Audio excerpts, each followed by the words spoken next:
What if Naruto was Madara's grandson? Part 0. Madara's lineage did not end at the Valley of the End.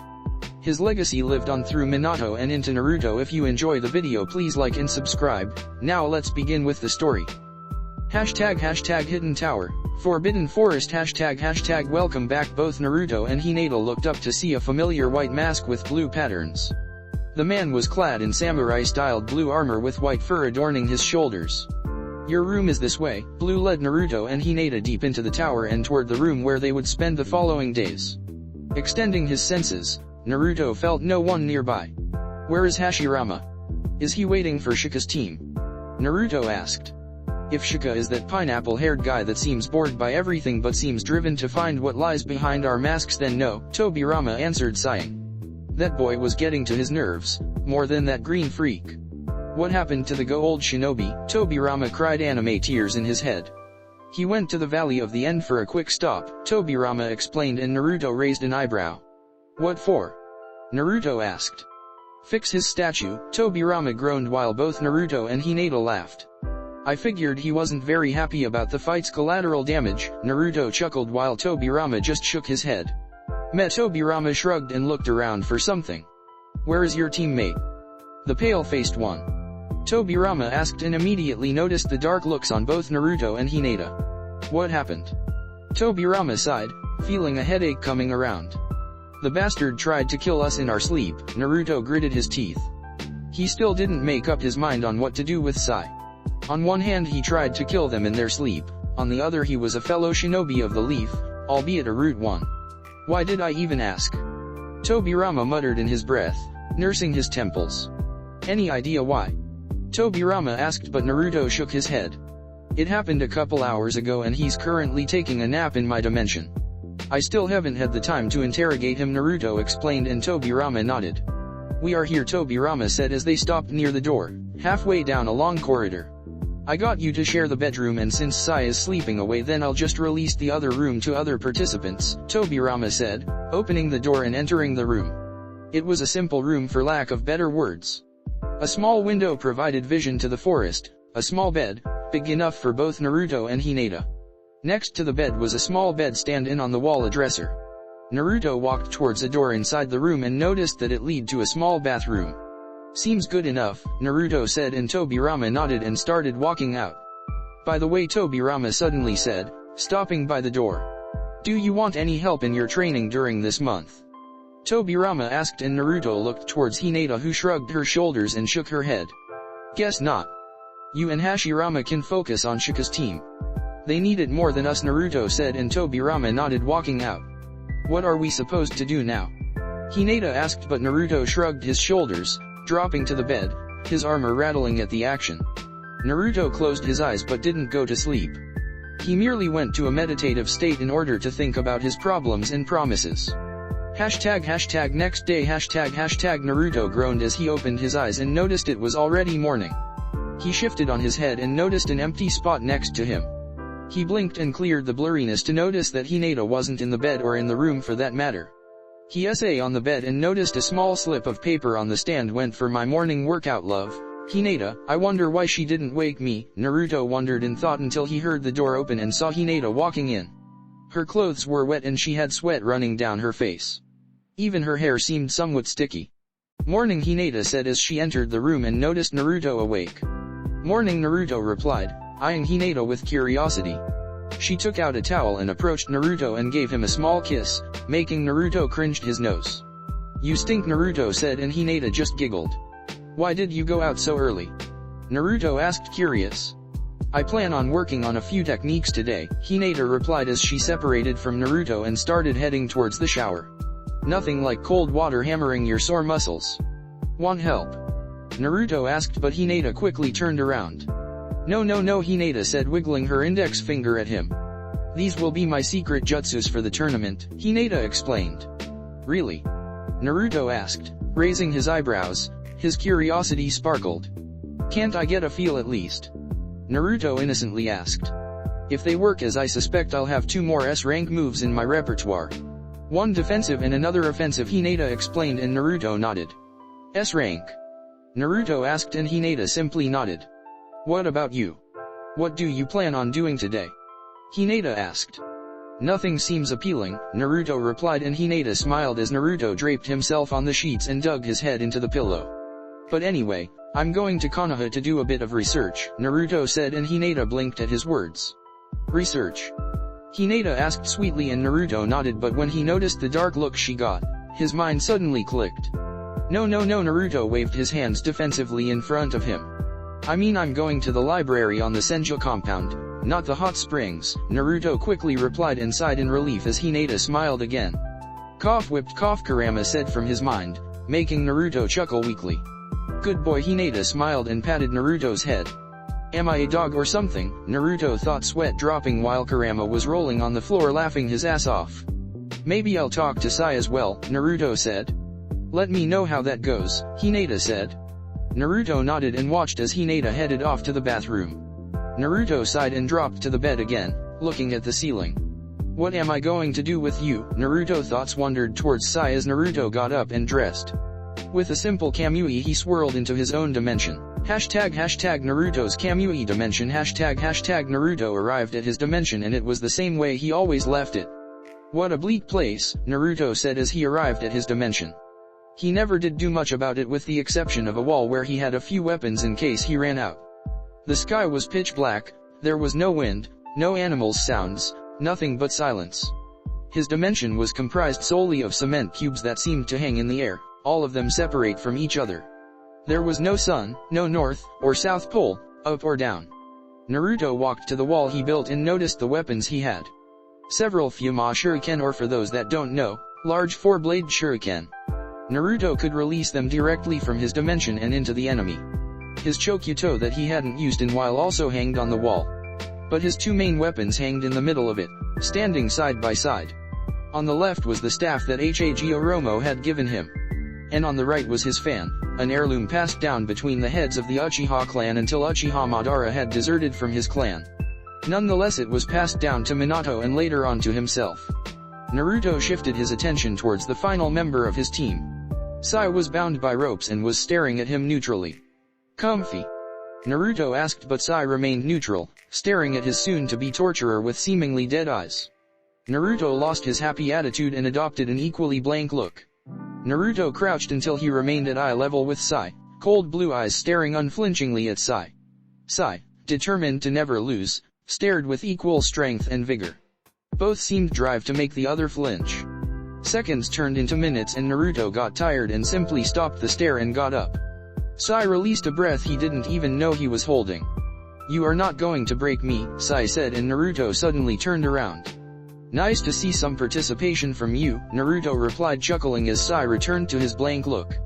But don't misunderstand me. I have no intention of breaking you, Naruto said, and almost laughed when Sai's jaw threatened to drop. It was normal protocol to try and break prisoners for information, even Genin knew that. If I wanted to break you, I would simply hand you over to Ibiki for some mind play or perhaps drop you at Anko's house, Naruto said, chuckling and smiled when he noticed that Sai seemed to shiver at mention of Anko. Oh yes, Naruto almost hissed when dear Anko-chan was through with you, you would be singing like a canary and be the embodiment of dickless, my friend. I've seen some of her patients and it isn't pretty, Naruto explained. I mean, have you seen her snakes?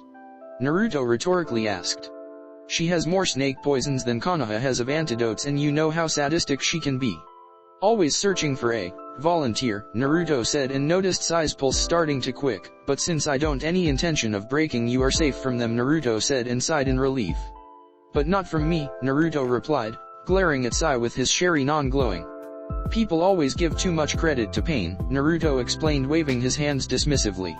It's true that under certain conditions pain can be very persuasive, but root agents are supposed to be strong-willed, emotion-free and have the mindset of perfect soldiers, right? Naruto rhetorically asked. I mean, Naruto began dismissively. You are supposed to feel no fear, no compassion, no love, no regrets, and no self-preservation. You are supposed to carry orders to the letter, and should your master ask you to slit your throats, you would do so with hesitation, Naruto drawled, getting a sour flavor in his mouth. I've even heard of a secret medical procedure to disable the nerve clusters on the brain, disabling any feeling of pain whatsoever, Naruto explained. I myself am a mind person. No matter what you do to a person's mind, they will never physically die. You might turn someone into a vegetable, but only happens to amateurs of the mind arts. Naruto began. But the thing almost everyone overlooks, even some excellent shinobi like Inoichi, is that the mind is not a book, to be opened at will and examined at leisure. Thoughts are not etched on the inside of skulls, to be perused by any invader. The mind is a complex and many-layered thing. It is true, however, that those skilled in the mind arts are able, under certain conditions, to delve into the minds of their victims and to interpret their findings correctly. Naruto explained and noticed a bead of sweat running down Sai's head. 1. You can resist, of course. Those strong-willed always offer some type of resistance towards any invader. However, under the right circumstances and with proper, shall we say, precision, any mind crumbles. Naruto finished smiling. Danzo wants the perfect soldier. Let's see you truly are one then, Naruto said, and he sat on the ground, crossing his legs and standing directly in front of Sai. Sai tried to think of anything to help himself. His cursed seal only stopped him of physically talking and therefore not blocked anyone from entering his mind. The moment Naruto's eyes glowed, Sai thought desperately for a counter. His first thoughts were of running away, but he was currently wrapped in ropes with chakra disruption seals, making any molding impossible. Sai did the only other thing possible and snapped his eyelids shut, blocking Naruto's gaze. Sai foolishly let out a sigh of relief until he heard Naruto's chuckle. The problem is that the chuckle came not from the outside, but from inside his own mind. He had been compromised. Inside Sai's mind, Naruto arrived into Sai's mind and immediately started shifting through the memories. He began with those buried deeper, meaning Sai's oldest memories of his early life. "Welcome back, sir," a woman with brown hair and simple clothes answered. Naruto narrowed his eyes at her since he would recognize her anywhere. She was the nurse in charge of the orphanage of Kanoha. He went way back with her back when he lived in that hellhole of a place. "I trust you have what I want," the man replied, and Naruto chuckled when he noticed him. A man walking with a wooden cane, X-shaped scar on his chin, white bandages across his right eye, Shimura Danzo. The woman nodded and stepped aside to reveal some black-haired and very pale-skinned kid hidden behind her back. "Shall we do this somewhere more private?" Danzo asked, and the matron nodded, leading Danzo through the cold halls of the orphanage. He stopped near a door and waited for the matron to unlock it. "Ha ha ha ha ha, you will never catch me, Danzo." The matron and the kid turned to the sound spike to see another kid being chased around the orphanage. The kid had spiky blonde hair, deep blue eyes and 3 whiskers marks on each cheek. Naruto narrowed his eyes when he noticed his younger self appear in the memories of Sai. "I never realized that Sai went to the same orphanage as me," Naruto mumbled in his thoughts. He didn't remember ever seeing him, but apparently he did. "Go away, demon brat," the matron snapped, and young Naruto froze in his steps when he heard the matron's voice. He nodded meekly and quickly hurried away from the halls. "I still wonder why Hokage-sama lets him live," the matron sighed, shaking his head while Danzo narrowed his eyes at young Naruto. "I don't suppose you want to take him as well?" the matron asked somewhat hopefully while Danzo pondered. He could take the Kyuubi brat and make him the perfect tool for the village, but he was too high profile for that. He will never strive with the amount of hate he receives, Danzo thought before making his decision. "Him I cannot. Hiruzen is too close attached to him," Danzo simply replied. "A shame," the matron replied and opened the door to reveal 4 other kids. "So 5 in total?" Danzo asked, and the matron nodded, walking inside and opening some drawer. She retrieved multiple files and handed them over to Danzo. "5 is the total, we can negotiate. Any more and the other nurses might notice," the matron replied, and Danzo nodded, handing her a small envelope. The matron greedily accepted the package and quickly opened it to reveal a stack of money. "Do we have a deal?" Danzo asked, and the matron quickly nodded her head. "All right, kids, you are being adopted by this fine man. Treat him with respect and obey him." "Understood," the matron glared at them, and the kids all nodded their heads in acceptance. "Yes, Hitomi-san," the kids chorused together, and they were led away by Danzo. Naruto shook with rage when he realized that the matron had been selling kids to Danzo. In the aftermath of the Kyuubi's attack 17 years ago, many people died and the influx of orphans almost broke the orphanage. It was right for the taking, Naruto muttered and promised to have words with her. Naruto released the memory and started scavenging for the next one. This time they were in some underground facility. Naruto watched as some root instructor lined up several kids in a perfect line. All the kids seemed older, around 6 years old, and they already were in perfect stance. Next the instructor ordered, and Naruto watched as the pale-skinned kid he remembered from the orphanage stepped forward. You will be named Sai. Yesterday you didn't exist, today you don't exist, tomorrow you won't exist. Is that clear? The instructor asked with stern tone. Yes, Sai replied with a small smile tugging the corner of his lips. Smack! The instructor reared his hand and backhanded Sai across the face. Sai grunted in pain as he fell to the ground, clutching his bloodied lips. No smiles, no emotions, no weaknesses.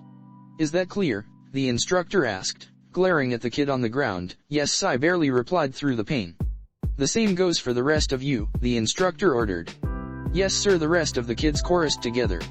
Honestly, Naruto said, shaking his head as he let go of the memory and focused on another. Happy birthday, some gray-haired kid yelled, handing Sai some book. What's this? Sai wondered as he lightly shook the package. Open it, the gray-haired kid said, shaking his head in amusement. It's a sketchbook. Sai's eyes lit up in happiness when he noticed his gift. Now I can draw a picture of you and me in here, Sai replied, making the gray-haired kid blink in confusion. Thank you Shin-Ni-san, Sai yelled as he lunged forward and hugged Shin. Then you have to show it to me when it's done. Deal? Shin asked and Sai quickly nodded in acceptance. Never realized he had a brother, Naruto mused. I don't really understand Danzo's training. The instructor punish any emotion and then these two happily show them, Naruto said out loud as he scanned his memories for the next one. The scene changed into a desert terrain. Both Sai and Shin were standing face to face in full gear.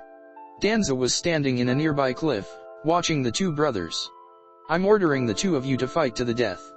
If by tomorrow one of you isn't dead, then I shall kill you both, Danzo ordered and Shin shined away. Naruto watched as the two brothers battled it out, with Shin trying to kill his brother. Sai however surprised Naruto, as he didn't fight back, unwilling to harm his brother. Naruto finally understood Shin's actions when he fell to the ground coughing up blood. You are too much gentle to make it out alive, Shin gritted his teeth, struggling to explain. Brother, Sai muttered with shocked face. But you are the one who will live, Shin said as his eyes started to dim. You must kill your emotions.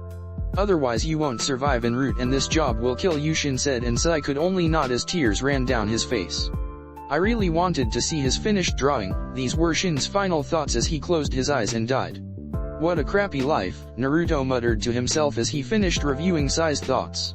Naruto withdrew from Sai's mind and watched as his hollow eyes regained their black color.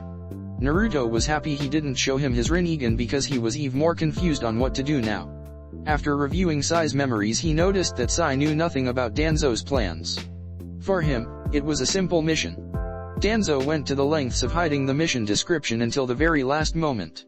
Danzo knew that if Sai had his mission from the get-go, Naruto and Hinata might suspect him and thus compromise the mission. Sai, Naruto called, but the only sign of acknowledgement was a raised head from Sai. His face may have been neutral, but his eyes betrayed him. They showed deep sadness, regret and at some level, acceptance. Sai, who do you serve? Naruto asked, somewhat curious. Lord Dan, gasp. Sai started but suddenly started shaking and squirming against his bindings. Sai took deep breaths and he started to gasp and his tongue burning, like someone had lit it on fire. Naruto watched as several black markings surrounded his body and Sai suddenly found himself completely frozen, unable to move a single limb, much less even blink. A seal, Naruto thought in shock as he watched it spread across Sai's body. Naruto approached him and started rummaging through his memories until he came across the reference to what happened to him. A simple paralysis seal keyed to Danzo to prevent information leakage, Naruto thought as he kneeled in front of Sai and slowly opened his mouth and pulled his tongue outside to reveal a small black seal, imprinted on the moist tissue. Funkai, seal release. Naruto pressed 2 fingers against the black tattoo and channeled enough chakra to break the seal for good. The seal started sizzling into smoke until nothing remained. As the seal faded away, so did the black markings spread across Sai's body, returning him his movement. So Danzo is your master, correct? Naruto asked and Sai simply nodded. He realized it was futile to hold against Naruto. He could just rummage through his memories and get every answer he wished in the blink of an eye. And who commands Lord Danzo? Naruto asked. Tsunade, the 5th Hokage of the Hidden Leaf Village, Sai replied and Naruto smiled. So then, logically, you work and take orders from the leader of the Leaf Village, correct? Naruto rationalized and Sai nodded. And yet you tried to kill me, the Senju clan head and Hinata, one, if not the best medic in Konoha, Naruto explained. What does that mean to a servant of the Leaf Village? Naruto asked. A traitor, Sai whispered in disbelief. It was order from my superior, Sai explained. Then logic dictates that said superior is a traitor to the leaf, correct? Naruto asked and Sai nodded once again. Sai had betrayed the beliefs he had been trained to die for his whole life. If you knew that killing us will constitute an act of treason, then why did you choose to do it nonetheless? Naruto asked and Sai frowned for the first time. En route, you have no name. You have no feelings. You have no past. You have no future. There is only the mission, Sai replied in such tone that suggested that this creed had been ingrained deep in his brain. That is why you betrayed the leaf. You feel no emotions, you don't know the difference between right and wrong.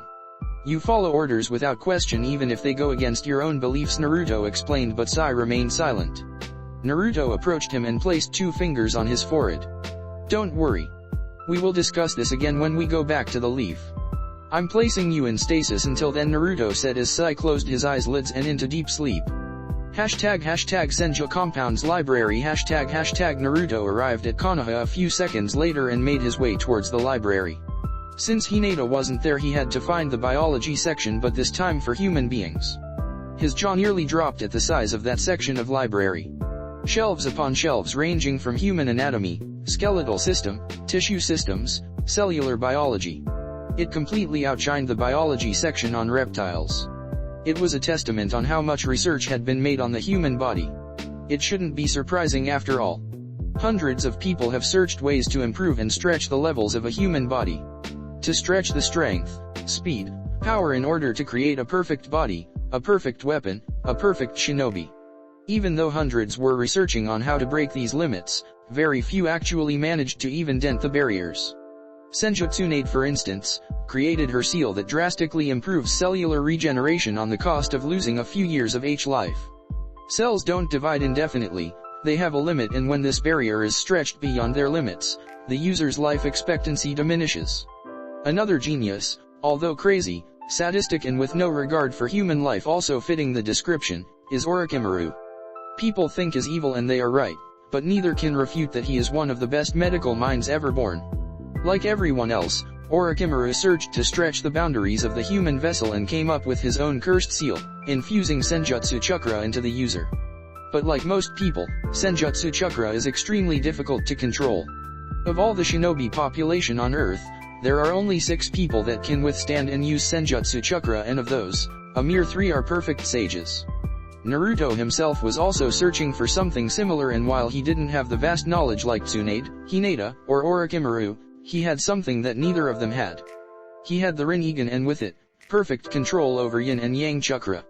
He didn't need vast knowledge to achieve what he wanted, simply because anything he thought, anything he imagined, he could create. This is going to take time, Naruto sighed, breaking himself from his thoughts and started searching for the books he wanted. Naru-chan. Is that you? Naruto heard and turned slightly to see Tsunade approaching. What are you doing here? Aren't you supposed to be in Kumo? Tsunade asked, confused at the sight of Naruto in the library. Just came by to browse for a couple of books. By the way, me and Hinata qualified for the 3rd round, Naruto replied as he continued searching for the books. Never doubted you, Tsunade replied, smiling, proud of her grandson. What about Sai and the others? Tsunade asked and immediately noticed the frown on Naruto's face. Shika and the others have yet to finish the 2nd stage, and Sai, well, he tried to kill us in our sleep, Naruto said, sighing. What? Tsunade roared. It was mission from Danzo. The whole protect the Senjuer and Kyuabijin hierarchy was aroused to hide his true intent, Naruto explained. I don't know what he attempted to accomplish with having me and Hinata of all people killed, when I get my hands on that pale-faced freak and his mummy of a master. Tsunade laughed evilly, cracking her knuckles. It wasn't Sai's fault, Naruto simply replied, frowning again. Don't tell me you are defending Sai now? Tsunade asked in near disbelief. Attempted murder of a clan head was the highest level of treason possible, second only to attempts on the Hokage himself, and carried out immediate execution. I searched through his memories as he's just an emotion-conditioned tool, Naruto replied sadly. To him it were just orders, nothing more. I have no use for shinobi who are willing to betray their comrades on orders, Tsunade replied, and Naruto seemed taken aback by her attitude. A bit harsh, wouldn't you say? Naruto asked. I could say the same for you. You are not one of showing pity to your enemies either, Tsunade said a bit harshly. Like I said, he isn't an enemy, he's a comrade, Naruto forced. One that tried to smother you during your sleep, Tsunade huffed in defiance. What is up with him? Tsunade thought to herself. Naruto didn't show neither mercy nor pity to his enemies. So what drove him to defend Sai of all people, one that even fey emotions to begin with? Just forget it, Naruto waved off the discussion. We will deal with him when I return from the exams, Naruto said. Fine, Tsunade said in reluctance. What about the old mummy? Tsunade asked. Sai didn't know anything about his plans. Like I said, he was but a tool. Sai didn't even know about his mission until the very last second, Naruto explained. I don't know what Danzo is playing at, but you should keep an eye on him and his activities. Don't underestimate me, Naru-chan. I may be a medic and a woman, but I didn't get chosen for Hokage because of my pretty face, Tsunade explained, smiling mischievously. I always have an eye on him, and if you want to know, he's been rather quiet these last few days, Tsunade said. I would never dream of underestimating you, Baa-chan, Naruto replied, chuckling. So what are you doing up here? Tsunade asked suspiciously. Naruto didn't come to the library unless he was working on some new technique or something else, considering his overpowered eyes. Tsunade's eyes roamed around the shelf and noticed books he had already picked up. Her blood ran cold. She noticed the exact titles Naruto was picking. Memories buried deep in her head rose for the first time in many years. Flashback, yo Orokai baka, enough with the books and let's go. A younger, smaller, and less wrinkled version of Jiraiya yelled to his other comrade. Orochimaru, who was currently sitting in his chair, countless papers, books, and other sketches spread across his side in annoyance. I can never get anything done with those two around, Orochimaru thought to himself as he slowly twisted his neck to see Jiraiya waving his hand in a come-on motion. Next to him was Tsunade, who was leaning against the wall, an annoyed expression her face. Enough with this, Tsunade replied, leaving the wall and quickly approaching Orochimaru. She arrived next to him and peeked over his shoulder to find out what exactly he was working on, and what had him so focused. She noticed sketches on the human nervous system, notes on cellular division, and many others spread across the table with no seemingly apparent order to them. She shifted attention and her eyes landed on the books, stockpiled on the table. Human body biology, oxidative medicine and cellular longevity. Mitosis and meiosis, cellular immortality, myth, or reality. Orochimaru, Tsunade said, looking from the books to the neutral Orochimaru. You can't be serious, Tsunade said in surprise mixed with shock. Maybe, just maybe, there is no purpose in life. Orochimaru started, annoyed that he was constantly interrupted. But if you linger a while longer in this world, you might discover something of value in it. Is that what you think? Tsunade asked. That there is no point in being alive. Quite the contrary, Orochimaru chuckled, looking at Tsunade's confused face. I treasure life more than you know it. It's fear that holds us back from reaching new heights. Why isn't simply immortality the next step in our evolution? Orochimaru rhetorically asked as he started packing everything up. It's human nature that people won't realize the true value of something unless they lose it, and I for one do not wish to lose it to begin with, Orochimaru said, and he finished packing and turned to Tsunade, who had a puzzled face. Is this research because of your parents? Tsunade softly asked and watched as Orochimaru nearly flinched. Don't look too much into it. I am merely doing this to my own benefit, Orochimaru said as he walked and Tsunade reluctantly followed. Why? Tsunade seemed unable to stop her mouth from moving. I want to obtain all the jutsu and gain a true understanding of everything in this world, Orochimaru said, and with that he exited the room. End flashback, Naruto, Tsunade called, leaving behind the affectionate name in order to portray her worries. You are old enough to make choices on your own, Tsunade started, and Naruto looked at Tsunade confused. I lost a very dear friend to what you are searching for right now.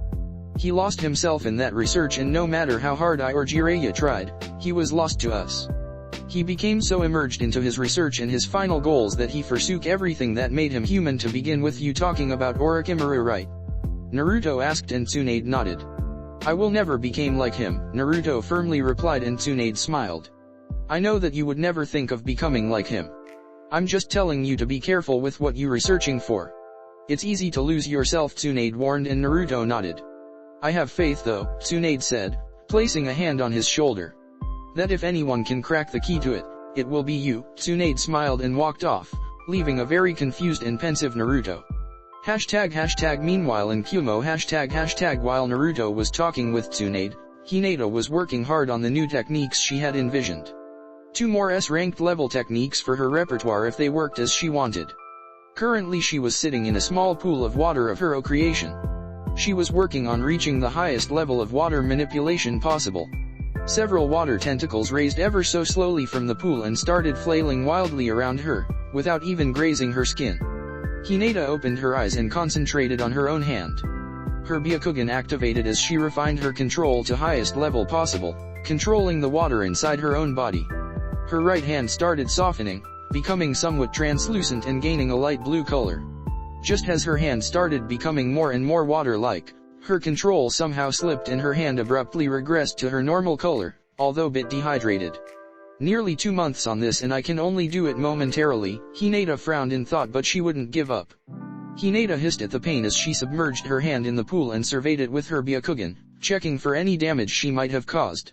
Whatever technique she was working on seemed to be highly dangerous. She took a deep breath and was ready to begin again. A loud shout broke her concentration. Hinata. When Hinata heard the scream, she immediately recognized it as Shikamaru's voice. It sounded far too desperate than she would have liked it. Hinata immediately dropped her control, splashing water in the ground as she blurred towards the sound of the voice. To any bystander she was nothing more than a purple blur. Her Byakugan blazed to life as he tracked Shikamaru's position to just a few corners away. She nearly gasped as she arrived near his team. His team seemed to have been through hell, their clothes completely ripped to pieces. With her Byakugan she already noticed a few cracked bones in Shikamaru and Lee. They were all dirty, burn marks and even blood splattered across the remaining of their clothes and skin. But the worst of it was Tenten. She was nearly unconscious, using Lee for arm support. Tenten was nearly dragging her feet through the ground as Lee did his best to carry her but seemed completely spent. Tenten seemed to be hanging by a thread, her left arm was completely missing, cleaved just lower than the shoulder joint. She had some type of tourniquet to hold the blood flow. While she had seen most type of injuries during her medical training, it was the look of complete despair on Shikamaru's face that frightened her. "Flags," the Kumo shinobi at the entrance asked.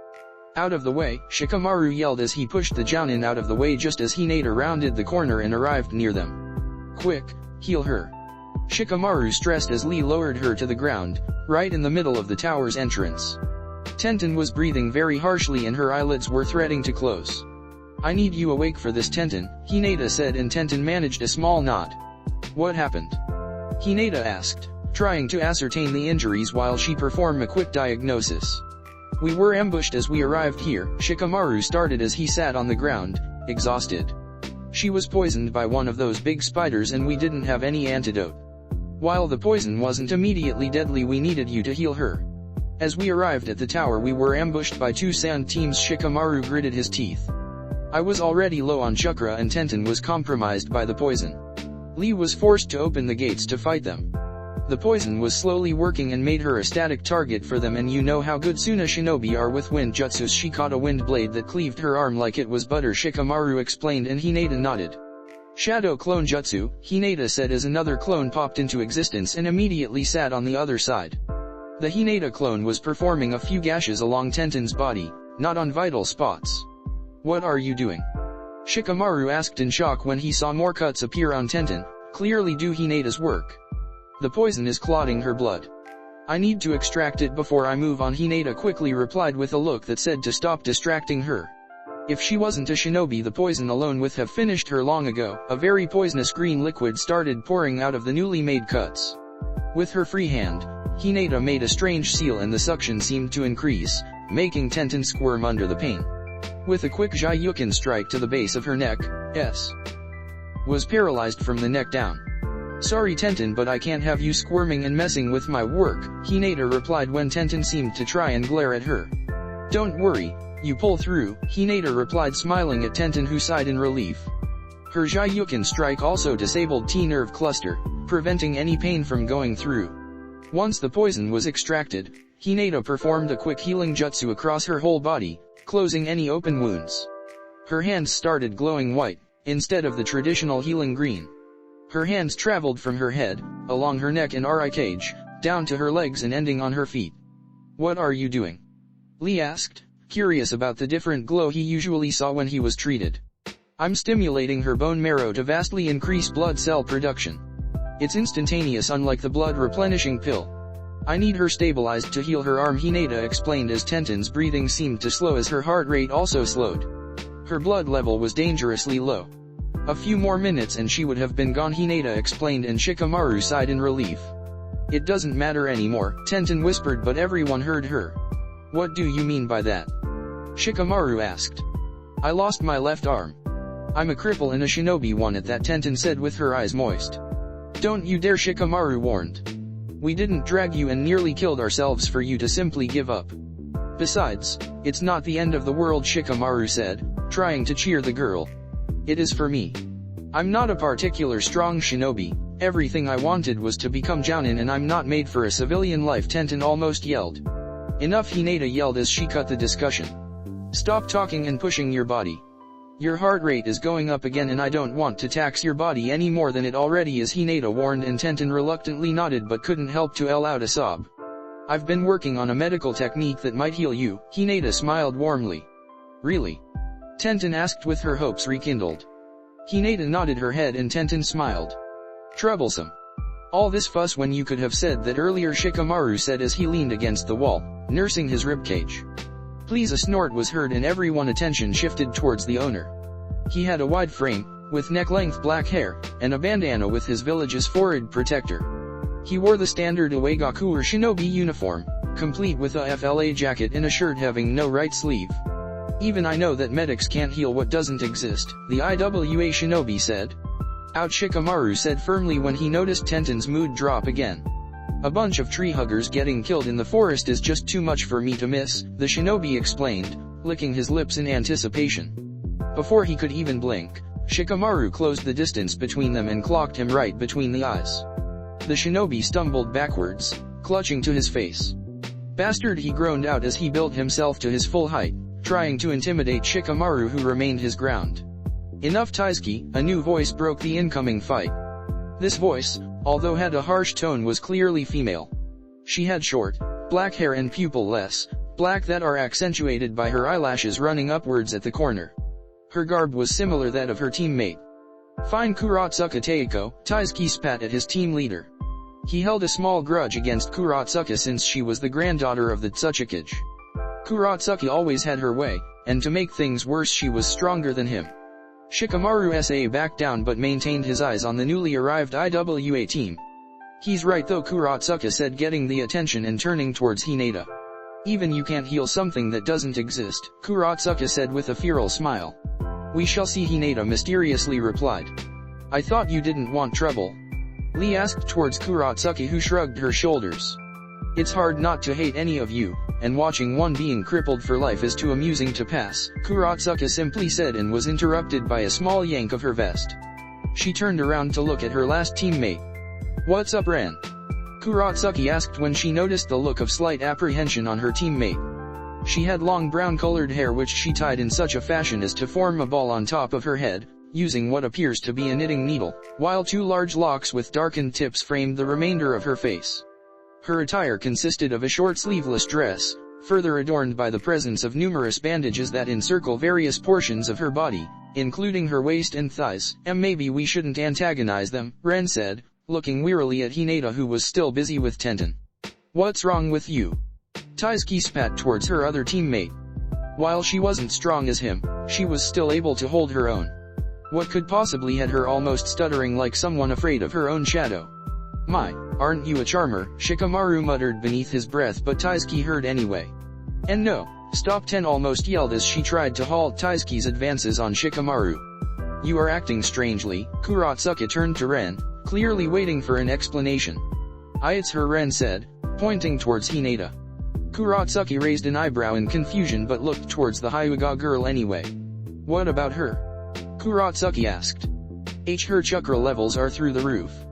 They are way bigger than the Tsuchikage Sama, Ren stuttered. Is that it? Kurotsuki asked in disbelief. Because having a high amount of chakra means nothing. Besides, Grandpa isn't getting any younger.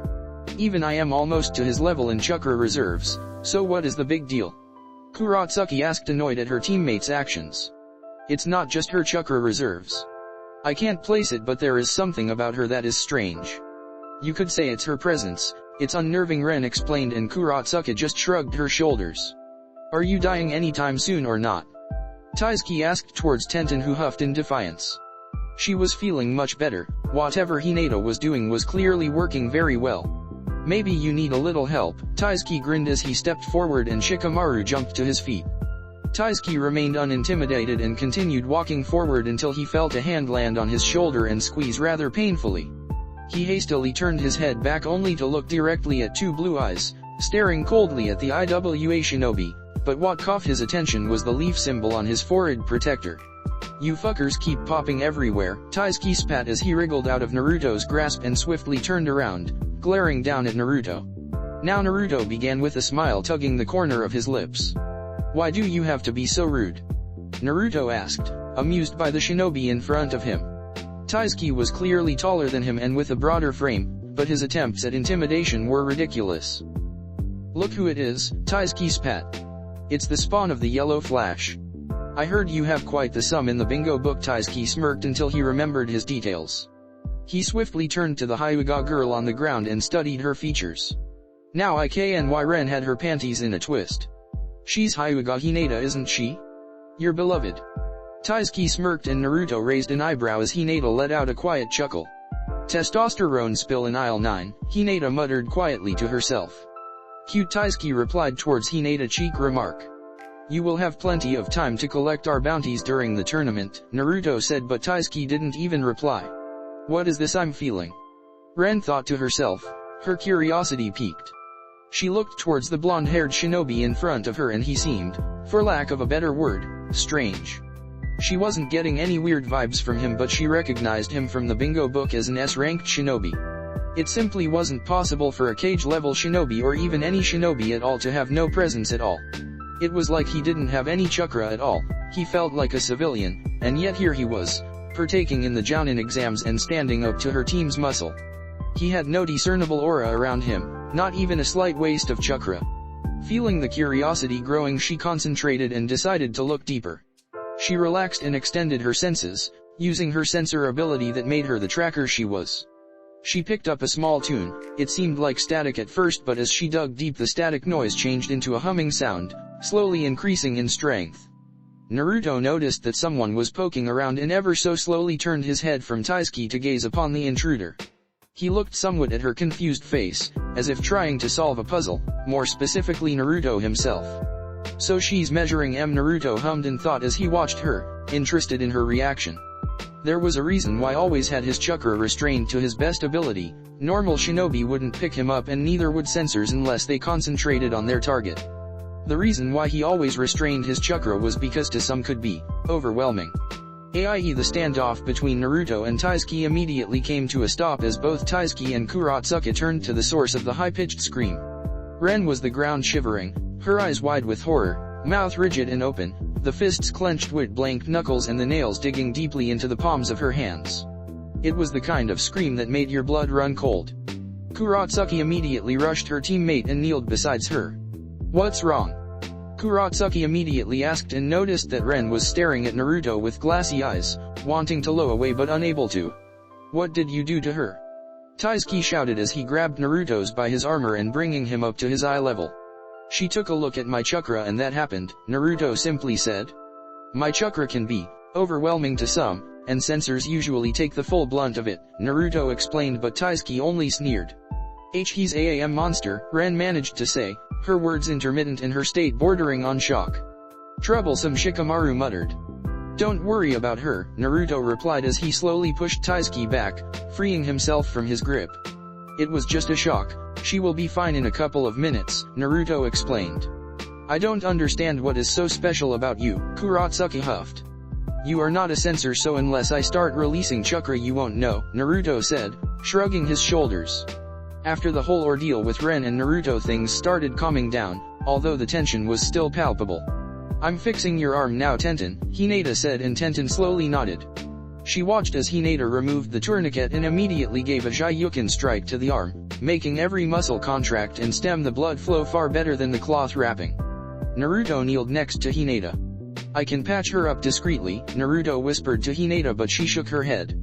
Can't risk it, Hinata replied.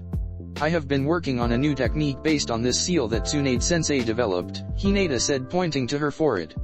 Now this I want to see. Kurotsuki arrogantly stepped forward, not enough to be considered a threat, but enough to get a good view what she would do. The clone in front of Hinata dispelled as the original Hinata gained several purple markings around her face. They radiated from the diamond-shaped seal on her forehead, skipping her eyes and down her cheeks. Ren let out a gasp when her aura seemed to skyrocket. Senpo, Sage Arts, Hinata said as she opened her eyes with her Byakugan blazing. Chosoku Saisei no Jutsu, ultra-fast regeneration technique, Hinata whispered as she placed her hand at the exact place of the wound. Her hands started glowing deep purple, somehow matching her markings in her face. Everyone held their breath in expectation of what was to come, but neither could anticipate what they would witness. The muscles slowly started ease their stiffness, the arm regained its natural color. The dead pieces of flesh simply fell to the floor. Mac Lee emptied his stomach. Everyone watched in disbelief as a whitish substance started growing out of the remaining portion of arm. It didn't fall to the floor, but instead it continued growing outwards, reaching around a foot in length. The white substance started changing form, taking the shape of cylinder with the edge being slightly bigger. Anyone even remotely aware of the human body anatomy would recognize just exactly what the substance was. It was the humerus bone. Tenten gulped when she saw a new bone sticking out of the flesh of her arm. She felt nothing, not even a tingling sensation, but she guessed it was due to the fact she didn't feel her body from the neck down, courtesy of one Senju Hinata. Since the bone had been regenerated, Hinata took another breath as the purple glow intensified, forcing Tenten to close her eyes due to the proximity. The flesh around the bone seemed to want to stretch, but in fact it was multiplying, and rapidly. 7 tentacles of flesh burst and wrapped themselves around the bones. As the flesh grew around the bone, a light rosy layer started covering the red flesh, giving it the appearance of a fully functioning arm. Once the flesh had reached the arm joint, 2 new bones started growing at the same time, almost parallel to each other. They were the radius and ulna bones of the forearm. In the blink of an eye, the muscle covered the bones, being topped by skin. From the end of the forearm several new bones grew and started manifesting 5 protuberances. They started extending, each one being covered individually by flesh, thus giving the appearance of a left hand. Everyone had their jaws on the ground as the process finished and the nails finished appearing in her fingers. Tenten noticed the purple glow lowering and opened her eyes. Her eyes nearly popped out of her skull when she noticed that her arm was just like new. She started looking from her new arm to Hinata rather fast. She opened her mouth to say something, but no sound came out. That took a lot more from me than I thought, Hinata gasped, taking deep breaths as the purple markings faded away. She got and, feeling lightheaded, stumbled but was quickly grabbed by Naruto. You alright? Naruto asked, concern in his tone. She had just pulled some serious technique. I am, Hinata replied, her breathing stabilizing. Performing this jutsu on others is far more demanding than on me, Hinata explained and looked towards Tenten, who looked like she was sobbing in happiness. You are right, Hinata said, turning towards the IWA team who had their jaws on the ground. I can't heal what doesn't exit, but it doesn't mean I can't regrow another one, Hinata replied cheekily. Aye, whatever, Taizki said and went off with his team quickly after him. Ready to try your new arm? Hinata asked and Tenten quickly nodded. Hinata kneeled beside her and fixed her Jyuken strike. Tenten's body seemed to relax from the stiff state. Her new fingers started twitching as Tenten rose her arm into the air. Just like new, right? Hinata asked and Tenten nodded. Hinata helped Tenten back to her feet and went to deal with Shikamaru and Lee. Wow, Tenten whispered, flexing her arm. She couldn't see any visual differences, it felt just like her old one. You used this technique like someone who already had practice, Naruto narrowed his eyes. I hope you aren't doing this if this jutsu has dangerous ramifications for you or the patient. Tsunade-sensei technique does cost the user a few years of their lifespan, however mine doesn't. By using senjutsu, I can use that energy to regenerate just about anything, including vital organs, without sacrificing life expectancy.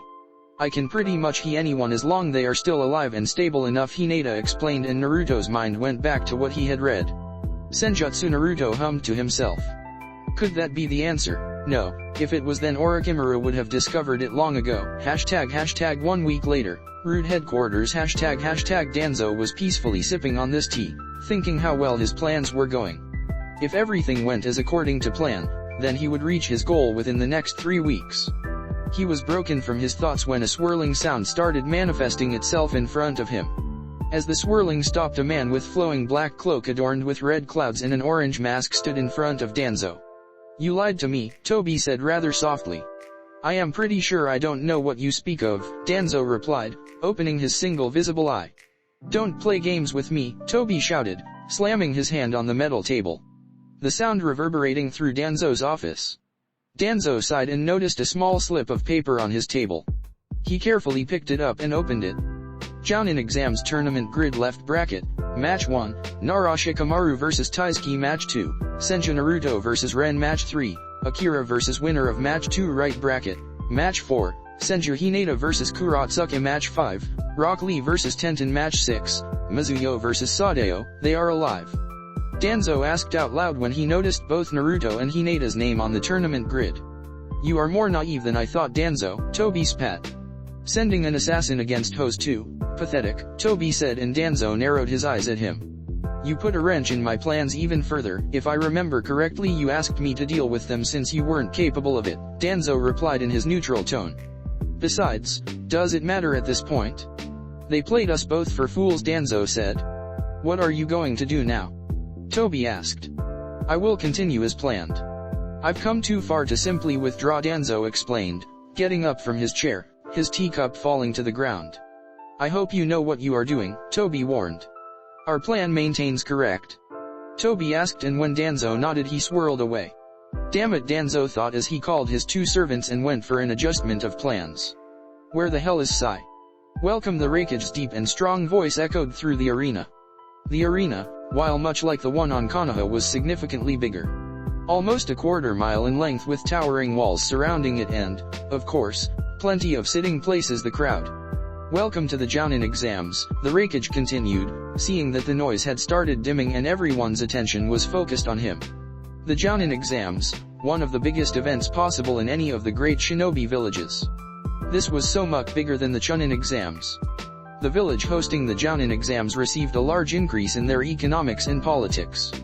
The Jounin Exams was, after all, a very important event. Only the best and brightest of each village were sent to these exams. Each village sent their best men and women and displayed them to the world. Much like the Chunin Exams, this one was a substitute for war. The main reason as to why these exams were so much bigger than their counterpart was for the spectacle. The competitors in the Chunin Exams are only genin, most charging straight forward without strategy, chucking kunous and shurikens wildly at their enemy, throwing wild punches and blind kicks until one finds their target. No, these exams were so different. Every competitor was a chunin, strong and qualified enough to pass the first 2 stages. Of the dozen of competitors, only the cream of the crop were chosen, only the best of the best. Most of these chunin had vast battle experience, and like the main point of this tournament, they had arrays of ninjutsu, perfect for entertaining the crowd, particularly one filled with leaders and daimyos who might fund Kumigakuer. "Today you are all in for a special treat," the Raikage shouted with a twinkle in his eyes, making the audience slightly chuckle. "We have 2 teams from Kanoha, one from IWA and another from our very own Kumo," the Raikage explained, and noticing the crowd understood he carried on. "They have proved themselves worthy of stepping into the arena, and without further ado I present you the contestants of the Jounin Exams," the Raikage shouted, and crowd started clapping as every single participant entered the arena. A strong introduction, the Raikage nodded in acknowledgement to the voice in his right as he sat down. The man sitting at the Raikage's right was none other than our very own Ero Sennin, as a certain blonde teen called him. Behind Jiraiya stood both blue, Tobirama, and green, Hashirama, posing as bodyguards. "It's a shame that the Hokage couldn't attend," the Raikage said, testing the waters for the reasons behind Tsunade's absence. "You know how it is. Being Hokage is a full-time job where even sleep sometimes is evasive," Jiraiya explained, and the Raikage seemed to murmur something in agreement. "Though you don't seem to miss that Tsuchikage," Jiraiya carefully threw out, interested in the Raikage's opinion.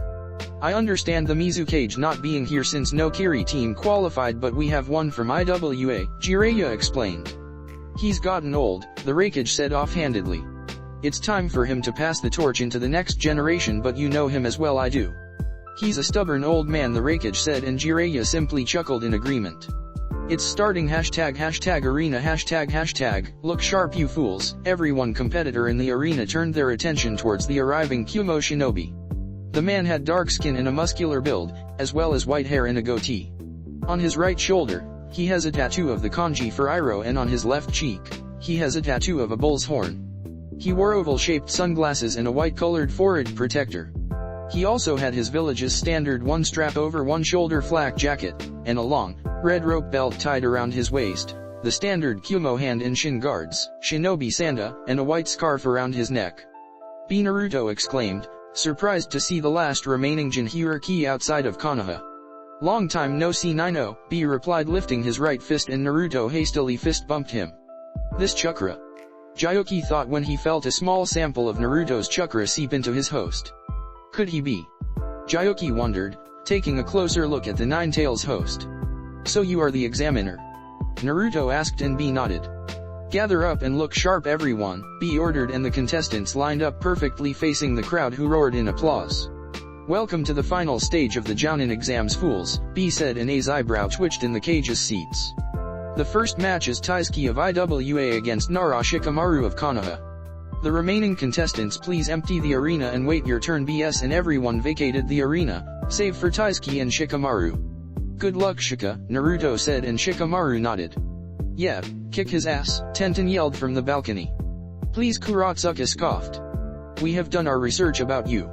Shikamaru of the Nara clan, medium ninjutsu skills, subpar taijutsu and non-existent genjutsu. Taizki will tear him apart, Kurotsuki explained. Perhaps, Naruto said half-heartedly. Kurotsuki raised an eyebrow in surprise at his reply before shifting her attention to the arena. She's right, you know, Hinata whispered, loud enough for only Naruto to hear. Shika-kun doesn't stand much of a chance against a bulky ninjutsu user like Taizki, have a little faith, Naruto smirked, and Hinata raised an eyebrow in doubt but nodded nonetheless. #arena Taizki of IWA versus Shikamaru of Konoha, B said as both opponents stood facing each other, a few meters away from each other. B walked up to them, standing halfway from both of them. Both contestants ready? B asked as he raised his arm.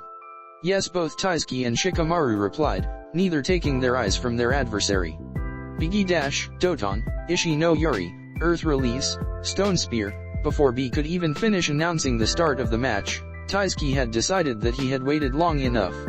With 3 quick hand seals, he slammed his hands on the ground. The ground rumbled slightly as the earth was tore apart, and from the opening, several razor-sharp spears made of hard stone were hurled towards Shikamaru. Shikamaru was momentarily stunned, not expecting Taizki to start the match instantly. He stumbled backwards and jumped to the side to avoid the array of spears coming his way. He ducked beneath one spear and dropped to the ground, tumbling to the left to avoid the rest, but not before getting grazed in his right cheek.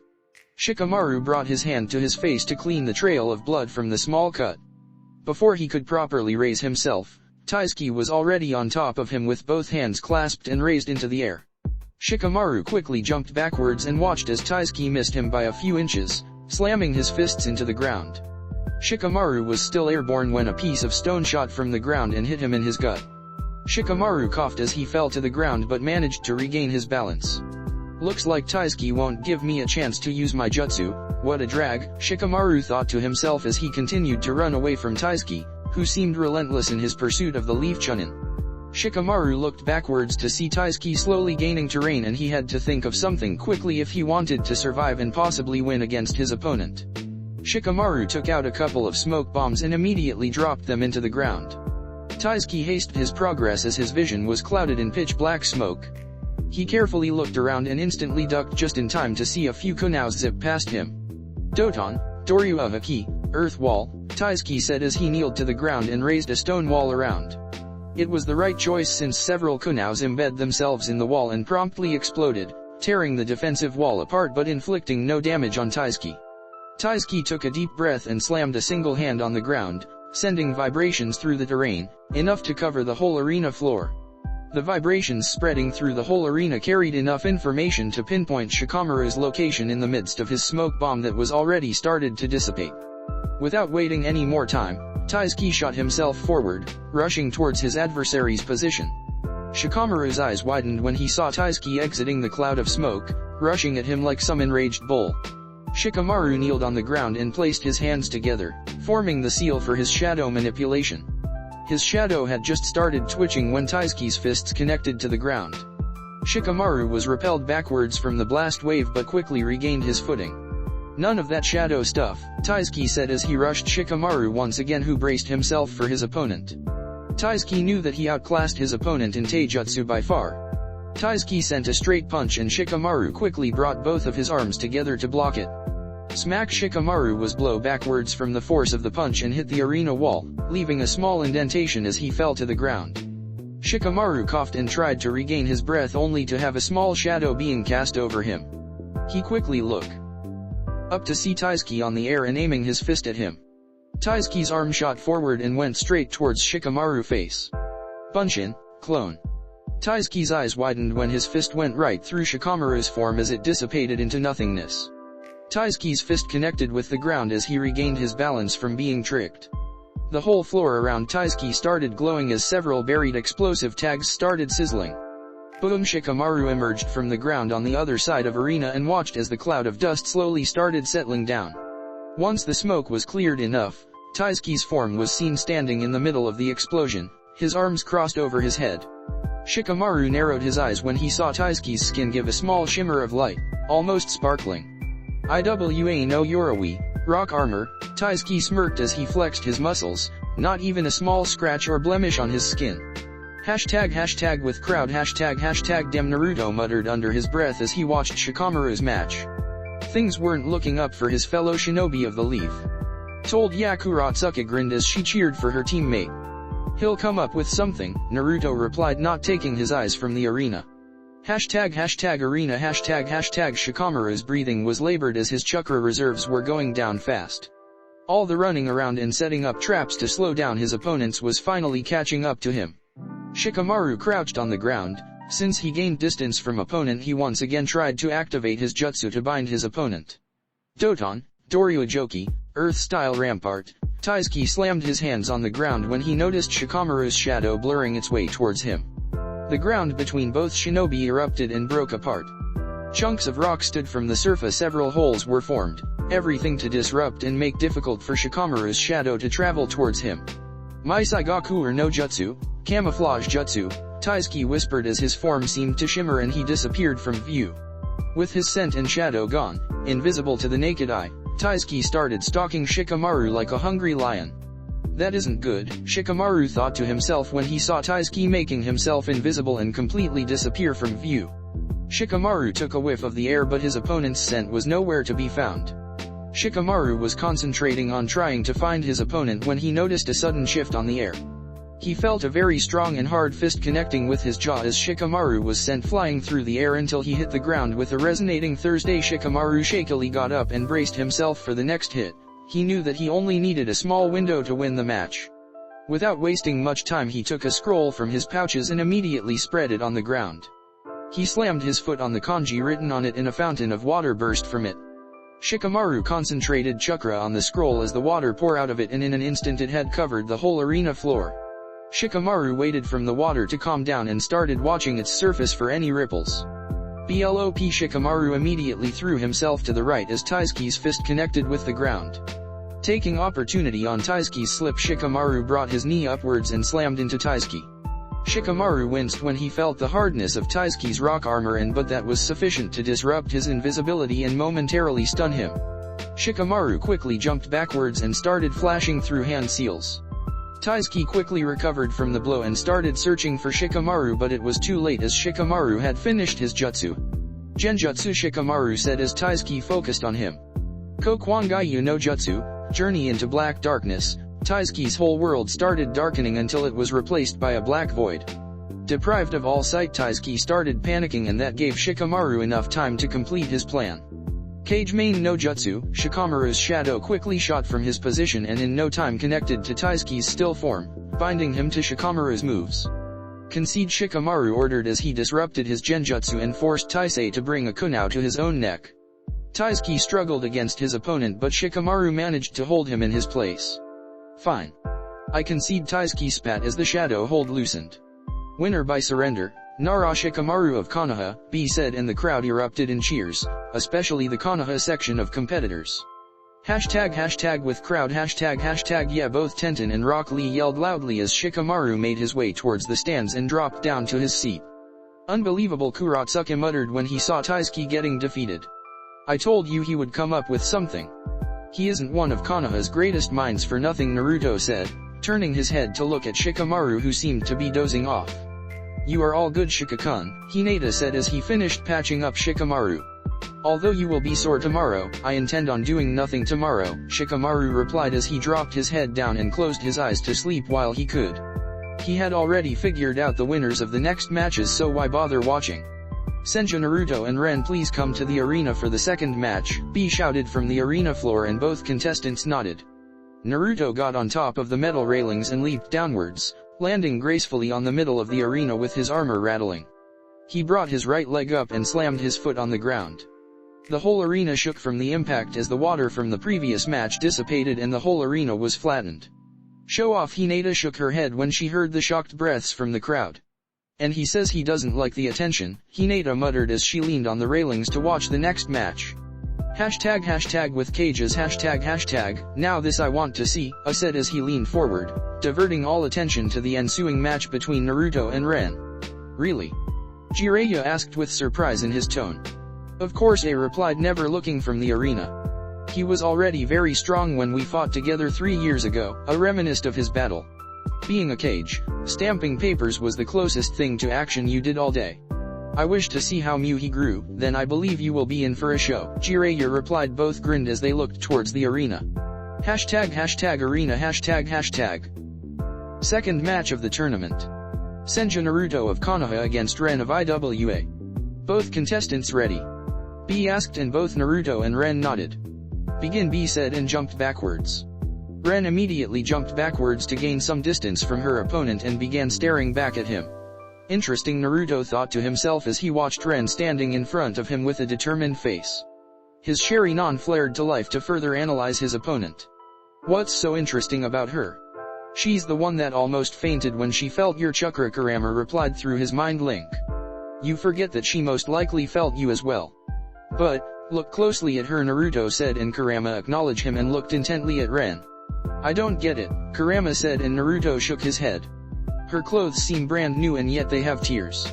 Her eyes betray how tired she is, her skin looks pale, her knuckles show fresh wounds, her legs and arms show cuts that she didn't have last time. Do you see my point now? Naruto asked, but Kurama remained oblivious. She may be the one who almost fainted from my chakra, and yet here she is. She worked hard all month long. It seems I don't like to brag, but I do have a reputation. She seems nothing special and yet she seems very determined to win, Naruto concluded. If there was one thing that Naruto valued was hard work and determination. Having made up his plan for the match, Naruto slowly bent his knees and leaned forward, taking both a defensive and offensive stance. He was going to take this from the beginning, wanting to know what Ren could do in battle.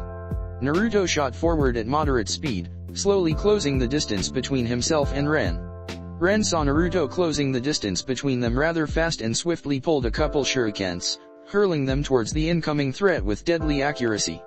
Ren watched as the shurikens closed in on her target, and just as they were about to make contact, Naruto's figure seemed to blur and disappear from view. Ren blinked as Naruto disappeared from her field of vision, and immediately her heart sped up, through a mix of panic and adrenaline itself. Ren threw herself to the right, rolling on the ground as Naruto appeared behind her, with this right leg lifted and poised to strike. Seeing that he missed, Naruto regained his balance and shot towards Ren, who braced herself. No time for shurikens this time. Ren gulped and got up, taking a defensive stance with both arms in front, shielding her face and upper chest. Naruto's fist collided with both her arms and she buckled from the power behind it, but held on. Naruto threw a right hook and Ren brought H left arm to block his strike. Naruto caught her left arm and hoisted into the air. He spun around and flung her towards the arena walls. Ren twisted her body midair and prepared for impact.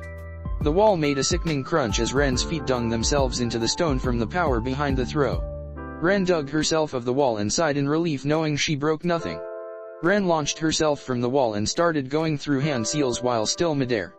Her eyes caught Naruto still on the ground. She looked him in the eyes and noticed that his Sharingan was spinning rapidly. She finished her sequence as she landed on the ground and placed both hands on the floor. Doton, Doskuryu, Earth Dragon, Ren said as the rock and stone exploded from the ground and into the air. Like being pulled by some imaginary force, the rocks and stones merged together, taking the form of a long snake with big snout. The stone dragon coiled before shooting forward towards Naruto. Ren lifted her head from the ground to see the progress and was shocked when she saw her Earth Dragon clashing with another one, exactly with the same size and rock composition. His Sharingan, he copied my jutsu, Ren thought, remembering his spinning eyes as she performed the seals. Ren's eyes widened when Naruto unleashed a blast of fire that tore straight through both Earth Dragons and was coming towards her. Doton, Doryu of Haki, Earth Wall, Ren said, raising a stone wall in front of her to shield her from the attack. The stone wall buckled and started cracking as the fireball impacted it, but managed to hold on. Ren was working through hand seals with the coverage of smoke when she saw a small blue light in the midst of it. Raise-non the voice came but a split second before a small blue sphere appeared from the middle of the smoke and smashed against her shoulder, pinning her to the ground and making a crater from the impact. Naruto's eyes narrowed when Ren's form started turning brown and crumbling into the ground. Rock clone Naruto thought as Ren's disappeared into fine dust. Naruto stumbled when he felt his feet getting dragged down into the earth. Doton, Raya saw, quicksand, Ren changed the composition of the earth beneath Naruto's feet, trapping him into a quicksand trap. The more Naruto struggled the more he sank until he was neck deep. Pretty good trap, Naruto thought as his form vanished with a yellow flash, teleporting to the Shiki seal he had left on her when they exchanged blows in the beginning of the match. Ren must have sensed him because she turned swiftly around, only to meet with a strong fist right to her jaw. Ren was sent flying and crashed into the ground. She groaned as she got up and dusted her clothes off. She nursed her jaw that was already showing signs of swelling. Hashtag with crowd hashtag figures he could use that blasted Hirishin, Taizki spat. He's toying with her, Kurotsuki grumbled when she noticed Ren fire attack after attack only for Naruto to shrug them off or lunge his own and overpower her. You're wrong, Hinata said softly. Enlighten me then, Kurotsuki huffed. Naruto-kun is very strong, Hinata started. And although he may deny it, he is proud of himself. He has yet to find someone to truly give him a challenge, and even I admit it that I don't stand a chance against him. Hinata chuckled and Kurotsuki raised an eyebrow at that. Naruto-kun likes to fight, there is no doubt in my mind about that. Because he's so strong there are very few battles he's ever taken seriously. When fighting a battle against weaker opponents, he tends to judge them before the battle. If he seems the is worth it, he gives them a chance to give all they got, to stand their own against him, otherwise he just knocks them out, Hinata said. That strikes me as arrogance at its finest, Kurotsuki simply said. Perhaps Hinata agreed. But that is what he's doing right now. He must felt something special about Ren to make him give her a chance, Hinata explained. You're right. He could have knocked her out the first time they crossed fists and yet he didn't. He's giving her a chance to show off. Besides, isn't that the whole point of this tournament? To show off enough skill to be promoted to Jonin? Hinata rhetorically asked. She's right, you know, Shikamaru said with his eyes still closed. Kurotsuki didn't reply and just kept watching the match in silence. Why? Kurotsuki asked. One of the mysteries that makes Naruto-kun special, Hinata said, giving a small smile. Hashtag arena hashtag Ren was jumping through the arena, running and dodging small fireballs that Naruto kept shooting. She landed on the ground and felt Naruto's chakra spike. She immediately jumped as far as she could from her position just in time to avoid a massive ball that he released. Close call, Ren thought to herself, wiping the sweat from her forehead. Ren took a deep breath to relax when she noticed that Naruto seemed to stop and just stare at her with his red eyes. That's it, Ren thought with glee. Why didn't I think of that? Iwa Bunshin no Jutsu, rock clone, Ren said as she spat multiple globs of dirt to the ground that took her form. That should keep him busy while I work on it, Ren thought as she sent the clones to attack and distract Naruto long enough for her to sta the plan. Just as Naruto dispatched of the last clone, Ren had finished her plan. Her plan seemed to have taken the form of a small paper sphere in her hand. At first sight the paper ball looked similar to a smoke bomb, but that wasn't it. Whatever it was, she hoped it would do the trick against her opponent. Ren took the initiative and dove forward, intending to meet Naruto head-on. Naruto smiled when he saw her approach and took a defensive stance. Naruto parried her punch and replied with a kick to her sternum that she simply sidestepped. Naruto used her shift and backhanded Ren hard in the face. Kawarami no jutsu, substitution jutsu, Ren muttered beneath her breath, swapping her body and letting that small paper ball take the damage. Flash bomb. Let's see then, Naruto chuckled in thought when he saw the paper ball appear in Ren's place. Just as his fist hit the paper sphere, it lit ablaze, releasing a bright flash of light that illuminated the whole arena and temporarily blinded Naruto. Yes, Ren nearly shouted when she saw Naruto forcibly close his eyes and momentarily stumble. Naruto shook his head and brought his hands to his forehead, lowering his forehead protector to the front of his eyes. It was a solid plan from Ren's part, disabling the eyes of an Uchiha. Naruto stayed still for what seemed to be mere moments until Ren noticed several red markings on his cheeks and 2 concentric circles on his forehead. Ren gasped and took a step back when she felt his chakra spike. She gulped as she felt his aura. It radiated so much power that it seemed insane. Focus, Ren. Ren snapped from her shock when she heard Naruto's voice. The battle has just began. Show me your worth, Naruto said, and Ren renewed her efforts. Hashtag with crowd hashtag really. Hinata thought in disbelief. Senjutsu? I wonder what she has to make you push her to this level. Hinata, though, with her curiosity sparkled as she watched the battle. Hashtag arena hashtag don't waver, Naruto said as he parried another strike and punched her back. Push forward, Naruto stressed. Ren coughed as she crouched on the ground and took several deep breaths. Naruto allowed her to regain her breathing and motioned for her to come. Ren had a look of fierce determination as she got up and ran forward once again. Her chakra stores were wasted, taijutsu and weaponry were her last resort. Her kunous clashed with metal sounds against Naruto's. Naruto saw Ren's breathing starting to get shallower and her heart rate slowing down. She's spent, Naruto thought as he kicked her away and she stumbled but regained her balance. Ren sensed Naruto appearing behind with his Hirishin and threw her elbow backwards. Naruto easily caught her elbow and placed a kunao at her throat, signaling the end of the match. I never stood a chance. Ren slid to the ground, taking deep breaths. Her chakra stores were depleted, she was tired, bruised and defeated. True, Naruto replied honestly. But you did your best and there is no shame in it. Besides, you are a very good sensor.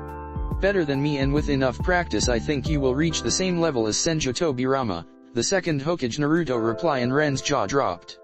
Really? You think so? Ren asked hopefully. Nobody in her village had given her hope to her talents. She didn't have raw power and her other skills besides sensing seemed nothing special. Sensors are severely underrated, Naruto started. Having the ability to sense chakra is very useful.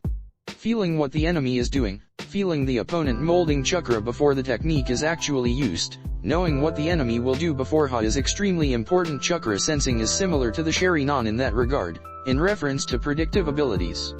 During this battle, you may not have noticed but I saw you reacting before I did my jutsus, even if you didn't notice yourself. That just means you are a Natura sensor and that is very rare. So trust me, evolve your gift until you can do it without concentrating, and train it until it becomes second nature. Believe in yourself, Naruto finished. Winner of the match, Senju Naruto, B said, and crowd erupted in cheers. It had been a great match between shinobi of 2 very conflicting villages. Naruto approached her and extended his hand for her to take. Ren looked up to see Naruto offering his hand. His eyes had revolved back to the usual blue.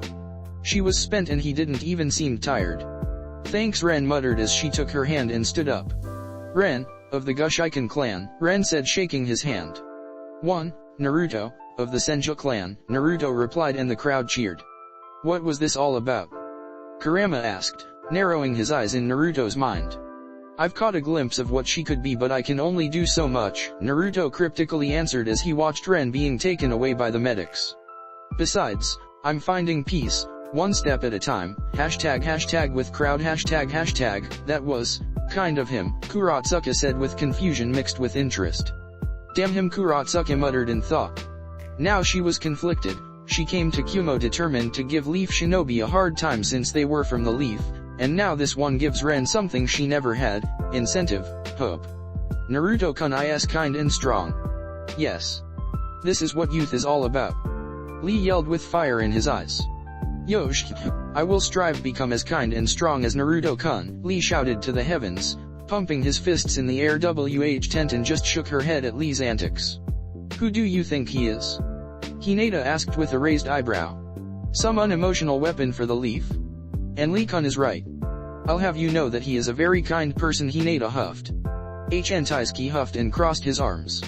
I guess, Kurotsuki replied, bringing her hand to her chin. Although the bingo book does portray him as rather ruthless and some kind of monster, and after what he did in Kiri I can't but doubt of his kindness, he is ruthless but only to enemies and those who bring harm to those he holds dear, just like anyone else really. Even someone of the purest of hearts feels anger when someone he loves is hurt or threatened. He did have a god complex, and just between you and me, Hinata started conspiratorially, whispering to Kurotsuki's ear. I think he still does, only toned it down a lot. But sometimes it gets the better of him and he starts rambling about how he's God Almighty and how he will bring swift retribution from the above. Hinata chuckled. Really? I'd pay to see that. Kurotsuki laughed, thinking of Naruto preaching to his enemies. Then again, can you really blame him?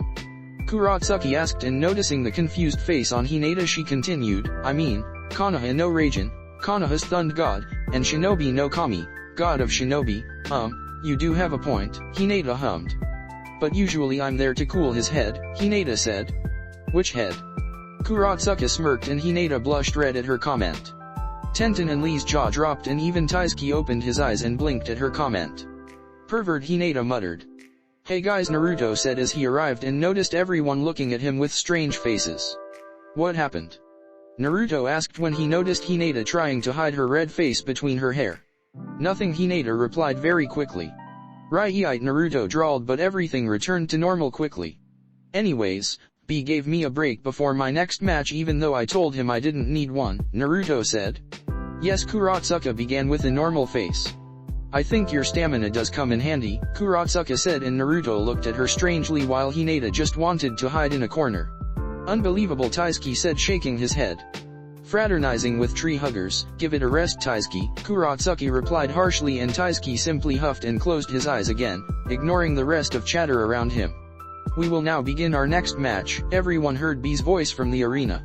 Akira and Naruto come to the arena. Well then, see you in a couple of minutes. Naruto pecked Hinata's cheek and went down to the arena. They say shy girls are the wildest, Kurotsuki whispered, trying to hide her smile. Hinata just groaned and turned to the arena. She was already missing the times Kurotsuki ignored her. #arena #Akira of Kusa against Senju Naruto of Konoha, B said as both shinobi stood in front of each other. Both ready? B asked and got nods from both Akira and Naruto. Naruto blinked when he saw Akira licking her lips and winking at him. Okay, Naruto thought in confusion. She wants the D, Kurama said with his eyes bulging out. The what? Naruto asked, but was broken from his chat by B begin just as the match began, and before Naruto could even do anything Akira started untying her cloak and simply let it slid down to the ground. What the hell? Naruto blurted out. Naruto was gawking openly at his opponent who had a smirk on her face. Akira was a young woman, around 20 years old, with charcoal black eyes and long flaming red hair tied in a single ponytail with twin bangs framing her face. Although it wasn't her hair and eyes that caught Naruto's attention but rather her uniform or lack thereof, she was wearing nothing more than bandages around her chest that, from the bulge it had, meant she was very well endowed. The only other item of her uniform was a rather short, even for its name, red with yellow flames short jeans so tight that they left nothing for the imagination. With crowd #oh my, Kurotsuki laughed when she Akira stripped herself of almost all clothing. That's a peculiar tactic, Hinata muttered but continued watching the match. #arena #best jounin exams ever, Jiraiya shouted from the cage box, making Naruto sweat drop. Naruto turned his attention towards B, who was looking intently at Akira with a small trail of blood dripping from his nose. Oi, Naruto smacked B's head, snapping him from his dreams.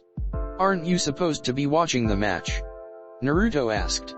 My Akira began with a small smile, tugging her lips. Aren't you handsome?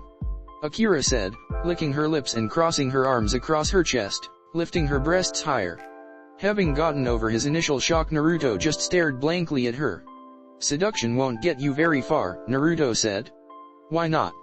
Akira pouted, biting her lower lip. I'm married to someone I love very much. You will have to try a lot harder if you want to win this match, Naruto said blankly, crossing his arms around his chest armor. Oh well, Akira sighed, before smirking again. I guess I'll have to try a little harder. Akira smirked and Naruto prepared himself when he felt her molding chakra, possibly to some technique. Koibito no kisu, lover's kiss, Akira muttered, placing her hand on her lips and blowing a kiss towards Naruto. Naruto just stared blankly at Akira as she sent him a kiss. What a strange opponent. I'm half tempted to knock her out and be done with this, Naruto thought to himself as he waited for something to happen. Suddenly Naruto felt himself starting to heat up. What the hell? Naruto said as his heart rate started going up and he himself felt drawn to her. Naruto gulped and started breathing harder as his blood started going places it shouldn't be during a battle. Kai, Naruto muttered, flaring his chakra slightly. It's not a genjutsu, silly, Akira smiled sweetly. Now, why don't you surrender and we will go have some fun, Akira said in a soft voice. It sounded almost like a whisper. Kurama, what the hell is happening? Naruto asked to his partner. He felt so compelled to do as she said and he wanted nothing more than to just jump her right now. Oh, this is golden. She's got you by a leash already, Kurama laughed, rolling on his cage. Kurama. Naruto growled but Kurama didn't seem to bother. It's very simple, brat, it's just, ### with crowd ###. Pheromones, Hinata said when she noticed Naruto's struggle with himself. And lots of them, how can you tell? Kurotsuki asked. I'm a medic. We have been trained to identify chemicals and other products by their smell alone. To everyone else and depending on the pheromone itself, it can smell good, horrendous, or nothing at all. Hinata explained. Since Naruto-kun is in that state, it's obvious she picked the right one against him. You seem to be taking this very well considering Naruto is almost drooling over her. Tenten pointed towards Akira in the arena. It's a natural reaction from the human body when exposed to pheromones. Hinata shrugged her shoulders. Besides, I can do the same thing she's doing without pheromones. Hinata grinned. ###arena ###. It's very simple, brat. It's just pheromones, Kurama said, wiping the tears from his eyes.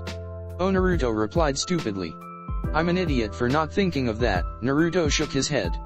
No arguments there, Kurama said, but Naruto decided to ignore his comment. Naruto took a deep breath to calm himself and disabled his sense of smell, effectively nullifying the chemical. His breathing returned to normal as his heart rate slowed down. Naruto opened his eyes and noticed that Akira was wiggling her finger in a come-to-me motion. Naruto faked still being under the pheromones effects and simply put on a goofy smile on his face and started walking towards Akira, one step at the time. Akira smiled as Naruto arrived in front of her and closed her eyes, leaning forward to kiss him. She felt something cold in her neck. She opened her eyes in confusion until she saw a kunai pointed right at her throat. It was a good plan. My Sharingan can only see chakra normally, and since I wasn't looking for airborne chemicals I missed them, Naruto smirked. And it would most likely worked if not for my partner. Akira asked in shock. She had never lost against any male and even managed to get females to drool themselves into unconsciousness. Kuwabai explained your little plan and I simply stopped smelling, Naruto said, and Akira's eyes widened until she dropped her head. My pheromone release, failed. Akira hung her head. That sucks, let me go, Jiraiya yelled from the cage box, struggling against both blue, Tobirama, and green, Hashirama, who were holding him from jumping into the arena. She is in danger, hang on my love, I shall come for you, Jiraiya wailed from the balcony, making everyone sweat drop at the pervert's antics. Maybe you should tone your ability down now that you lost. My godfather is already crazy as it is, Naruto said, shaking his head in disbelief. Where is Tsunade to make him behave? I guess, Akira muttered as she stopped producing pheromones, and Jiraiya blinked before coughing to hide his embarrassment. The Raikage was simply holding his stomach in laughter at Jiraiya's actions. Truly the greatest pervert of the elemental nations, a choked out winner, Senju Naruto of Kanoha, B said. ### with crowd ###, Heiji dash, Naruto was cut off with Hinata jumping on him and smashing her lips against his with a fiery kiss that ended sooner than she wished. What was that for? Naruto asked. Just because, Hinata said with her arms around his neck. So it's not because of the match I just had? Naruto asked, chuckling. Nope, Hinata replied innocently. Were you jelly? Naruto asked with a teasing tone, making Hinata quickly shake her head in denial. Oh, you were, Naruto teased. Say it, Naruto ordered playfully. No, Hinata stood her ground, barely restraining a smile. Naruto's hands quickly went to her stomach and he began tickling her. Stop it, Hinata giggled as she tried her best to stop Naruto. Say it, Naruto said. And no, Hinata replied with tears welling up in the corner of her eyes. Get a room, Tenten coughed, breaking the couple from their actions. Hinata smiled and winked at Naruto before turning to face Tenten. You are welcome to join in, Hinata said, and Tenten sputtered before going so red she nearly fainted. Hinata, Tenten shouted from embarrassment. You're lucky. How come Niji doesn't do sweet stuff like that? Tenten whined. Naruto hummed and turned towards Tenten. Did you remove his appendix? Naruto asked. Appendix? Let me rephrase that, Naruto begun with a grin. Did you remove the stick up his ass? Naruto asked and Tenten's jaw dropped. Naruto-kun, Hinata chided, but Naruto just laughed. You know how Niji-ni-san was raised. He will never do stuff like this.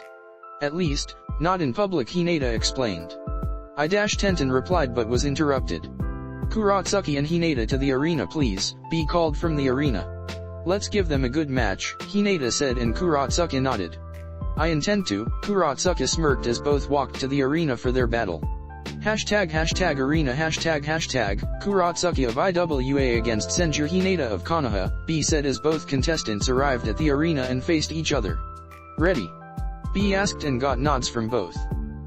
Begin. The moment B started the match, Hinata blasted forward towards Kurotsuki, wasting no time to engage her opponent. Kurotsuki started running away, knowing very well the golden rule against fighting her opponent. No matter how unskilled the opponent may seem, never engage in taijutsu against a Hyuga. Kurotsuki remembered the words of her sensei.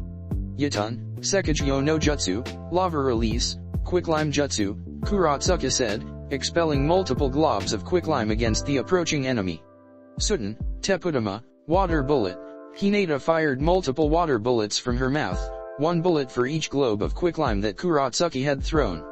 The water collided with the quicklime and quickly hardened it, making it worthless, nothing more than simple flying chunks of rock. Hinata dodged the hardened quicklime and jumped into the air, meeting with Kurotsuki with a raised leg.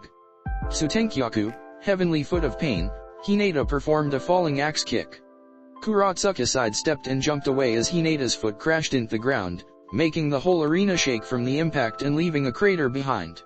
Holy Fukao, Kurotsuki's eyes popped out of her skull. The blast alone would have killed me, Kurotsuki muttered in shock as the dust cleared and Hinata stood in the middle of the crater, cracking her knuckles. Hinata dashed forward and Kurotsuki did the only thing that came to mind when she noticed the crater. She ran, for her life and bones. Alright, come on Kurotsuki, think. Kurotsuki raked her brains for some type of strategy against the incoming Hyuga girl. Kurotsuki knew that she couldn't engage in taijutsu against a Hyuga. Their taijutsu was deadly enough, but now factoring in that monstrous strength, and she had a ridiculous opponent to defeat. It would be only a matter of time before she was tired and Hinata would catch up to her. Any sneaky attack won't work as well. She will see me coming from a mile away with those blasted eyes. Kurotsuki frowned as nothing came to mind. And here was she thinking she had done proper research on her opponent. Doton, Doryaso, Earth Spears. Kurotsuki placed both hands on the ground. Several spikes protruded from the earth and shot forward, intending to skewer Hinata. Kurotsuki muttered some profanities beneath her breath as she watched Hinata dodge the spikes with grace, no stumbling, no faltering and no lost momentum. She seemed like a juggernaut at this point. Kurotsuki performed another earth jutsu and watched as an earth dragon rose behind Hinata and charged against her. As the earth dragon reached Hinata, she recoiled her right fist and slammed it head-on against the stone dragon. With a deafening bang that echoed through the walls, Hinata's fist drilled through the dragon as it was all but disintegrated in a matter of seconds. Without wasting a step, Hinata's form seemed to blur as she appeared right in front of a stunned Kurotsuki who braced herself. Kurotsuki was immediately on the defensive, dodging most of the attacks since blocking was a dangerous game against a Hyuga.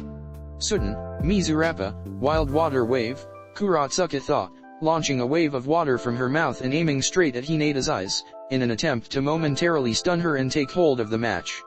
Kurotsuki's was shocked when Hinata closed her eyelids before she had even opened her mouth. The water splashed harmlessly in the Hinata's face and she continued her relentless assault with her eyes closed. Her Byakugan allowed her to see everything around her, even with her eyelids closed. With a fast chest thrust, Kurotsuki was flung back and tumbled through the ground. What the hell? Kurotsuki snarled out loud as she shakily got up and took deep breaths, pushing the stinging feeling away. I can see chakra with my eyes. I saw you molding a water technique before you even opened your mouth to use it, Hinata explained, and Kurotsuki grumbled and began running through hand seals. Predict this, Kurotsuki shouted as she finished with her sequence and took a deep breath. Yatun, Yokai no Jutsu, melting, Kurotsuki released a large amount of lava from her mouth that spread into a broad, thin sheet as it traveled through the air. She arced her technique upwards, making it come down from the above against Hinata, and thus making it impossible to Hinata to jump away. Hinata watched the lava blanket blocked the sun from view, with her being beneath it. Kaiten Hinata started spinning as a blue dome of chakra appeared around her form. The lava simply dropped down on the blue dome of chakra and started sliding down the sides, into the ground. Kurotsuki's eyes widened and she was forced to take evasive actions as her own technique is used against her. Due to Hinata's rotating defense, the lava was being repelled all over the arena, across all directions. Kurotsuki jumped backwards, keeping away from the range. Hinata stopped spinning as Kurotsuki noticed that she was completely unharmed. A perfect circle formed in the lava with Hinata being the center of it, without a single scratch or burn mark. Haka Kyushao, air palm, Kurotsuki bent down as a blast of air grazed her hair. She looked backwards and saw the blast of air hit the arena walls, chunking it heavily. She didn't have much time to ponder on the power of the air palm as Hinata reached her. Hinata threw a left hook and Kurotsuki quickly brought her left arm to block it. Kurotsuki gripped Hinata's attacking arm by the wrist and twisted it, trapping it tightly beneath her armpit in an arm lock. Kurotsuki's other fist started gaining a red hue. She powered it up with fire chakra, getting ready to strike. What the hell? Kurotsuki blinked as Hinata's trapped arm seemed to turn into a bluish, somewhat translucent color. 2. Hinata's arm simply slid off of her arm lock like it was made of rubber. Kurotsuki's eyes widened when Hinata's arms seemed to blur, and before she could do anything she was already midair with several stinging sensations through her arms and chest. Kurotsuki landed on the ground with most of her chakra points blocked. She didn't get to think much on what happened as unconsciousness took hold of her. Winner, Senjure Hinata of Kanoha, B said, and the crowd cheered once again. Kanoha was already 3 for 3. Hashtag with crowd hashtag Yoshihuli yelled, pumping his fists into the air. I'm getting all pumped, you dash, smack, stop it, Tenten shouted back, smacking Lee on the head. You keep yelling and I'm knocking you out before we have our match, Tenten warned, and Lee got a terrorized face before cowering under Tenten's wrath. So that's her new technique, Naruto thought about Hinata's arm turning blue and jelly-like. It almost seemed like a thicker version of water, some type of gel substance. He caught only a glimpse with his Sharingan and couldn't study much of it. I wonder if she can change the density, Naruto wondered, but was broken from his musings when Hinata arrived. Nicely done, Naruto congratulated her, and Hinata just nodded until she was distracted by the yelling pair of Tenten and Lee. Tenten-chan, Lee began. You must see the flames of youth. Yoshi Lee dash. Rock Lee and Tenten to the arena please, be called. Yoshihime Ge dash, just go, Tenten grumbled and watched as Lee nodded vigorously and jumped off from the stands. Tenten turned towards Naruto and Hinata. I just wish I had a normal team, Tenten said with a sigh as she made her way to the arena. Alright, Naruto started, gathering the attention of his fellow contestants. 1000 Ryo that Lee wins this match, Naruto said, and everyone's sweat dropped. 1000 Ryo that Tenten wins, Hinata countered with her eyes sparkling mischievously. You seem confident, Naruto said, narrowing his eyes. Perhaps, Hinata said. There's nothing against helping other contestants, Hinata said, and Naruto's eyes widened as she dangled a vial of poison from her hand. She threw it at Naruto and his eyes bulged out when he noticed the flask was empty. Run Lee, run hashtag arena hashtag rock Lee of Kanoha against Tenten of Kanoha. Both contestants ready? B asked, and both Tenten and Lee nodded. Begin. Yoshi dash, saw Shoryu, twin rising dragons. Rock Lee was in the middle of his celebrations when Tenten jumped in the air with 2 scrolls twirling alongside her. Kunaus, shurikens, senbon, sickle. Almost every sort of weapon one could think that had sharp edges began raining down on him. Lee was broken from his thoughts as he began evasive maneuvers. Lee jumped backwards to avoid several kunaus embedding themselves on the ground. Lee smashed his foot on the ground, making several pieces of rock jump into the air. With a remarkable feat of dexterity, he managed to kick all the stones, sending them flying straight towards the still airborne Tenten. Tenten saw the incoming stones and immediately intercepted them with weapons, either destroying them to dust or simply diverting them from hitting her. Her attention turned from the stones and towards Lee, who seemed to be gone, his stone attack successfully distracting Tenten. Tenten noticed a shadow being cast above her and tilted her head backwards to see Lee arriving at her height. With a flick of her wrist she sent a single kunao flying towards Lee, who didn't expect it. Not good enough, Tenten frowned in thought when S noticed her kunao slash through his arm, tearing the green jumpsuit but not enough to graze his skin. Tenten dropped her technique and fell to the ground and started running through the arena with Lee after her. Kanoha Senpua, Leaf Whirlwind, Lee launched a flurry of low and high kicks that had Tenten in the ropes. Tenten sidestepped a straight kick and jumped backwards as Lee performed a rather roundhouse kick. Lee regained his footing and jumped forward once again. Tenten slapped both hands together as if clapping and started spreading them apart, showing a small metal glint between her palms. Lee ignored her actions and continued forward. He sent a straight kick and Tenten sidestepped it and wrapped her arms around his outstretched leg. Tenten took out a kunao and slammed it on the ground, driving so deep it nearly buried the hilt. What? Lee asked, bewildered when he stumbled to the ground and noticed his right leg hadn't moved. Around his leg were several wire strings, wrapped around his leg and the kunao buried on the ground. He didn't dwell much on this as Tenten began unleashing another rain of weapons, this time against a stationary target. Even a taijutsu master like couldn't dodge every single part of his body when this leg was trapped to the ground. Lee swiftly caught a kunao midair and started using it to deflect the incoming projectiles. Clang thump clang clang, weapons clashed and fell to the ground with small thump sounds. Lee raised an eyebrow when Tenten's wave of weapons came to a halt. He was surprised to see her taking deep breaths but had a small smile on her lips. That was when he felt. Lee looked towards his right shoulder and noticed a small gash on his green suit, this one deep enough to graze his skin. All my weapons had poison. It's only a matter of time now, Tenten said and watched as Lee frowned, but suddenly his mood changed completely. I'm sorry Guy-sensei, but I cannot lose here, Lee whispered as he began unwrapping the bandages around his arms. Tenten gulped and braced herself, knowing very well what was coming next. Kaimon, Kyuaman, Siaman, Shoman, Taman-kai. Lee yelled as his body exploded with power, breaking through the ninja wire and ripping the ground apart. Hashtag with crowd hashtag, that was a very bad move, Naruto frowned when he noticed Lee open the gates. How come?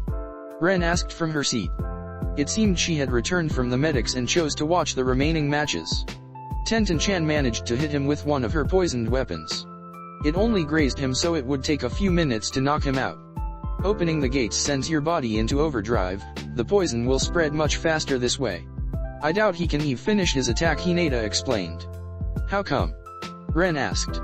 My poisons are the good stuff, hashtag arena hashtag. The wind was rustling and Tenten had to shield her face from the scorching heat. Lee's body had veins bulging out everywhere, his skin was blood red and even his pupils seemed to become a hollowed white. Suddenly Lee coughed and kneeled on the ground. I cannot lose here, Lee struggled to say and shot forward, his fists had an orange aura around them. Tenten took out a simple-looking scroll and spread it on the ground. Without wasting any time she channeled chakra through her hand and slammed it into the scroll. Summoning Iron Protection Wall, Tenten summoned a large segmented iron dome around her, much like the shell of an armadillo. Asa Kyujaku, Morning Peacock, Lee shouted as he arrived near the iron walls and unleashed the full might of his attack. Countless punches, so fast they set the air around his fists ablaze by sheer speed and friction. Tenten's defense managed to hold on until Lee upped his attack and the iron armadillo started buckling under the pressure. Lee coiled his fist and slammed it as hard and fast as it could. The ground caved as the iron walls exploded outwards. Boom! The arena was covered in a layer of dust and everyone held their breath in anticipation. As the clouds of dust started disappearing, the first to be spotted was Rock Lee, who was on the ground, face down unconscious. His clothes were ripped apart and hands and wrists showed burn marks. B was about to say that Tenten had won the match until they spotted her. She was in the same state as her teammate. Clothes in bad shape and burn marks spread through her whole body. She was sprawled on the ground, completely unmoving. Since both participants are unable to proceed, I declare this match a draw, B said as the crowd cheered as both Lee and Tenten were carried away by the medics. Hashtag with crowd hashtag. Naruto hummed and thought. How does that leave our bets?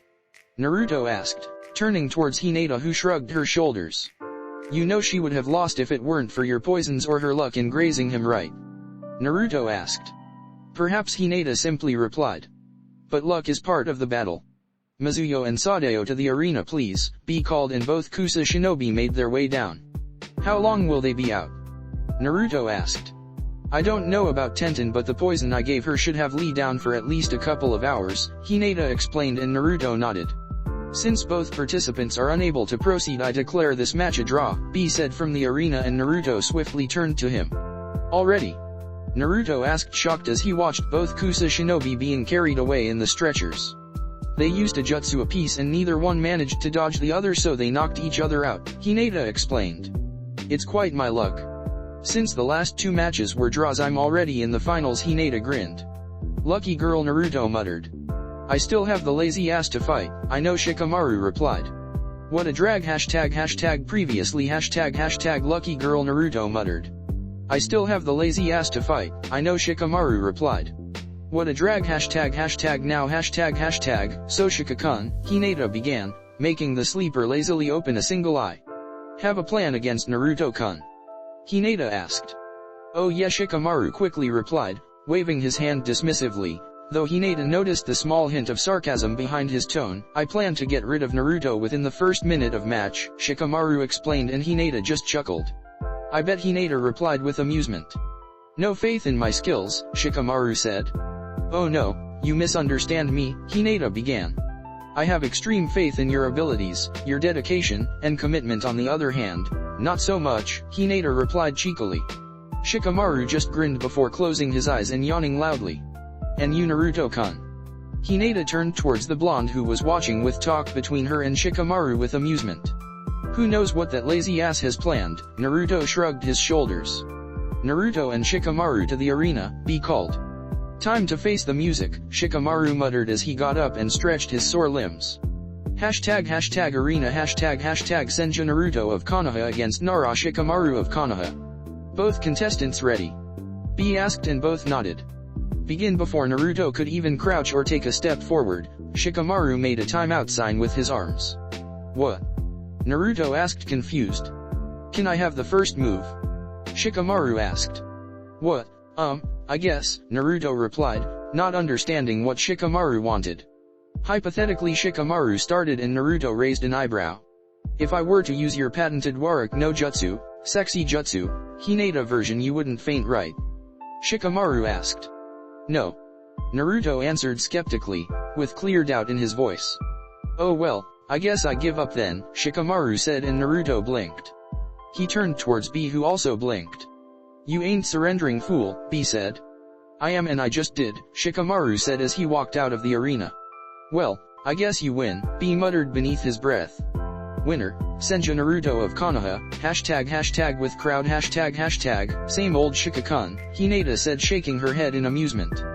He pulled the same stunt at the Chunin exams, Hinata said as she watched most of the crowd face palm at Shikamaru's actions. And I'm back, Shikamaru said as he walked in. I told you I would be done with him under a minute, Faith, right? Hinata asked, and Shikamaru nodded. He sat in the same spot and immediately closed his eyes, wishing for some much-needed sleep. Hinata to the arena, be called. #cages box #. Finally we will get some action, the Raikage said, correcting his posture and slightly bending forward to give the incoming match his full attention. This won't be a normal match, you know. Jiraiya asked, never looking down from the arena. The Raikage hummed in curiosity, turning towards Jiraiya. The pervert seemed to be reminiscing about something, not even acknowledging the Raikage's attention. There has never been, to my knowledge, a match between 2 cage-level shinobi merely for entertainment purposes, Jiraiya chuckled, and the Raikage paid close attention to his words. And I doubt they will think of this as a simple show for the crowd. Have no doubts that it will be very entertaining, but for them it will have a special meaning. Did you know that they have been training side by side for years? Jiraiya asked and paused, but continued before the Raikage could comment. They trained together since they were 8 years old. At that age I playing with wooden kunao and jumpin' in the mud, Jiraiya chuckled, and the Raikage snickered. They had the village against them, both shouldering hate, misery, distaste. They were forced to grow harshly, almost like in times of war, and grow up they did. Brave, loyal, strong, each one in their own way. Naruto against the village, Hinata against her family, joined by their misfortune and driven together by their will to overcome their obstacles and become something more. It almost sounds like those crappy romance books you find at the stores regarding misfit people who eventually become something. Jiraiya laughed before quieting down. But those two are special and I believe that together they will change the world. I trained them both for 3 years, and together they can achieve the impossible. They complement each other in every way. It's kind of strange really, growing up as rivals and lovers, but I think that it only made them stronger, in both ways, Jiraiya said in a soft tone. His voice was filled with pride. But I am just an old pervert reminiscing about his students, Jiraiya laughed. After all, this is their story to tell. ### with crowd ### final match of this year's Jounin exams, B said, and the crowd cheered as both Naruto and Hinata took their place facing each other. Senju Naruto of Konoha ready? B asked and Naruto nodded. Senju Hinata of Konoha ready? Yes, Hinata replied. Begin. B called for the start of the match, but neither Naruto nor Hinata made a single movement. Not a step forward, no shifting of their weight, not even a blink.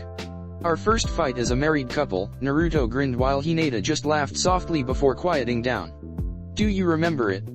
Hinata asked in a low voice. She seemed to almost whisper her question, but Naruto heard her nonetheless. Naruto smiled as a small memory jumped into his mind. I promise Hinata that I will one day remove that seal. I promise that I'll protect you and together we will show the village what a couple of losers can do, Naruto said, smiling as he reminisced at that particular time. You do remember? Hinata smiled with her eyes almost watering. They weren't just words, Hinata-chan. I meant every single thing I said, Naruto replied. You know that I always considered myself your equal. I always strived to be as brave as you, as strong as you, but I stopped that 1 year ago, Hinata said, and Naruto rose an eyebrow in confusion. When your eyes reached their final level I knew that no matter how hard I tried, how hard I pushed myself, I could no longer reach you, Hinata said, and Naruto was about to say something but Hinata stopped him. And the thing is, I am okay with that, Hinata smiled softly. I always pushed myself and thought that if I was anything below you then the village would see me as just Hyuga Hinata, the disowned daughter of the Hyuga clan. But I was wrong. Even though I will never reach you, they see me as Senju Hinata. I'm not shadowed by marrying you or belonging to the Senju clan. They respect me. They acknowledge me by my talents in taijutsu, my byakugan, and medicine. I came to the conclusion that the village and the world already sees me as something, and now all I want is to make you proud of me, Hinata finished, and Naruto sat there gobsmacked. Ready? Hinata asked as she took her stance. I was always proud of you, Naruto thought as he launched himself forward, picking up dust as their fists met with a bang. ### with crowd ### well, Shikamaru said, getting up. I'm leaving, Shikamaru said, and started walking away. You are not watching the match? Tenten asked, having regained consciousness and being allowed by the medics to watch the matches. No, why? Tenten asked in disbelief. Safety, Shikamaru simply replied. What? Tenten asked, furrowing her eyebrows in confusion. She's going all out and I value my life, Shikamaru said. We are Tenten was broken from her explanation when the stands seemed to rumble. She quickly turned to the arena to see that the match had begun and Naruto and Hinata had both fists against one another. See that? I'm leaving, Shikamaru said, and walked away as the stands vibrated again. Oh dear, Tenten muttered when she noticed specks of dust falling from the concrete ceiling. ##arena #Naruto and Hinata were both engaged in a highly technical taijutsu match. For now it all about the stances, the blocks, and counters, not that the punches didn't have power behind them, I assure they did. But for now it was matter of skill and not power. Hinata threw a fast left jab only to Naruto parry her strike. Naruto simply tapped her arm away and quickly replied with a jab of his own, straight to her head, aiming for her left temple, but Hinata quickly countered with the same, locking each other's arms. The ground rumbled and cracked as both struggled to overpower the other, his glowing red eyes staring straight into Hinata's silver Byakugan, who also was already activated. Hinata's arms suddenly turned to the same blue gel he had seen in the previous match. Naruto stumbled forward, surprised by Hinata's sudden disengage. His eyes widened when he noticed Hinata tilting her head back and quickly bringing it forward, trying to headbutt him straight on. Now that's a woman who doesn't mind playing rough, Naruto thought to himself as he used his kamui to phase through Hinata. As he passed through her, he quickly turned around with a spin kick, only to simply be blocked. Hinata hadn't even turned around and blocked a blind kick to her backside with a single hand, courtesy of the 360 degrees of vision from the Byakugan. Hinata swiftly turned around, ducking swiftly as her right fist seemed to gain a blue hue. Naruto's eyes widened when he saw the chakra build up within her fist. Hinata extended her right arm heading for a right swing, her fist seemed to almost whistle with the speed it carried. Naruto raised his left arm, intending to intercept her attack. Just before her attack connected, Naruto used his free arm's hand to support his defending arm, knowing the attack would be powerful. Hinata's fist crashed into Naruto with a loud, resounding bang, forcing Naruto back a few inches, his feet dragging through the ground as he was pushed back. "I'm not blocking another one of those," Naruto thought, gritting his teeth as he jumped backwards. He lightly shook and flexed his left arm, trying to get rid of the pain and the lingering stinging sensation. He looked up to see Hinata raising her leg and smashing it into the ground, ripping out a huge boulder of the ground. With a single hand she picked up the boulder and hurled it towards Naruto. "Oh hell," Naruto muttered as he charged a Raise-Non and smashed it against the boulder, pulverizing the stone. He looked up to see that Hinata had disappeared. He backflipped from his position as Hinata shot from underground, her right fist prepared for an uppercut, her punch missing his chin by a few inches. As he was backflipping, Naruto tried to kick her C in reply, only for to simply tilt her head backwards just enough to dodge it, no wasted movements. Haka Kyushou, Air Palm, Katon, Gukaku no Jutsu, Great Fireball Technique, Naruto countered Hinata's air palm with a powerful fireball. The fireball easily ripped through her wind attack and continued towards the target. Kaiten Hinata was enveloped in a spinning shroud of chakra. The fire crashed against Hinata's defense and was quickly put out by her spinning effect. As the dust settled down from her defensive move, both Naruto and Hinata stared at each other before moving forward again. They met again with a bang, their fists blurring towards each other at blinding speeds. Naruto could track every single one thanks to his Sharingan, and Hinata could see his muscles preparing for the strike, giving her a heads up. Hinata's fist glowed on again, and this time she sent her punch straight forward, reverberating through the air. Bang! Naruto sidestepped her punch, making it hit the arena walls head-on. The stone wall screeched almost like wood cracking, a fissure started from the impact place and spread all the way to the top, making heavy chunks of stone fall to the ground and leaving a large opening on the walls. Her strength is just ridiculous, and she's not even using senjutsu, Naruto shook his head in thought. Hashtag cagebox hashtag oh hell, the Raikage sighed when he noticed part of the arena walls collapsing. At this pace they will bring the whole place down, the Raikage muttered while Jiraiya just chuckled. They certainly aren't pulling any punches, get it? Jiraiya laughed while A shook his head at the lame pun. See, the Raikage said. Raikage-sama? C asked, leaving his position as bodyguard and kneeling on front of his leader. Call the Umbu Barrier Division. Have them set up a small barrier around the outside of the arena walls, the Raikage ordered, and C nodded as she shined away. A little too much? Jiraiya asked. I'm not taking any chances, hashtag arena hashtag Naruto jumped backwards to avoid the falling chunks of rock from the walls. Hinata stayed put, simply sidestepping the rocks. Once the dust cloud had settled, the arena now supported a brand new opening to the outside. Naruto narrowed his eyes when he saw Hinata roll her sleeves up and bent down to the ground. His eyes widened when he saw Hinata place her hands around the largest chunk of collapsed wall and lifted the heavy chunk of wall, rising it above her. This is ridiculous, that has to weigh almost 40 tons. She can lift a house without her Byakugan, strength of 100 technique, or senjutsu, truly amazing. I wonder what her limit is, Naruto thought to himself in disbelief. He gulped when he saw Hinata leaning backwards and flinging the large rock towards him with surprising speed. Naruto bent his knees and held his ground as the rock approached, casting a shadow over him. With a flick of a wrist, 2 chains shot from both hands and wrapped themselves against the incoming meteorite. Naruto jumped to the side and channeled chakra into his feet. Naruto gripped his chains tightly as he swung the wall around and sent it against towards Hinata. Hinata cocked her fist and slammed it against the wall, vaporing it into dust.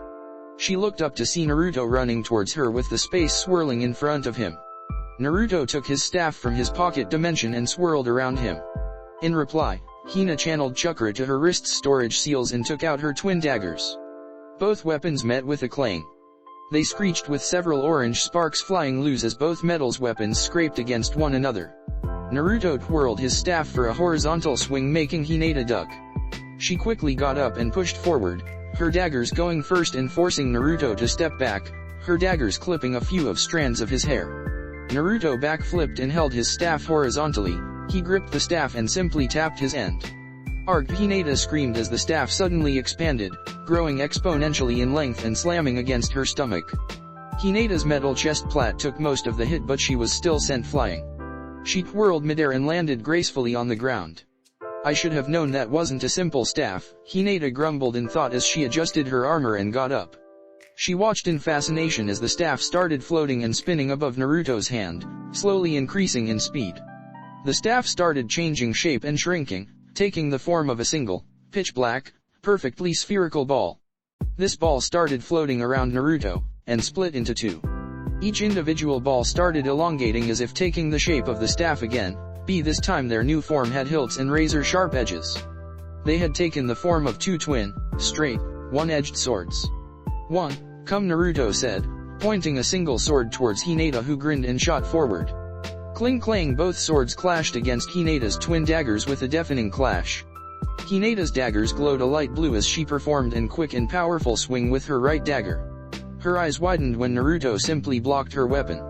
"My dag was laced with wind chakra, even though it's my secondary nature it should have sliced right through," Hinata thought to herself in confusion as she parried a strike. Hinata stepped back and threw both daggers into the air. She cocked her right fist and slammed it forward. Naruto brought his twin swords in an X shape and blocked her punch. Taking advantage of her forward momentum, Naruto withdrew one of his blades and flexed it forward, piercing through her chest plate and straight through her stomach. He blinked and his breathing hitched when he noticed his sword embedded in Hinata's body, with the other end protruding from her back. Even the crowd seemed to gasp in shock and surprise. Naruto looked in shock but noticed that Hinata wasn't in P but rather smirking. "Suka no Jutsu, water transformation jutsu," Hinata smirked as she pushed his extended arm deeper into her stomach, burying the hilt of the sword in his own hand into her. Naruto didn't even stop her with his shock, and before he could understand what happened, his right arm was trapped. Hinata smiled as she caught her daggers and swung both arms forward in a scissor attack. Naruto had to think quickly on his feet since he had only one arm available to defend against two daggers. "Chidori Nagashi," Naruto said, and Hinata's eyes widened. She quickly dropped her jutsu and completely liquefied, dropping to the ground in a puddle of water. The water quickly rushed away and stopped a few feet from Naruto. The water started to clod together and growing in height until it took the shape of Hinata. "Nifty little jutsu you got there," Naruto said as he rested both swords on each shoulder. "Thank you, Naruto-kun. This is the defensive jutsu I picked up back in Kiri and I've been working on it ever since," Hinata explained. "I got the idea after seeing your kamui since not all of us can have overpowered eyes," Hinata said as she dashed forward once again. ##cagebox ##oho Jiraiya cheered and nearly jumped from his seat when he saw Hinata's new jutsu. "I always knew that girl had a good head on her shoulders," Jiraiya grinned. "Very interesting," the Raikage mused. "I always had the idea that jutsu was the Hojiki clan's bloodline. It's a common misconception," Jiraiya replied, making the Raikage turn to him. "That is the Hojiki clan's secret technique and not their bloodline. Much similar to the gentle fist taijutsu style, you don't actually need the Byakugan eye to use it," Jiraiya explained. "Though I wonder where she got it?" Jiraiya asked in afterthought. "She partook in the bloodline war back in Kiri. Everything was chaos back there. I wouldn't be surprised if she picked up a couple stray scrolls from there, and like you said, she has a good head on her shoulders," I said, and Jiraiya was surprised. "How do you know that she was in the war?" Jiraiya asked cautiously. "If I remember correctly, only Naruto and the dragons of the leaf were in combat." "Come now, Jiraiya-sama," the Raikage replied in amusement. "The leaf village isn't the only one with a spy network around. We are not as blind as you see us," the Raikage explained. "You got me there," Jiraiya said, chuckling. "Besides, when Naruto is somewhere then she isn't too far away. If I'm not mistaken she would be the purple dragon. With Naruto being the silver dragon and Sabaku no Gara, the Ichibai Jinhyuriki being the brown dragon," the Raikage explained, and Jiraiya nodded, surprised by the accuracy of Kumo's intel. "Although those two," the Raikage said, pointing towards the blue and green dragon behind Jiraiya, "along with the rest of the group remain a mystery to us. I don't suppose you could enlighten us?" the Raikage innocently asked. "I do believe they are about to pick up the pace," Jiraiya said, motioning to the arena. The Raikage knew that Jiraiya intently shifted the focus of the conversation but made no reference to it and simply turned to the arena. #arena #Katon, Goku Mekyaku, Great Fire Annihilation. Naruto's trademark fire jutsu burst from his mouth in a colossal wave of hot fire. The barrage of fire scorched the grounds as it barreled towards Hinata, who was already blurring through hand seals. Sutten, Daibakuzu Ishao Urha, Great Exploding Water Wave. Hinata replied to Naruto's fire jutsu by using her strongest multi-purpose water technique. She pumped her lungs with chakra and then released it. A magnificent wave of water poured from her mouth, forcing her to rise in the air by the force of it. Hinata stood on top of the water wave as if ridding it. The water marched forward, crushing anything beneath it, and clashed against the wall of fire. Naruto poured more chakra into his technique, making his fire start to change from regular orange to an almost pure white due to the heat released. They both stopped their techniques, seeing that they were neutralizing themselves out. Although Hinata's water technique should have the advantage, she didn't have the capacity to simply pour more chakra into her technique, unlike Naruto, who was always renowned for his unending batteries. The steam from the technique was so much that it clouded everything in the arena, making all of the audience blind. The steam started to overflow over the walls, but it showed no sign of starting to dissipate. "Do you see anything?" a spectator asked to the person sitting next to him, who simply shook his head in denial. "How are we supposed to watch the match now? I can barely see my hands. This sucks." Cling clang. All of the audience's rambling was broken from the metal sounds coming from the arena. Even with all of the steam, Naruto and Hinata were still going at it strong. Suddenly, a silence overtook the arena. The crowd's breathing hitched in anticipation until loud shouts broke their stupor. "Kuki-yos no jutsu, summoning technique. Kuki-yos no jutsu, summoning technique." Both Naruto and Hinata called out their jutsu at the same time. The steam that once clouded the arena was pushed back due to pure air displacement. The crowd's eyes widened in shock and surprise at the face of the two monsters standing in the mid of the arena, each summon with their respective summoner on top of their head. "Thank you for coming, Katsuyu-sama," Hinata said from the top of her slug summon, the boss of the slug clan. "No problem at all, Hinata-chan," Katsuyu replied. "Who are you? You are fighting Naruto-kun," Katsuyu said. "Thank you for the assistance," Hinata said, and looked up to see Naruto on top one very large fox. The fox in fact looked a lot like the Kyuubi himself, although it possessed nowhere the size of the nine tails. He was just about the size of Katsuyu herself, rusty red fur with piercing red eyes and black vertical slits. Black ear tips and legs, white underb coupled with a single bushy tail with a very distinctive dark blue collar tip. "It's the first time you have summoned me, Naruto-sama," the fox replied in his deep voice. "Sorry about that, Kentaro," Naruto replied, rubbing the back of his head. "For a moment I thought you would summon the Kyuubi," Hinata replied as she readied herself. "Even I'm not crazy enough to summon Kurama into such small arena," Naruto replied. "You are right, of course. These people are not worthy of gazing upon my magnificent self," Kurama said from his mind, making Naruto sweat drop.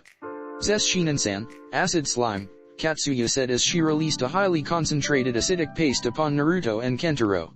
With all the dexterity of a fox, Kentaro simply sidestepped the acid as it splashed into the ground, melting the earth and rock. Kentaro snarled, showing his point and sharp fangs as she charged forward. Kentaro's tail started crackling with lightning as picked up the pace and dashed forward.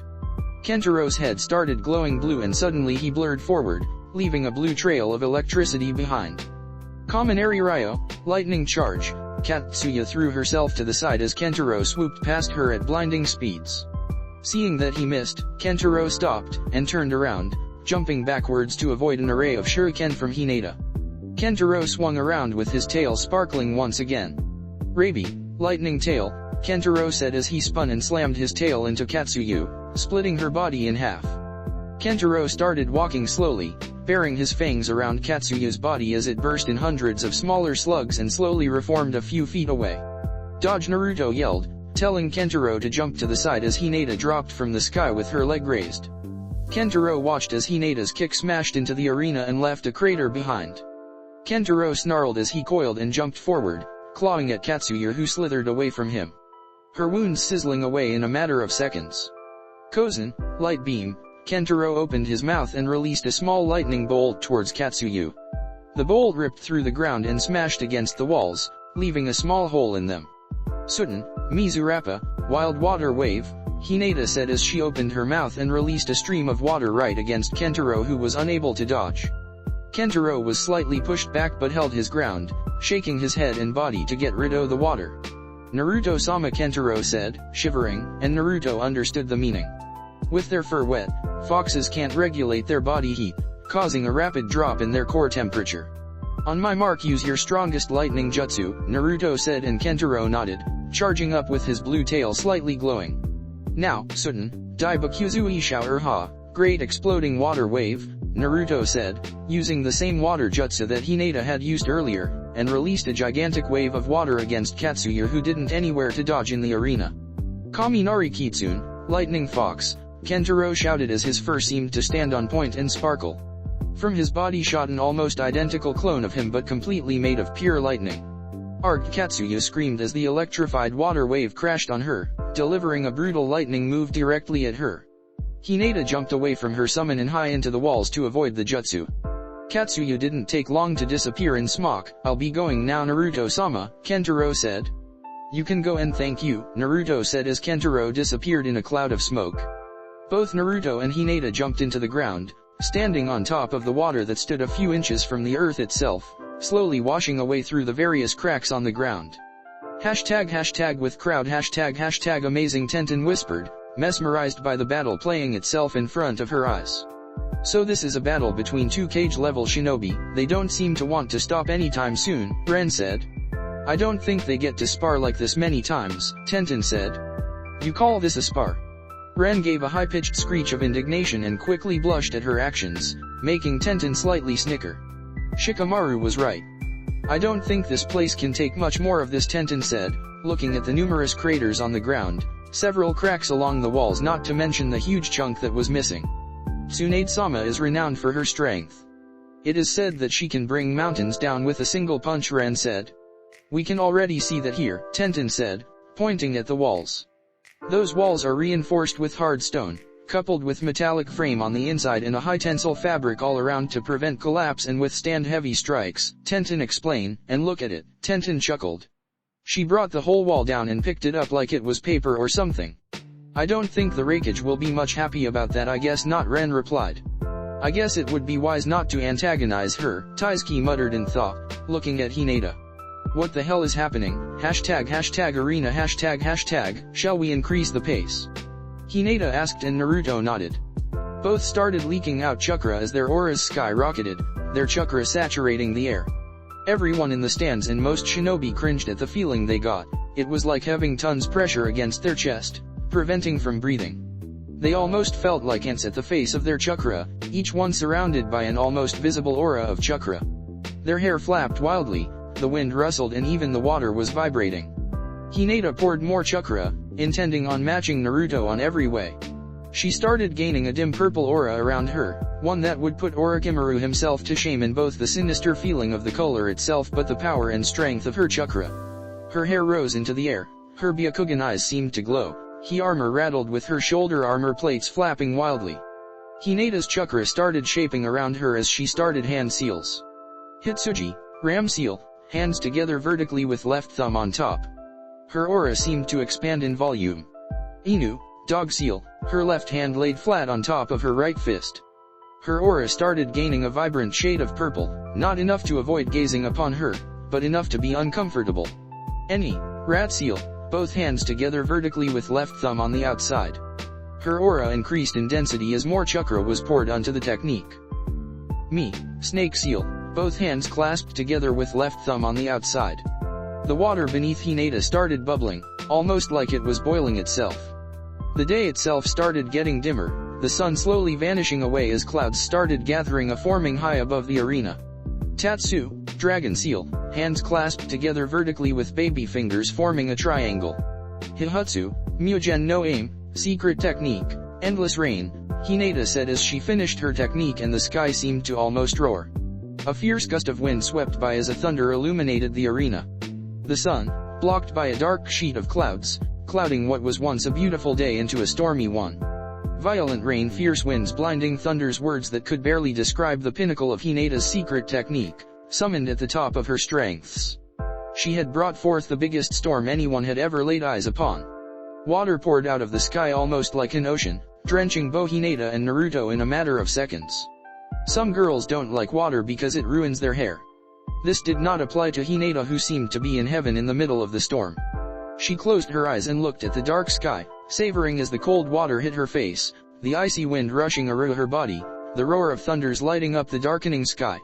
Yes, Hinata was in her home, surrounded by her element. She could feel everything around her, the water pouring from the sky, the moist in the air, the water on the floor, slowly sinking into the earth, linking up with underground streams. It was everywhere, all around her. She could even feel the water and see the people in the stands, in their blood. She had achieved the highest possible level of water manipulation, surpassing the legendary Senju Tobirama. In a not-so-distant future, she will become known as the Ame no Mikumari, water goddess, the first water elemental, and, by strike of fate, bad luck itself, she would also be the last one as well. 2. Elemental, a man or woman who had become one with her element. Naruto broke himself from his shock and simply gazed at Hinata. She looked so happy right now, so relaxed. She was completely soaked like him, the water was hitting her face and yet she had her eyes closed, like she enjoyed the contact of water with her skin.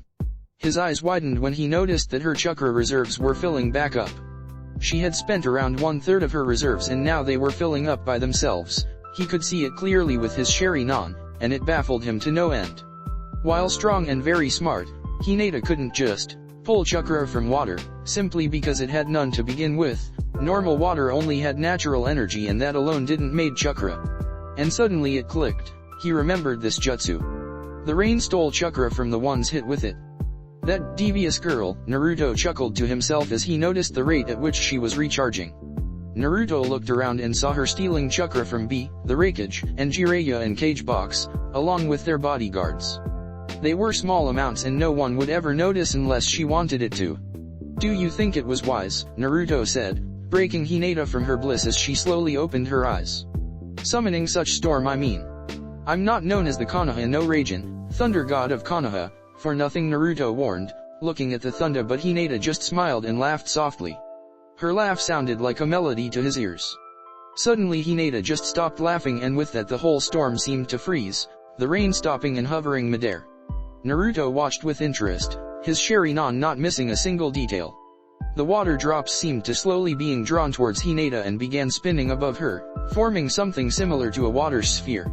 More and more water was being drawn into whatever technique she was using, but the strange part was that Hinata didn't use hand seals for this one. Her eyes were solely on Naruto. The size of the water sphere was ridiculous to say the least. It was big as the summons that had just left the arena. The sphere started elongating, taking the shape of a serpent-like creature. Naruto's eyes widened when he understood what was happening. Kirin Mizuchi, 3. Both dragons blasted forward at blinding speeds. A huge, roaring lightning dragon came down from the sky, meeting the water serpent head-on. Boom! As the elemental dragons collided, everything went white in the arena. The whole building shook from the impact as both techniques clashed and struggled to overpower the other. The crowd could only hold to their seats and avoid gazing upon the arena due to the brightness. The walls crumbled into dust in the ground, the wooden gates to the arena were vaporized and the earth was tore apart. Everyone in the stands held their breath and thanked whoever chose to rise a barrier in the arena. Naruto dug himself out of the ground, a silver ribcage around his body. He looked around, searching for Hinata, who seemed to be nowhere. He noticed a clotting chunk of water in the midst of the destruction they had created. The rain seemed to have stopped and the clouds started dissipating. Hinata's form rose from the water as she took a deep breath and looked towards Naruto. Both the previous jutsus were a one-shot only and it would take time to recharge. Hinata had spent all the water around her, she had literally bled the air dry, drawing all the water it had. Enough of elemental jutsu, the real battle has just begun, Naruto said as his eyes glowed and his Susanoo evolved into the next level, sprouting 2 arms, armed with 2 white ethereal scythes. Perhaps not. Tobi's voice rang from the arena. Hinata's eyes widened when she heard a voice behind her, right next to her ear. She quickly turned around, only for her eyes to catch a glimpse of something metallic. She tilted her head as a blade grazed her neck, leaving a small blood trail. Tobi placed his hand on her shoulder and the space in front of him started swirling. As she was being warped away, she released chakra from all her chakra points, literally giving Tobi a Jayuken strike and interrupting his kamui. Before Hinata could take advantage of Tobi's shock, she found herself on the opposite side of the arena. Looked confused and watched as Naruto pierced Tobi's chest with a rakery. What happened? Naruto-kun swapped places with me before I could even blink, and that wasn't his Hirishin, Hinata thought to herself, confused. Her Byakugan was still at full blaze when she saw thousands of Zetsu pouring from the ground all around Kumo. He's launching an attack on Kumo, Hinata thought in disbelief until she saw him cough blood from Naruto's lightning strike. Naruto's blood-red eyes bore straight into the orange mask he came to hate and despise. Naruto looked around to see the Zetsu jumping from the ground and started a mayhem in Kumo. An invasion during the Jounin exams finals, not very creative if you ask me, Naruto chuckled, his hand still in Tobi's chest. Ahahaha, Tobi laughed darkly, spitting blood to the ground. You can't defeat me with something like this, Tobi said, looking down at Naruto's hand. Perhaps, but you aren't going anywhere, Naruto smirked and Tobi's eyes widened when he felt that he couldn't mold chakra. Naruto saw his panicked eyes and chuckled darkly. This was kinda of anticlimactic, wouldn't you say? Naruto rhetorically asked. Naruto brought his free hand and gently placed it on top of Tobi's mask. Ever so slowly, he started removing it until he dropped it to the ground. The years have not been kind to you, Fugaku, Naruto said, and Fugaku snarled as he tried to jump away. He found chains wrapped around his feet. Even you can't defeat an army of 10,000 Zetsu, Fugaku laughed in reply. We made many precautions to hide our plan. My army outweighs the shinobi in Kumo by 3. I do not fear an army of lions led by a sheep, Naruto replied as his sparkling hand died down. Naruto noticed that his chest wasn't the usual brownish color but was white instead. So that's how he can use the Mokyuton, Naruto thought. Naruto looked back and watched as 2 Zetsu that were coming for Naruto were sniped by Hinata as she made her way towards him. I've decided on a far better fate for you than death, Naruto said and smiled darkly as he noticed a drop of sweat running down Fugaku's face. I'm going to make an example out of you, Naruto growled as he injected heavy amounts of natural energy on Fugaku's chakra network. Naruto could already see specks of greystone forming on his skin. The man that wanted the world. I'm going to make a martyr out of you, the world will see you as the fool you were. Are you ready, Fugaku? Naruto asked. Oblivion awaits, come not between the dragon and his wrath, King Lear ##Kanoha #Tsunade was buried in her paperwork, or how the Sandaime would put it, the curse of the cage. It was a deadly curse, I assure you of it, capable of bringing even the strongest of the shinobi to new heights of boredom and despair. The legends tell of brave cages that stood against this common enemy and, even though armed with years of knowledge, the enemy still stands strong. This is ridiculous, Tsunade muttered beneath her breath as she stamped another worthless, yet surpassingly detailed D-rank report of the well-known, Catching Mr. Tora-chan, mission. She looked up as the door opened and watched as Kakashi lazily strolled inside, hand in his pocket and nose buried in his books. Finally Tsunade nearly screamed as Kakashi stopped in front of her desk. If looks could kill, Kakashi would already be due by the angry gaze on Tsunade's face. I'm sorry I'm late, Kakashi actually looked embarrassed for a change. I met this pretty little snake in the forest and she wanted to, play, so we did, Kakashi chuckled nervously when he noticed Tsunade's eyes narrowing. This pretty little snake wouldn't be Anko by any chance, would it? Tsunade asked and was internally pleased when she saw Kakashi cough into his hand. Anyways, I need a favor from you, Kakashi noticed the business tone and immediately pocketed his precious book. Whatever you command, Hokage-sama, Kakashi said. Leave us, Tsunade said, waving her hand at seemingly nowhere. Kakashi, however, felt 3 chakra signatures vacate the room. She sent her away. Whatever it is must be important, Kakashi mused in thought when he noticed Tsunade rest her head on her hands and release a long sigh. Cat is missing, Tsunade said, and Kakashi's eyes narrowed at the possible implications. By cat you mean Yojeo? Kakashi asked, more a statement than a question. Yes, Tsunade replied nonetheless. She got up and turned back to the window, looking at the horizon. She hasn't come for her duties today. Her shift began almost 5 hours ago.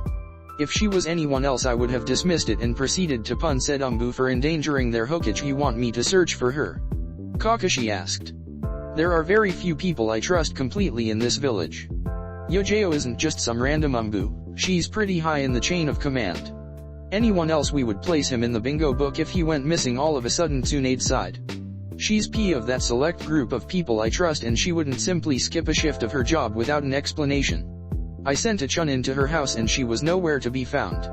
So, find her, Tsunade ordered. Hi Hokage-sama, Kakashi answered as he disappeared in a cloud of smoke. Tsunade sat back down on her chair and leaned backwards, gazing into the ceiling.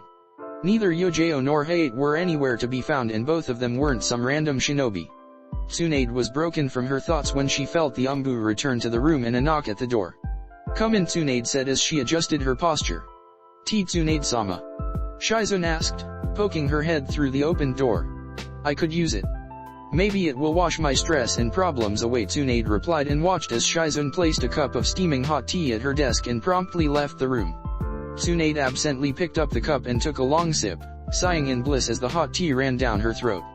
She was deep in her thoughts when she felt her heart starting to speed up with no apparent reason. Her breathing rate started increasing as Tsunade immediately shot up from her chair. She stumbled momentarily as she felt lightheaded and her vision seemed blurry. She rose her arm, desperately reaching for anything to support her as she fell to the ground, knocking the cup of tea with her. She fell to her knees, taking deep breaths trying to calm her beating heart. Poison. Tsunade thought in shock as she brought her shaking hand to her chest. Her hand started glowing green but was immediately brought to her mouth as she coughed up blood. Why aren't the Umbu doing anything? Tsunade looked up in despair until she heard the door opening slowly. As the door creaked ever so slowly, she looked up to see Danzo and surprisingly, Shizune accompanying the old mummy. This is, cough, treason. Tsunade gritted her teeth, her vision becoming blurrier and her breathing starting to waver. Good work, Danzo said, as he watched Tsunade collapse to the ground, drawing her last breath and blood trickling from her mouth. Shizune ## moments earlier, Kyomo ## the man that wanted the world. I'm going to make a martyr out of you, the world will see you as the fool you were. Are you ready, Fugaku? Naruto asked. Oblivion awaits. Shinra Tensei, a loud voice broke Naruto from his actions as he tilted his head to the side to see some Akatsuki member with his right hand raised. Naruto vanished in a yellow flash, appearing on the other side of the arena next to Hinata. Fugaku received the blast wave head on and went flying with Nagato's attack, but I suppose sore flesh is better than death. A single Zetsu immediately emerged from the ground and attached itself to Fugaku, patching up his body in a few seconds. Naruto watched with trembling anticipation as Akatsuki members seemed to pour from the sky. The 6 paths of Nagato followed by Konan and Kisame. What a happy reunion, Naruto said happily, clasping both hands and bringing them together to his chest in delight. We have come for you, Kyuubi, a white-masked Akatsuki member said. Naruto narrowed his eyes as the white swirly mask opened to show Uzumaki Nagato. According to my intel, you were supposed to be physically impaired, but I suppose wearing a Zetsu body is a good replacement, Naruto said offhandedly. And you know very well why you are in that state. Those eyes do not belong to you, Naruto said, his Sharingan boring straight into Nagato. And I shall be taking them when I'm through with you, Naruto added in thought. It matters not. They are just a means to an end, Nagato said as he stepped forward, placing himself in the middle of his paths. Jiraiya, blue, Tobirama, and green, Hashirama, dropped from the cage box and landed in the arena, or what was left of after Naruto's match against Hinata. I am Guru, Spiral Zetsu, Guru yelled. Did you have a good bowel movement today? Guru asked with fascination in his tone. What? Naruto sputtered. You got some balls coming for B, the Raikage shouted as his lightning armor roared to life. So it's true after all, Jiraiya sighed sadly. This isn't the path to peace you told me long ago, this world is nothing but a petty child, Nagato started. But even a foolish child can grow up in a right way, when he learns what pain is. Knowing pain controls one's thoughts and decisions enough, the Raikage shouted and his armor flared. Rightening Gusutori 2, lightning straight, a shot forward, cracking the ground as he ran towards Nagato with maximum speed. Nagato didn't seem to flinch as his pupils seemed to contract ever so slightly. Shinra Tensei, Nagato said with disdain. I was repelled backwards with tremendous force, tumbling through the ground and crashing near Naruto and the others. Attacking head on is foolish against a Rinnegan, Naruto warned, helping the Raikage up. Raikage-sama, Naruto said. What do you want, brat? I snapped. Leave them to us, go take care of your village, Naruto simply said, ignoring the looks of disbelief he got from me. You have your village to defend. Let us take care of them, Oiga-kie said, snatching Naruto by his collar and bringing him up to his eye level. If they get away or take B, I'll have your head. Do you understand me? A snarled but Naruto nodded nonetheless. A vanished with pure speed, leaving Naruto to deal the Akatsuki. A had his troops to rally in the village to defend. Sorry B, Naruto said, and B looked at him with confusion. But I can't take any chances with you, Naruto said, and before B could say anything, he was warped into his kamui dimension. Let's even the numbers a little bit, Naruto smirked. Summoning jutsu, Naruto said, and everyone tensed as he placed his hand on the ground. Naruto was unpredictable, and from a simple summoning jutsu could come the Kyuubi or nothing at all. Black, Mito, everyone's attention shifted to the small cloud of smoke. Once it dissipated, everyone could see the black dragon, pitch black armor and mask. Red hair tied into bun with a very large scroll attached to her lower back. Black is the color of authority and power. Red, Kushina, and another cloud of smoke. Waist-length blood red hair coupled with red armor and red mask. A single pitch black katana with red hilt hand on her back. The most emotionally intense color, red, stimulates a faster heartbeat and breathing. It is also the color of love. Yellow, Minato, this time it was a yellow flash instead of smoke. Yellow armor and mask, three-pronged kunao on each hand. Cheerful, optimistic sunny yellow is an attention getter. Brown, Gaara, absolutely nothing. No cloud of smoke, no yellow flash, no nothing. Cough, I guess he's busy, Naruto muttered. Solid, reliable brown is the color of earth and is abundant in nature. Pink, now, the newest addition to the group. Light pink colored armor and mask, long raven hair and two twin swords strapped to her back in an X shape. Pink, the color that showed unconditional love but also being immature, silly, and girlish. White, Itachi, the newest member along with pink. He was clad in a pure white colored armor and mask. Jet black hair that was pulled back and tied with a red elastic in a low ponytail. White, the color that represented purity and perfection. So these are the fabled 10 dragons of the leaf, or 9 I should say, Fugaku corrected. I suppose they can be imposing with the armor and masks, Fugaku said and narrowed his eyes, taking in the aura surrounding both white and pink. Traitors to your own family, Itachi, now, Fugaku spat. We have two very distinct understandings of what family is, father, Itachi said, shattering his mask on the ground. Long time no see Tobi, or maybe I should call you Fugaku, yellow, Minato, said, and you are? Fugaku asked, raising an eyebrow. Come now yellow, Minato, said, an amused smile tugging his lips beneath his yellow mask. Minato's Sharingan blazed to life, glowing an ominous red behind his mask. An Uchiha, it's not possible, Fugaku thought, narrowing his eyes when he saw the red glow behind the black holes in the mask. Who are you? Fugaku asked carefully. He knew of no blonde Uchihas besides Naruto. Are you sure you don't remember me? Yellow, Minato, snarled, deactivating the voice-changing seal ingrained in the mask. Minato chuckled when he noticed Fugaku's eyes widening in complete disbelief. Minato laughed, slowly bringing his hand to his yellow mask and, dropping it, he showed his real face to the world. He felt everyone looking at him in disbelief, shock, and to some degree, fear. You set my village in flames, you bring death to my people, you force my son into a life of hate, Minato spat with his Sharingan glowing. Today you shall bear witness to the full might of Namikaze Minato, son of Uchiha Madara, Yondaime Hokage of Kanoha, Minato said, going through hand seals faster than some could even blink.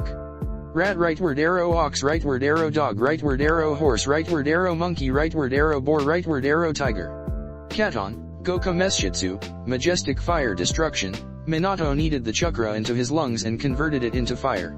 He expelled a massive stream of intense flames, setting the area ablaze and engulfing half of the arena in a sea of flames. Nagato was the first to break from the shock of seeing Minato alive and well. Shinra Tensei, he raised his hand and pushed back the incoming wave of flames. Nagato blinked as there was a yellow flash right in front of him. Nagato still had his hand raised as Minato appeared right in front of him, between Nagato and the wall of fire. Budama Raise Non, Giant Raise Non, Minato smashed his sphere of chakra against Nagato, who didn't even manage to use his Preta path to absorb the jutsu. Nagato was blasted backwards and chaos ensued. I'll take Nagato, I have no wish to fight his puppets, Naruto said, and everyone charged forward to their enemy.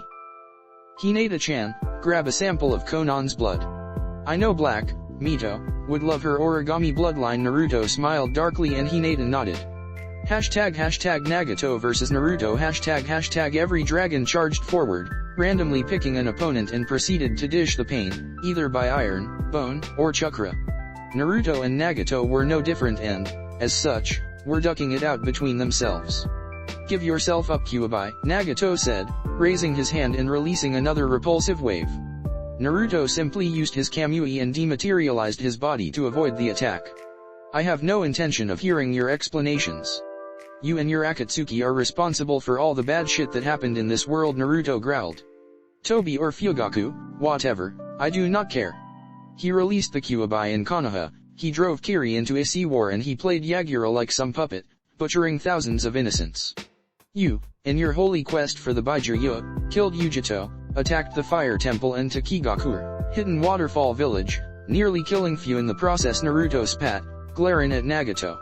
You won't get any words, the only thing you will get from me is vengeance, Naruto said just as his Sharingan started spinning into the main Jakkyuha. Amaterasu Nagato's body exploded with black flames, consuming the white shell of the Spiral Zetsu. Arg! Spiral Zetsu yelled as the black flames started consuming away his body. Dosamething, he yelled to his guest, his words slurring together due to the pain. Shinra Tensei, Nagato replied, pushing the flames away and dispersing them. Guruguru's body was singed all over with several black specks spread through his shell.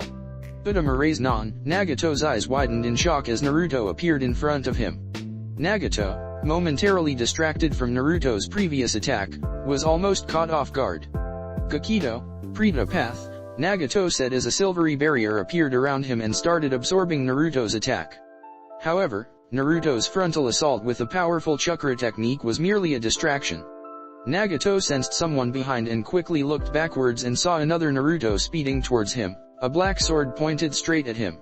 Just as the tip of the blade was about to connect with Nagato, a mechanical arm sprouted from his shoulder and caught the blade in his hands. Two more arms appeared from his body, these ones without a hand but what seemed to be a cannon at the edge. Shura no Ko, Ashura attack, Nagato said, each arm aimed towards one Naruto. Both mechanical weapons started glowing and gathering chakra. Just as the arms were about to go off, both Narutos started glowing. Bunshin Debakaha, Shadow Clone Explosion, both clones said in perfect sync. They detonated themselves with a deafening bang. Once the smoke cleared, Nagato stood in the middle of the blast zone, arms crossed around his face. He looked around and quickly spotted the original Naruto, sitting safely in a nearby wall watching the fight, his hair waving due to the explosion and an amused expression etched into his face. Nagato was about to engage when himself staggered slightly. My Tendo, Devapath, has fallen. So Tobirama is also alive, this is troubling, Nagato thought to himself and analyzed the situation. The Kyuubi brat was certainly strong, to force him to not only use two paths simultaneously but to also come out on top. Before he could think anymore, 5 more Narutos burst from the ground, forming a perfect circle around Nagato. Shinra Tensei, Nagato yelled, destroying all 5 clones at once. Nagato's eyes widened when he caught a glimpse of yellow out of the corner of his eye. Hirai Shingiri, Thunder God Slash, Naruto's sword seemed to blur as Guru immediately shifted Nagato's body in his shell to avoid him losing his head. Shinra Tensei, having regained his power again, he blasted Naruto backwards only for him to poof and smoke as well. Nagato felt something hot trickling down his face and noticed a small trail of blood running down his forehead. He hadn't escaped completely unharmed. He's using the intervals between my attacks. I'll have to be very careful. I cannot blindly use it in longer or I'll end up like my Tendo, Devapath, Nagato concluded in thought as he looked towards his arm and spotted a black marking. Hirishin Seal, Nagato thought in shock as he quickly absorbed the chakra inside and destroyed the marking. Yokajize no Jutsu, Rainmaker Jutsu, Nagato muttered, raising both hands to the sky, forming dark clouds with his own chakra. It was mere moments later that heavy rain started pouring down around both fighters. I cannot rely solely on my vision to track him, Nagato thought as he connected with the rain. He turned to Naruto's location only to see him still sitting in the wall, looking at Nagato with curiosity. Naruto rose and jumped to the ground, arms crossed and standing face to face with Nagato for the first time since the battle began. Bansho Tenin, Naruto rose from the ground and flew straight towards Nagato's awaiting arm. Mere inches away from contact, Naruto triggered his kamui and simply phased through Nagato, appearing behind his back. Raken, Lightning Fist, running electricity through his right arm and going into his fist. Naruto punched Nagato's back. It sounded like a thunderclap. Nagato gritted his teeth from the impact as his body was blasted forward. Nagato twirled midair and landed on the ground safely, a black spider-webbed pattern on his back, where Naruto had struck. Anten, Goka Mekyaku, Inferno style, Great Fire Annihilation, Naruto said, unleashing a wave of black flames. Nagato instinctually raised his hand but stopped before he used his gravity attacks. Instead, Nagato placed both hands on the ground and raised a vast wall of rock to block the incoming flames. He felt the powerful flames smash against his wall, but it managed to hold against the initial impact. What's this? Nagato thought in confusion when he heard a small buzzing sounds coming from the other side of the wall. Futon, Raisin Shuriken. Nagato's eyes widened when the wall in front of him cracked open and everything was enveloped in a towering dome of spiraling wind chakra. Shinra Tensei, Nagato bellowed, blasting everything around him backwards. The earth was tore apart, sending chunks flying everywhere and dispelling Naruto's attack. Using the rain, Nagato searched for his opponent, his vision clouded by the debris of his latest attack. Nagato caught a small glint in the middle of the dust and immediately ducked. A golden chain buzzed through his ears, missing him by a few inches. Nagato rolled to the side as another chain shot from the smoke coverage. Futon, Repusho, Gale Palm. Nagato clapped his hands together and released a powerful gale. Not enough to be destructive, but good enough to push all the dust and smoke away, clearing his field of vision. Naruto stood in the middle of the battlefield, arms crossed, completely still and with several golden chains dancing ominously behind his back. Nagato summoned a mechanical arm and launched dozens of mini rockets, whistling their way towards Naruto. Boom boom boom, rocket after rocket crashed on the ground near Naruto with loud explosions. Nagato stopped his attack and waited for the dust to settle, searching for any signs of Naruto. From the dust came 6 chains, heading straight towards Nagato, who began evasive maneuvers. Nagato jumped, ducked, and rolled as the chains chased after him. One chain smashed against the ground and dug itself. Nagato jumped on the chain and ran above it towards Naruto. Shinra Tensei, Nagato yelled outside of the dust cloud, releasing a shockwave at point-blank range. Nagato watched as the chains retracted against the will, the metal creaking as it bent against its will. The ground rippled and the dust cloud was disrupted, making Naruto appear from the inside. Nagato watched with as the repulsive wave washed over Naruto with no visible effect. Ningendo, Human Path. Nagato tried to place his hand on Naruto's head, only to phase right through it and end up on the other side. Nagato caught Naruto's elbow on reply and flung Naruto into the air. Naruto disappeared mid-flight and appeared on the ground a few yards away. I have to find a way to neutralize his kamui, Nagato mused in thought. The Sharingan is an amazing jujitsu, isn't it? Naruto rhetorically asked as a wild idea came to his mind. He crossed both arms behind his back and nodded to Nagato. Come, Naruto said with a smirk. Nagato's eyes twitched at Naruto's blunt disrespect for him. People rely too much on ninjutsu and genjutsu. Very few people appreciate the art of taijutsu and kenjutsu. It's one of the things I love about Hinata-chan. Both of us like getting all close and personal with the adversary. Naruto grinned as Nagato arrived near him. Naruto tilted backwards as Nagato threw a left jab and crouched when Nagato added a horizontal kick. Naruto grinned and pushed forward, ramming his head straight in Nagato's stomach. As Nagato momentarily stumbled, Naruto rose, and performed a perfect roundhouse kick, sending Nagato spiraling and crashing into the ground. Nagato shook his head, getting rid of the dizziness that lingered. He looked up to see Naruto with his arms still behind his back and jumping lightly on the ground, alternating his feet with each jump, almost like skipping but without a rope. Nagato snarled and ran forward, arriving near Naruto and throwing a series of punches and kicks. Naruto's Sharingan glowed as it predicted every move, a small tilt backwards to avoid a punch, a sidestep to the right, a forward lean.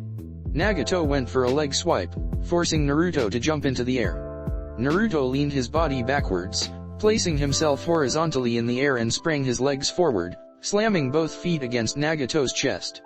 Nagato went flying and Naruto fell to the ground with a simple thumb sound. Naruto rose his head slightly and watched Nagato rise to his feet, wiping a busted lip with his arm. Nagato got tired of being pushed around like some ragdoll and slammed both hands on the ground. Doton, Gonban Q, Bedrock Coffin. Multiple sections of rock rose around Naruto's lying form, trying to wrap themselves around his body and bury him permanently. Naruto grinned and raised both legs into the air. He brought them down quickly, transferring their momentum into his upper body, forcing himself to rise and land perfectly on both feet. Without missing a beat, Naruto jumped just in time for the rock slabs to slam where he previously was. Naruto dashed forward and jumped high into the air. Nagato tracked him in the sky and rose his arm as Naruto landed beside him. "Shinra Tensei," Nagato yelled, hoping to catch Naruto off guard and blast him away. He had no such luck as Naruto used his kamui to simply avoid the attack. Naruto grinned and twirled around, trapping Nagato's extended arm with his chin to his chest. Naruto used Nagato's arm for leverage and swung his legs upwards, pinning Naga's head between them. With a small flick of his body, Nagato was jerked violently into the ground, his head first and the rest of his body following shortly.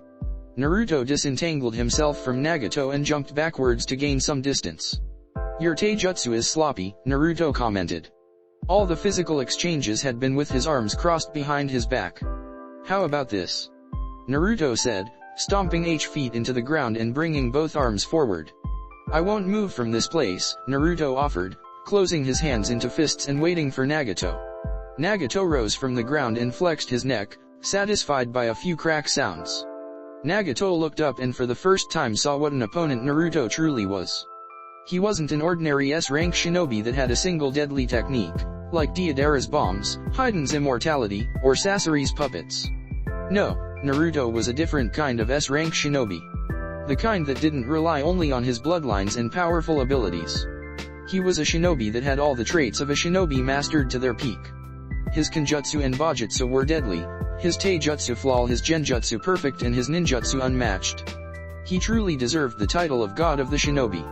"It's useless, Nagato," Naruto said, breaking Nagato from his inner musings. "You may have the Rinnegan and be a powerhouse, but all that power is meaningless against someone like me. You are too slow to face me," Naruto taunted, striking the ego of the so-called god. "Nothing will stand against me," Nagato replied, not even slightly angered by Naruto's words. "I may not be able to hit you, but this village will not be able to run," Nagato said as he started floating and shot into the sky. It took a mere second to reach the highest point in the village. Nagato looked down at the village and Naruto, feeling that they were in their right place, beneath him. Nagato's chakra spiked as he stretched his arms outwards, making the sky around high turn a piercing white. "He's too far away, I won't make in time before he blows up the village," Naruto raked his brain for answers. He should have finished Nagato instead of playing around with him and seeing his mastery of over the Rinnegan. Naruto was about to unveil High Rinnegan to counter Nagato when another wild idea come to his mind. "Uchiha!" Naruto roared, slamming his right hand on the ground, each finger carrying small chakra flames. Ka-Enjin, Uchiha Flame Formation. A pure red cylindrical barrier rose from the ground and circled around Nagato, placing him in the center. T-barrier wasn't overly large, it stood a few feet away from Nagato, completely surrounding him. "Joshinra Tensei," Nagato whispered, releasing his attack at maximum power. The sky glowed a reddish-white, a combination of Nagato's attack and Naruto's barrier. The barrier creaked, almost like plastic, as it stretched around Nagato. The power of his attack forcing the barrier to expand like a balloon. Nagato poured more chakra into his technique, intending to destroy the barrier and level the village, including everyone in it. "That fool, he's going to kill himself," Kurama said. Nagato was pouring too much chakra into his technique and the barrier was stretching to its limits. The amount of energy inside the barrier was insane and it wouldn't matter who won in the end, Nagato, or Naruto's barrier. A shockwave reverberated through the village, shaking it to its foundations but otherwise not damaging it. The barrier itself exploded like a balloon, with Nagato still inside. There was a large cloud of smoke high in the sky, where Nagato was. Naruto lifted his hand from the ground and looked up to the sky. He looked at his fingertips and watched as the skin sizzled to full health. He had poured too much chakra into the barrier without any type of preparation. Naruto saw something leaving the smoke cloud and plummeting to the ground in a free fall. Naruto narrowed his eyes and watched the form of Nagato falling down, his external Zetsu shell, a spiral Zetsu, a guru completely gone, most likely decimated in the explosion.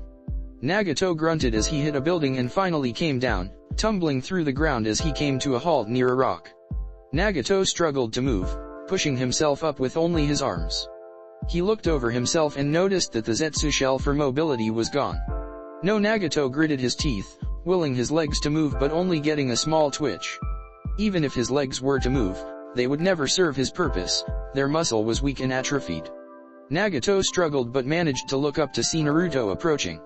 "It won't end like this," Nagato roared with a rage-filled voice, slamming both hands on the ground. "Kukiyos, Gedo Mazo," Naruto stopped his progress when he heard Nagato's words. His eyes widened when he saw a humanoid hand burst from the ground and try to stomp him. It didn't take long for its decayed-looking body to come out of the ground as well. "This is..." Kurama's eyes widened when he saw the humanoid figure appear. Ruoaruru, the Gedamazo rose from the ground with Nagato sitting on top of its head. "I will show you the power of God," Nagato said, having regained his breathing. The Gedamazo kept still as Nagato started pouring his chakra into the statue, making a translucent purple dragon to form on his mouth. "Bring me into this, Naruto," Kurama said from his den in Naruto's mindscape. "No, I don't want you getting sucked into the statue," Naruto replied, and Kurama reluctantly agreed. "Besides, he's killing himself. He's feeding the statue his own life force. He may be an Uzumaki but he still is human," Naruto replied. "I suppose it's time I showed the true power my Sharingan," Naruto said to Nagato, who stood on top of the Gedamazo statue. "The Rinnegan will my trump card should I ever need it," Naruto thought as his Sharingan started glowing. "There are some things that I keep secret from nearly everyone. Only Kurama and Hinata know everything about me," Naruto chuckled aimlessly. "You will be the first enemy to bear witness to the full might of my Sharingan. I'm going to show you why S-rank title is meaningless against me," Naruto said as his chakra spiked and a silver aura surrounded his body. "Behold, my perfect Susanoo," and with that his chakra seemed to roar and come to life. Naruto's body was immediately shrouded by a large cloud of bubbling silver chakra. Only his eyes remained visible, glowing that blood-red color that haunted so many shinobi. Naruto's aura shot to the sky and started taking humanoid form. The only thing Nagato could do was look up and pray he wouldn't end up beneath a foot of Naruto's Susanoo. Stabilizing, Naruto thought as his perfect Susanoo started taking shape. His Susanoo had translucent silver specter, almost looking demonic. Its form had long, shaggy white hair that reached its waist, with two massive white horns protruding from its head and two featherless wings from its back. Pitch black eyes with fangs instead of teeth and twin scythes strapped around his back. In all honesty, it looked like a visage of the Shinigami itself, if it wasn't for the massive size it had. "Tell me, Nagato," Naruto said from inside the head of its Susanoo. Naruto looked like a small dot on his Susanoo's forehead. "Do you feel like a god, or an ant?" Hashtag Fugaku vs Minato hashtag ready for round 2. Minato asked, bending his knees and reading his three-pronged kunao. He had hundreds stored away in his wrist seals, ready to use at any time. "You can't be him," Fugaku stressed, having difficulty believing the man in front of him could be the fourth Hokage. "I watched him die," Fugaku stressed his words. "Does it really matter? I'm here now, and this time nothing will save you from me," Minato said, twirling his kunao. Ahaha, Fugaku chuckled at Minato's empty words. "If I remember correctly, you died last time we fought, really?" Minato asked in curiosity. "I remember shoving a raisin up your ass and sending you away with your arm melting," Minato taunted. "So he really is him," Fugaku thought, hearing Minato's words about their last battle and found them to be true. "Naruto was right about you," Minato said, breaking Fugaku from his thoughts. "You could have applied all that power you have to the leaf, you could have brought the Uchiha clan into greatness. You could have had everything, a good life, a respectable position in the village as a clan leader, but that wasn't enough, was it?" Minato asked, shaking his head in disappointment. "The world is barely enough," Fugaku replied. "I won't stop until the world belongs to me," Fugaku growled and was about to step forward when he noticed a shift in Minato's eyes. They were spinning, the tomos blurring together and forming a whole N pattern. "A manjakua?" Fugaku asked in disbelief as he gazed into Minato's glowing eyes. "I always hid away my heritage," Minato chuckled. "Both as request from my father and by fear as well. Fear of being rejected in the village I grew to love so much. I never really trained my eyes and simply left them in the background. I only used my Susanoo once, and it was when I sparred with Kushina-chan and she went berserk," Minato reminisced. "But not anymore." Minato's tone suddenly became serious and his face hard as stone. It's time I embrace my heritage as an Uchiha and wielder of the Sharingan bloodline, Minato smirked when he noticed Fugaku gulp. Minato shot forward, cracking the ground and leaving a trail of dust behind. Fugaku watched as Minato approached him, his Sharingan seeing the enemy incoming, frame by frame, like a slow-motion movie. Minato was a few feet away and Fugaku's eyes started spinning. 10 feet Fugaku's eyes were picking up speed, the tomos becoming nothing more than blurred lines in a sea of red. 5 feet the black circle on his Sharingan started taking form, the form of 3 stretched triangles, evenly spaced around the pupil, making it similar to pinwheel.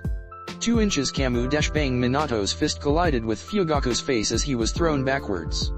Fugaku tumbled through the ground but quickly regained his footing. He got up and wiped a little bit of blood dripping from his lips. Fugaku brought his hands to his chin and with a sickening crack, he reset his jaw. "You are faster than I remembered," Fugaku commented. It had been a mistake relying on his Sharingan since it took a small time frame to switch to the main Jakkyuha. "I grew lax on my time as Hokage," Minato admitted without shame. "The job will do that to you. Although fighting against my son really placed things in perspective." Fugaku raised an eyebrow. "How so?" he asked, curious. "He's beyond any of us," Minato chuckled softly. "Naruto was everything he ever wanted in a son and he turned out like that all on his own. Well, maybe Hinata did help with the mold." "Mokuton Hihatsu," Fugaku said, clasping both together. "Chokai Koten, deep forest creation," Fugaku finished as the ground started grumbling. Dozens of trees grew from the ground. Their branches seemed to obey Fugaku and immediately dashed toward Minato in great speeds. Minato's Sharingan glowed softly, his eyes balls moving wildly, tracking every single branch of the incoming wave of trees. Minato sidestepped a branch, avoiding it by a mere inch. Not by luck or chance, everything had been calculated. He's nowhere near Hashirama's level of skill with the Mokuton, Minato thought, looking at the forest replica in front of him. Hashirama was able to create a forest in the blink of an eye. "Let me show you something that Naruto taught me," Minato said as he jumped backwards, avoiding another tree and landing on some branches. Katon Minato began, stretching both arms forward, his hands inches apart. A small ball of chakra flared in between his hands. It was small at first, but quickly it started gaining size and turning dark orange in color. His right hand forming and shaping the spinning sphere of chakra, his left hand changing the chakra into fire type. "Gon Raise-nan, Great Flame Raise-nan," Minato finished, unleashing his Raise-nan upon the forest and flashing away to safety. Fugaku's eyes widened as he activated his kamui and swirled away, just in time to avoid the maelstrom of raging fire. It looked like a tornado, burning through the forest, leaving nothing but ashes behind. Minato placed his hand in front of his face, shielding himself from the brightness and the blazing heat. Once the attack had calmed down, there were no surprises. The tree had been turned into charcoal, covering the floor in black dust. Minato dropped down to the ground, his feet raising a small cloud of the black charcoal as he landed. His Sharingan snapped to the left as he caught movement. Clang! Minato instantly raised his right arm, a 3-pronged kunai made its way to his hand as he parried Fugaku. Minato tilted his body and went for a kick. Fugaku caught him by the ankle and sent a punch in retaliation, which Minato blocked, making them both hit a standstill. Kamui, Fugaku thought, making the space in front of him swirl, intending to send Minato to his pocket dimension and leave them there until he perished. Fugaku watched with glowing relief as Minato was completely absorbed into his dimension. "You lose," Fugaku said to no one. "I told Arg," Fugaku screamed as Minato appeared out of nowhere right in front of him and punched him in the gut, followed by a kick to his head, sending Fugaku tumbling through the ground. Before Fugaku could understand what happened, Minato was already upon him once again with the Raise-nan inches away from his chest. Raise-nan! Minato smashed his blue sphere only for it to phase right through. Fugaku had used his kamui just in time. Both jumped backwards and Minato watched with anticipation for something to happen. Boom! Out of nowhere, Fugaku was blasted backwards, crashing into the ground with enough force to break the earth. "That bastard, the Minato I absorbed was a clone," Fugaku snarled in thought as he coughed up blood. He looked up to see Minato watching him calmly, so calmly that it let a sinking feeling in Fugaku's stomach. "Your trick was a one-time shot. I won't fall for that again." Fugaku ripped out of shirt, completely ruined to Minato's Raise-nan. Minato watched as Fugaku's shirt dropped to the ground to reveal a pure white chest, almost completely made out of zetsu. "How far would you go for power?" Minato asked in disgust. The body of the Senju and the eyes of the Uchiha do make a rather nifty combination, Fugaku said, his hands blurring through hand seals. Katon, Going Kyo, Great Blaze Ball, Fugaku exhaled a meteor-sized sphere of fire, completely blocking Fugaku from view. I don't have any seal out of reach of that attack, Minato thought as he saw the gigantic sphere of fire approaching. I guess it would come out eventually, Minato smirked to himself as his body was enveloped by a yellow flare. Boom! The fire sphere collided with Minato and exploded in a shower of fire. Fugaku watched with satisfaction as Minato's form was enveloped in flames so hot that rivaled Minato's last fire rays non. What the? Fugaku said in complete disbelief when he saw Minato's form simply walking of the debris, right through the ring of flames like he felt nothing. Minato's body was completely yellow and that wasn't his armor. It was like his body had some type of yellow cloak, chakra flames covering his form. It seemed he had some ethereal yellow armor around him, but skin tight. You like? Minato asked as two ethereal kunao formed, one in each hand. This is my version perfect Susanoo. A skin-tight armor that sacrifices all offensive abilities for the ultimate defense. I doubt even a Baijuodama could crack my version of the Susanoo. Minato smirked at the panicking face of Fugaku. How? Fugaku simply asked. Naruto knows more about the Sharingan than you could ever hope to, Minato said as he readied himself to end this battle for good. He was about to jump forward when both of them felt the village rumble. They looked up and saw a big figure appear. He summoned the Gedo Mazo, Fugaku said, shocked. Is Naruto really pushing him that far? Fugaku thought in disbelief. He was completely surprised when another figure appeared in front of the statue. Fugaku's eyes widened when he spotted the perfect Susanoo of Naruto. It was massive to say the least, it even dwarfed the Gedo Mazo and that was saying something. Don't you see it? You can't win, Minato said as he bent his knees and prepared for his final jutsu. His Susanoo may be nearly indestructible but it ate a lot chakra, and he didn't have a chakra supply like Naruto. Are you ready, Fugaku? Minato asked, breaking Fugaku from his shock. Fugaku didn't know what came over him but for the very first time in his life, he felt fear. It hit like a ton of bricks. He couldn't win, he would never be able to win. Everything he ever done was pointless against someone like Naruto. The third and last level of my Hirishin, Minato said, and Fugaku could only watch as the ground around him lit up like a Christmas tree. Dozens, if not hundreds of Hirishin seals riddled the grounds, the dislodged rocks, the walls, everywhere. Hirishin no Mai, Dance of the Flying Thunder God, and with 3 simple words, Minato began his onslaught. Fugaku immediately triggered his kamui and could only look in despair as dozens of Minatos appeared in around him. Fugaku took a step back to avoid getting slashed by a kunao. He tilted his head only to see another Minato coming for him. He used his kamui to dodge and nearly screamed in fright when another Minato appeared in front of him. And that was when it hit him.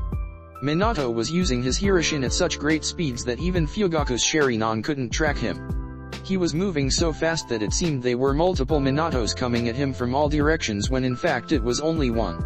10 seconds. Fugaku gulped when he felt his kamui ability stretching thin, but he couldn't do anything. He couldn't even make hand seals because he needed his fingers to become tangible, and he knew Minato would slice them off in the blink of an eye. 0 seconds. Minato noticed the slight shift in Fugaku's chakra network and took immediate action. The first move would be crippling him. Minato flashed near Fugaku who didn't even seem to flinch in acknowledgement. Minato slashed with his kunao, beginning in his left eye, crossing the bridge of his nose and ending of Fugaku's right eye. Arg! Fugaku screamed as he dropped to the ground. He clutched to his face, blood dripping freely into the ground and his eyes completely destroyed. Fugaku didn't get to scream much more as Minato flashed in front of him and finished him with a point-blank raise onto his chest. Fugaku's body ripped through the ground as the blue sphere drilled into his chest, nearly tearing his body apart the instant it hit him. Minato lost track of Fugaku as he dropped to his knees, his Susanoo vanishing and taking deep breaths. His chakra stores were empty. His Susanoo coupled with the final level of the Hirishin for so long had taken its toll. Minato had done his part in this battle and he proceeded to flash to safety, to rest his body. Hashtag Konan vs Hinata hashtag do you know what you are doing? Hinata asked. I have received the will of God and I must kill you. Any last words, little girl? Konan asked in her traditional neutral and cold voice. Bring it, Hinata replied. Shikigami no Mai, Konan said, her body and clothing turning into small sheets of paper, the size of exploding tags. 2 white wings materialized behind her back, made completely of said paper. Konan flapped her wings, raising in the air and diving towards Hinata. Just as Konan was about to make contact, Hinata triggered her water body technique and dropped into a puddle of water, letting Konan fly by harmlessly. The water quickly moved its position, making Hinata reappear on the other side of the battlefield. Konan waved her arm towards Hinata, making hundreds of exploding tags burst from her arm and fly towards her. Hinata used her Byakugan and noticed that the tags were coming from all directions, circling around her and preparing to detonate. Shigohaku Rokyu Yansho, Protective 8 Trigrams 64 Palms, a similar version to the Kaiten technique but far more effective against Konan's attack. Hinata's hands glowed a soft blue. To the naked eye it would be just that, but to anyone with a jujitsu or enough talent in sensing, they would be able to notice extremely thin, sharp chakra blades protruding from each of her fingers. Hinata waved her arm downwards, slicing dozens of bombs tags and turning them into worthless pieces of paper on the ground. Hinata's arms were picking up speed, looking almost like blurs and forming some sort of barricade around her, similar to Kaiten, but with chakra blades that sliced anything that came even near it. As time got by, the tags started decreasing in number by the dozens, and in just a couple of seconds they were nearly reduced to dust on the ground. Tisk Konan huffed in annoyance. Her attack should have been enough to finish her, but apparently Hinata's reputation as an S-rank shinobi was well earned. Konan blinked as Hinata was suddenly at her face in a burst of speed. Konan quickly found herself on the defensive against Hinata's vicious strikes with both power and speed. Hinata went for a palm thrust into Konan's chest only for Konan to burst into hundreds of papers. The papers swirled around Hinata as they flew off and slowly started clotting together, giving Konan's form back. Konan blinked as she stumbled backwards, barely avoiding an Senbon. The needles were so small and were thrown with such remarkable speed and precision that she nearly got hit. Sutenkyaku, heaven kick of pain, Hinata came down from the sky, her heel hitting against Konan's back and smashing her into the ground in a large explosion. Hinata watched as Konan's form wavered as she fell apart into sheets of paper. Her Byakugan caught a blur and Hinata jumped away, avoiding several paper chakrams. Hinata twirled around and blasted forward. Konan's eyes widened as Hinata closed the distance in the blink of an eye and all she could do was bring her arms up to shield herself. Smash Konan was blasted backwards, crashing through the ground until finally coming to halt. Hinata took a senbon and took a small blood sample from the ground where Konan had been it. She quickly sealed the senbon back in her wrist seals and waited for Konan to get up. Konan dug her way out of the rubble and spat blood to the ground. She had enough with the Hyuga girl. She was going to end her no and go to help Nagato against with Kyuubi Brat. Konan was about to unleash her ultimate technique when she felt change in Hinata. "Your aura has changed," Konan commented with curiosity. "It's called Senjutsu," Hinata began. Her purple markings around her face seemed to glow with energy. By absorbing natural energy and finding the proper mix with the physical and spiritual energy that make chakra, I can create a new mixture called Senjutsu Chakra. You would need to feel it to truly understand it, Hinata said softly, with clear passion in her voice. The things Senjutsu Chakra allows, it's truly amazing and scary sometimes. Naruto only uses Senjutsu to boost his own power to levels that can defy log, but I am more subtle about it. To me, Senjutsu isn't only about power. The medical's applications of Senjutsu are limitless. I can forcefully inject it into a chakra system and completely petrify a person, or I can use it to push to my body to levels never before reached, Hinata said seriously.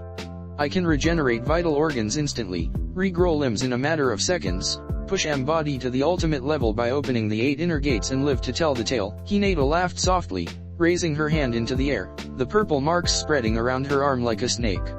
The power of the world, in the back of my hand. As long as I have chakra, I don't fall in battle, Hinata said as her Byakugan flared to life once again. The world around her lighting up like a fire, her eyes able to see the natural energy around her. Running through the ground like endless rivers, flying the wind like flocks, running deep in her veins like blood. The possibilities with Senjutsu are endless and I've just began to truly understand how chakra really works, Hinata said, ever so slowly lowering her right. Like this, Hinata said and slowly tilted her head. Konan's eyes widened when her hair seemed to increase to impossible lengths, and before she could think of a proper response, Hinata's hair wrapped itself around Konan, pinning her wings to her back. Without a hand seal or anything else, Hinata's hair started rotating mid-air until it whiplashed Konan to the ground at neck-breaking speeds. Konan flexed her paper wings to break the fall, but even that wasn't enough to stop her momentum as she crashed into the ground, making a crater from the impact. Konan gritted her teeth, momentarily losing control of her origami bloodline and her body returning to normal. Konan's hand was holding her shoulder as if she let go, her shoulder would drop to the ground. With a sickening crunch, Konan pushed her shoulder backwards, placing it in the right place. "You won't stop Nagato's vision," Konan said with vigor as she raised her arms to the sky. This time it wasn't hundreds, but thousands of exploding tags coming out of her arms. Her breathing started to get heavier as her chakra levels started to drop low and lower, her ultimate technique taking too much out of her. "Kami no Shishin no Jutsu, paper ocean technique," Konan said as the thousands of paper tags seemed to swarm Hinata and start to spiral around her body. "Even if you transform into water, you won't get out of this alive. I've prepared this technique should Tobi ever step out of line. Any last words?" Konan asked. "Yes," Hinata said, locking eyes with Konan, her Byakugan blazing. "You followed the wrong god, Senpo, Sekka no Mi, Sage Arts, petrifying eyes," Hinata said as her Byakugan seemed to give off a silver pulse. Konan suddenly drew a harsh breath as foreign chakra flooded her system and started overwhelming her. Hinata was about to finish He technique and petrify Konan forever when both Kunoichi felt the village tremble. Hinata stumbled and dropped her eye contact, making Konan fall to the ground, coughing and taking a series of quick breaths.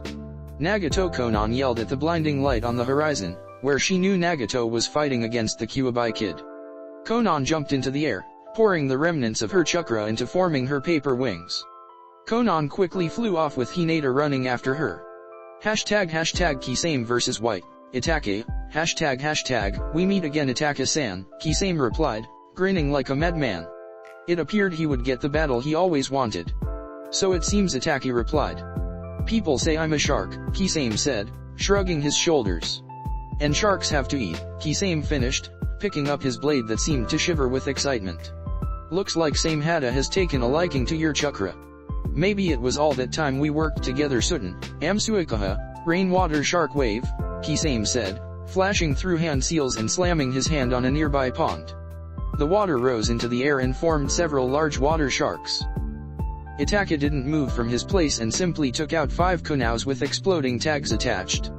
With a single hand, he threw all the 5 kunaus at each shark's mouth with deadly accuracy.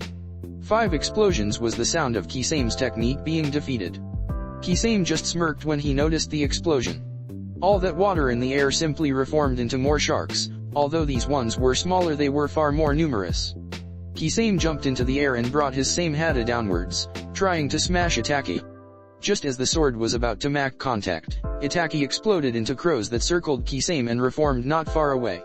Kisame grinned and swung his Samehada backwards, hoping to catch Itachi off guard. A single kunao flew into Itachi's hand and, with dexterity he simply blocked Kisame's swing. Itachi was flung backwards due to Kisame's raw strength but landed safely on the ground. Both dashed forward again and met in a flurry of punches. Itachi threw a kick only for Kisame to bring his sword to the front of block it with ease. Minutes later, both Kisame and Itachi found themselves struggling against each other, Samehada clashing against a simple kunao in a battle of strength. Itachi's eyes widened and he jumped backwards when Samehada seemed to become alive and ripped through the bandages that hid its real form.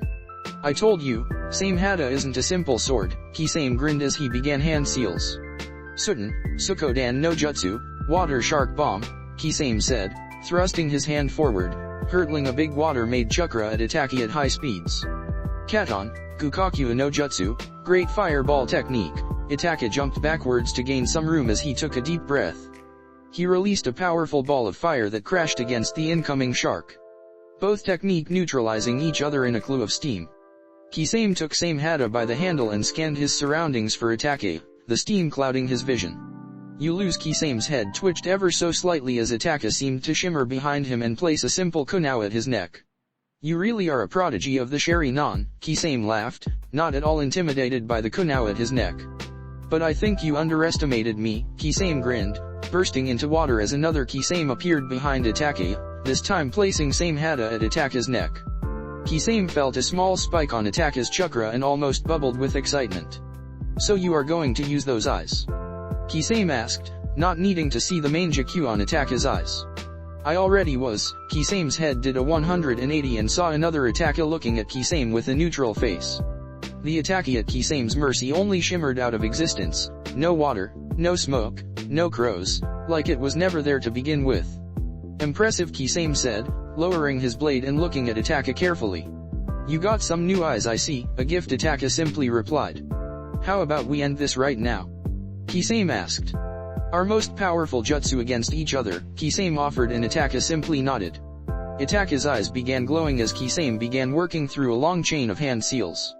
Suten, Deikodan no Jutsu, Super Water Shark Bomb, Kisame shouted, thrusting both hands forward as a gigantic shark barreled towards Itaka, its massive jaws opened and ready to swallow anything on its way.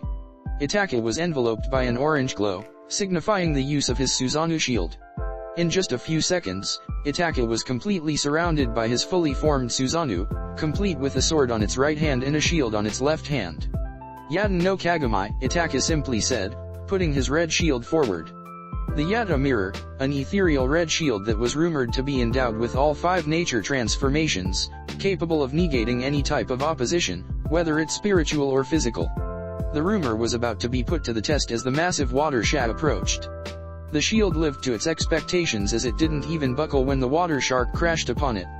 Taking use of Kisame's shocked face upon seeing his strongest ninjutsu attack negated like it was some little pawn trick, Itaka took his sword of Totsuka and thrust forward, piercing through Kisame's chest.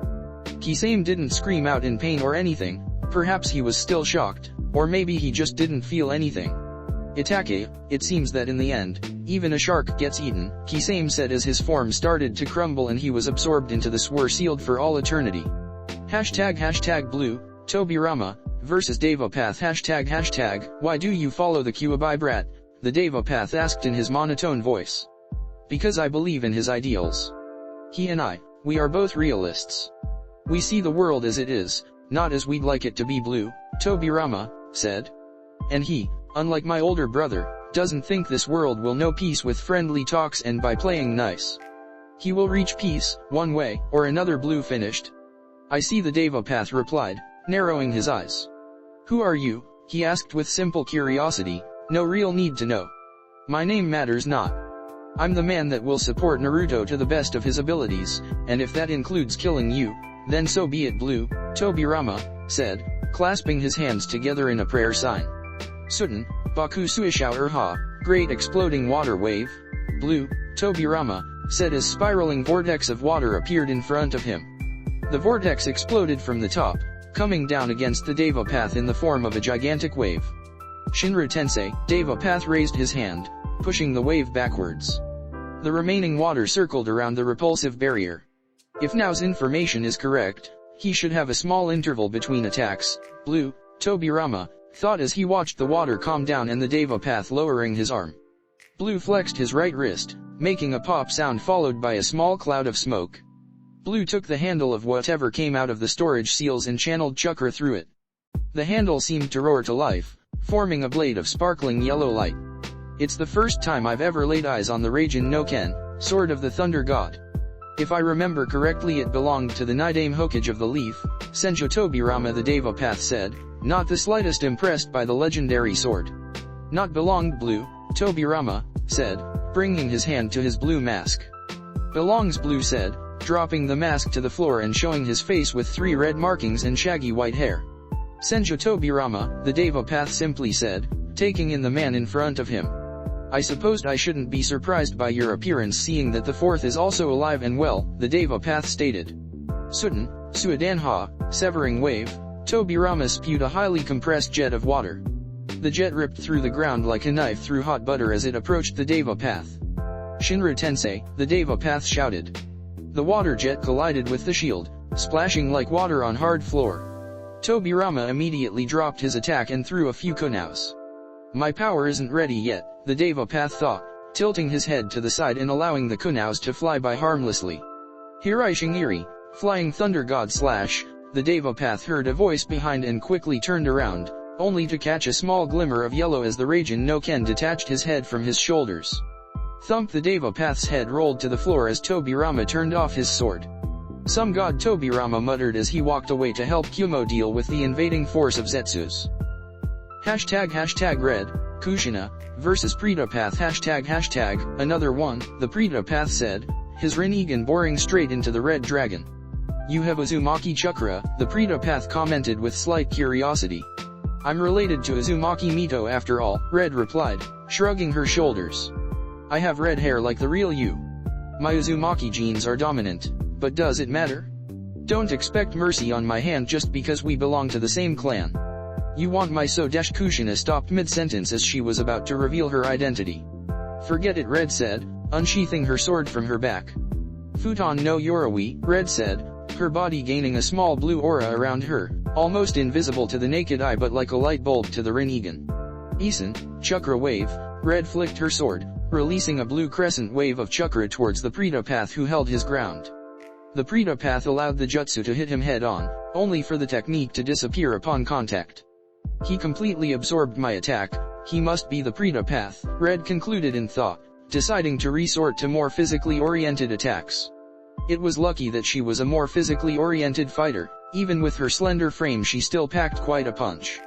Red took a deep breath and allowed her body to relax, her aura begun shutting down as she dropped her wind armor. No use in wasting Chakra when the enemy could simply absorb it into his own reserves.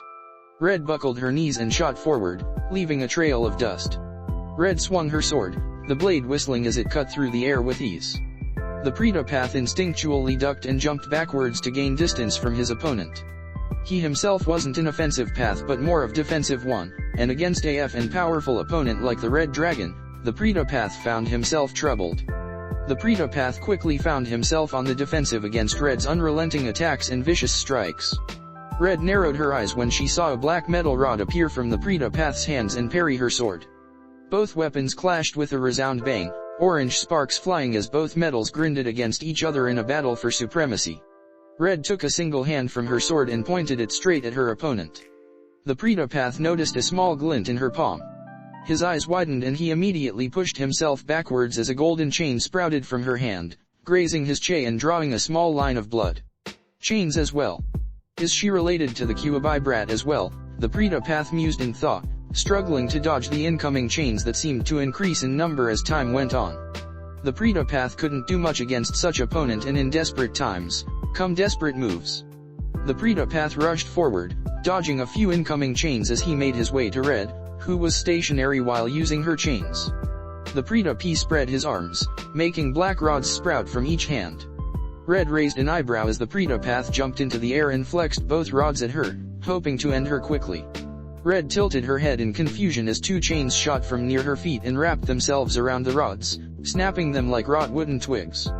Red swung around and smashed her foot into his chest, sending the Predapath sailing through the air and landing harshly on the ground. The Predapath looked up and quickly rolled on the ground to avoid a volley of shurikens. Chain style, Red said, placing both hands on the ground and looking up towards the Predapath. Chain forest, Red said as the ground started to rumble ever so slightly. Hundreds of chains burst from the ground near her hands as they made their way against the Predapath. The chains seemed like snakes, slithering their way to their target. The Predapath could only look in horror at the incoming amount of chains. He knew that it was the end for him, he could never dodge that amount of chains, not matter on hard he tree, so he simply accepted his fate. The chains wrapped themselves around his arms and legs, ripping him apart in a matter of seconds. #green, Hashirama, versus Animal Path Cookie Yos no Jutsu, Summoning Jutsu. The Animal Path wasted no time in talking to the Green Dragon. There was big cloud of smoke as the ground started quaking. A giant rhino burst from the smoke, stomping his way towards the Green Dragon. Was already going through hand seals. Mokyuton, Todai no Jutsu, Laughing Buddha Jutsu, gigantic wooden hands erupted upwards from the ground. These hands quickly wrapped themselves around the incoming rhino, halting his progress and pinning him to the ground. The Animal Path slammed both hands on the ground, bringing forth more summons. This time a loud shrill filled the air as the summon shot from the smoke and high into the sky. Green was momentarily distracted with the bird summon that he didn't notice the ground beneath his feet start to crack. A giant centipede burst from the ground, sending Green flying through the air, but he landed gracefully a few feet away. Looking at the rhino, Green forced his wood ninjutsu upon his enemy, making the wooden hands clench around the animal. The Rin groaned in pain until he burst into smoke. The bird gave another shrill as he looked down and plummeted towards Green. He jumped backwards as the bird crashed into the ground, the bird's beak drilling into the earth. Green was still midair when he felt the earth rumble. He looked backward to see the large centipede burst from the ground and open its mouth. The centipede gobbled Green in the blink of an eye and closed its massive jaw. Mokuton, from the centipede's mouth came the muffled voice of Green as several spikes of wood emerged from the ground. These spikes impaled the centipede in multiple places, raising him into the air like some piece of meat on a stick. The summon burst into smoke, letting Green land safely on the ground. Green looked towards the animal path, who was on top of the bird's head, out of Green's reach for now. Kuki Yos no Jutsu, summoning Jutsu, the animal path muttered. Another cloud of smoke, followed by a large, brown-colored dog with a chakra receiver stuck through its head. Roar! The dog bared his fangs and charged forward, the ground shaking with each step he took. Green held his ground, his hands blurring through hand seals faster than the average eye could follow. Mokuton, Makuryu no Jutsu, wood dragon, a big wood dragon with glowing yellow eyes burst from the ground. The wooden dragon coiled like a snake before springing forward at high speeds. The dragon sneaked through the incoming dog's body, wrapping itself around his legs and bringing him to the ground.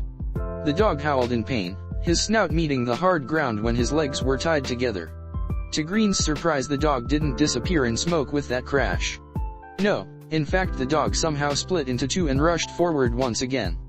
Green didn't stop to ponder what happened and sent two more dragons forward, one for each dog, and same thing repeated itself. The dog crashed into the ground and proceeded to split and slip through the dragon's grasp.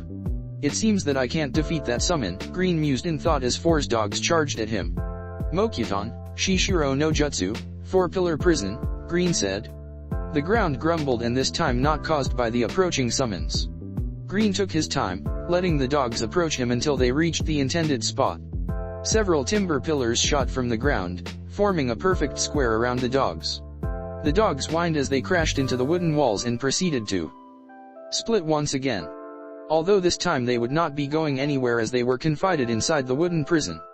Time to end this, Green thought as he looked at the sky, watching the impassive face of the animal path. Mokuton Hihatsu, Jukai Koten, deep forest emergence, dozens of trees rose from the ground, and this time they didn't stop at that. The trees continued growing into almost impossible heights as they went after the bird in the sky. The animal path's EY widened when he saw the gigantic trees approaching and immediately began evasive maneuvers. Excellent, Green thought as he watched the animal path getting distracted with the trees. Green clasped both hands together and waited patiently as several red markings spread across his forehead and cheekbones. Senpo, Maya Jinmin, Gate of the Great God, two massive red torii fell from the sky. The animal path was busy dodging the trees and didn't realize the danger coming from the above. Each torii landed on one of the bird's wings, bringing him to ground level with a loud crash. The animal path jumped as the bird crashed into the ground and disappeared in smoke. He was about to summon more when the wooden trees wrapped themselves around his form. It's over, Green said, dropping down from the trees and landing in front of the animal path. Nothing will stop me, the animal path said before Green removed as the chakra receivers, making the body fall to the ground dead. He was already dead, but this time he wouldn't be a puppet anymore. Hashtag pink, now, versus Azura Path hashtag now dropped her mask onto the ground. It was no use hiding her face and identity when Fugaku had just told the world who was hidden beneath it. The old hag won't be happy about this, now grinned to herself at the thought of the old Senju hag rambling. Traitor to your own family, the Azura Path said, several mechanical contraptions bursting from his body. Fugaku was the traitor, now spat back, not appreciating being called traitor. He killed my sister just because she didn't follow his orders blindly like the rest of my pathetic clan, now gritted his teeth. She hoped that Minato was giving Fugaku what he deserved. We were great, you know, once, but Fugaku drove us into this quest for power, and in the end, he ruined us. It's interesting how a single person can influence the world, now sighed sadly before looking up and looking at the Azura Path, knowing that Nagato was listening behind this puppet. And he will do the same thing to all of you, now warned. He cares only for himself. He doesn't share your goals, Nagato. You want peace. The only thing he wants is control over everything, and he will kill anyone that tries to oppose him. I think you are mistaken about me now, the Azura Path said, a slow chuckle escaping his lips. Even I know there are no loyalties in the Akatsuki. Everyone is in there for themselves. Some for art, some for money, power, others just for fun of it, but in the end, they all did what I ordered, the Azurapath replied as his weapons readied themselves. Just like you, the Azurapath pointed out, emphasizing each word as his head seemed to open to reveal to a cannon. He started gathering energy just before unleashing a powerful chakra blast. Now dropped her head, her eyes finding the floor. I know now, said softly, ignoring the incoming missile of chakra. I have my fair share of sins to atone for, and I think this is a good beginning, now said, taking both swords from her back. Now raised her head, her eyes bearing a look of fierce determination. She extended both arms forward and sliced the incoming chakra ball with ease, making it explode right in front of her. She raised a single arm to her face, shielding her eyes from the heat of the blast. Her Sharingan caught movement through the cloud of smoke and she immediately jumped backwards. The ground where she stood exploded when a small missile landed on the ground. Now looked up to see several more missiles heading towards her. She turned around and started running from them. She looked backwards to see that the number of missiles had diminished, but the remaining ones seemed to be tracking her. Now placed a single sword in her back and used her free hand to take out several shurikens. With precision only the Uchiha CLA was known for, the shurikens hit the missiles, destroying them right in midair. Katon, Kukaku no Jutsu, Great Fireball Technique, now took a deep breath and released a powerful fireball that burned its way towards Azurapath. He remained in place as the blast of fire crashed upon him. Now narrowed her eyes when she noticed that the Azurapath took the jutsu head-on but seemed unharmed. As the smoke cleared, the Azurapath stood unharmed. His traditional Akatsuki cloak was ruined, leaving him bare-skinned from the waist up. Instead of the traditional pink color of skin, Azura's chest was nearly all silver in color, with several metallic plates. Tisk now thought when she noticed that her fire attack did nothing but to melt his clothes. She would need more heavy powerful attacks if she wanted to break through the shell of his. Genjutsu was out, Taijutsu was well, since she didn't have enough raw strength to break that kind of metal. Ninjutsu it is, now thought with a grin, her Sharingan slowly spinning and her black tomos blurring together to give birth to her eternal Mangekyo Sharingan. She shivered when she felt the usual rush of chakra into her eyes. Only shinobi with Jujutsu could ever relate. It was like scratching that itch that wasn't really painful, but it was enough to be uncomfortable. Perhaps she was just liked to using the Sharingan, or maybe it was the enhanced vision that came with it. She took a deep breath and pushed those thoughts away. She was in the middle of a battle and even the slightest of distractions could prove deadly. She slowly rose her eyelids, the world around her lighting up. She blinked slowly as she watched dozens of incoming missiles, courtesy of the Azurapath. Now stood her ground, watching the incoming missiles approach ever so slowly, 1 inch at a time. Her eyes started releasing a soft reddish glow as a purple aura manifested around her body. She took her last sword and cautiously placed her in her BA as if with a too hard of a movement they would break. The swords were the last remaining links she had to her sister along with her eyes. It barely took a second for her Susanoo to roar to life, shielding her body from the incoming threat. Now watched as the first missile hit her Susanoo shield and simply squashed itself like a mosquito in a window. The same fate happened with the follow missiles. They didn't even scratch the surface of her ethereal shield. Now Susanoo grew in size, manifesting itself to its full height. A single, vibrant red-colored sword appeared in her right hand. Now flexed her own hand and the Susanoo gripped the sword tighter. Now cocked her arm backwards and pushed her sword forward at blinding speeds. The Azurapath dodged to the side and replied with several chakra blasts that crashed upon her Susanoo. While powerful in his own right, the Azurapath didn't have the weapons necessary to break through Now's ultimate defense. Another swing and Azurapath started running away, letting out small chakra blasts and the occasional missile.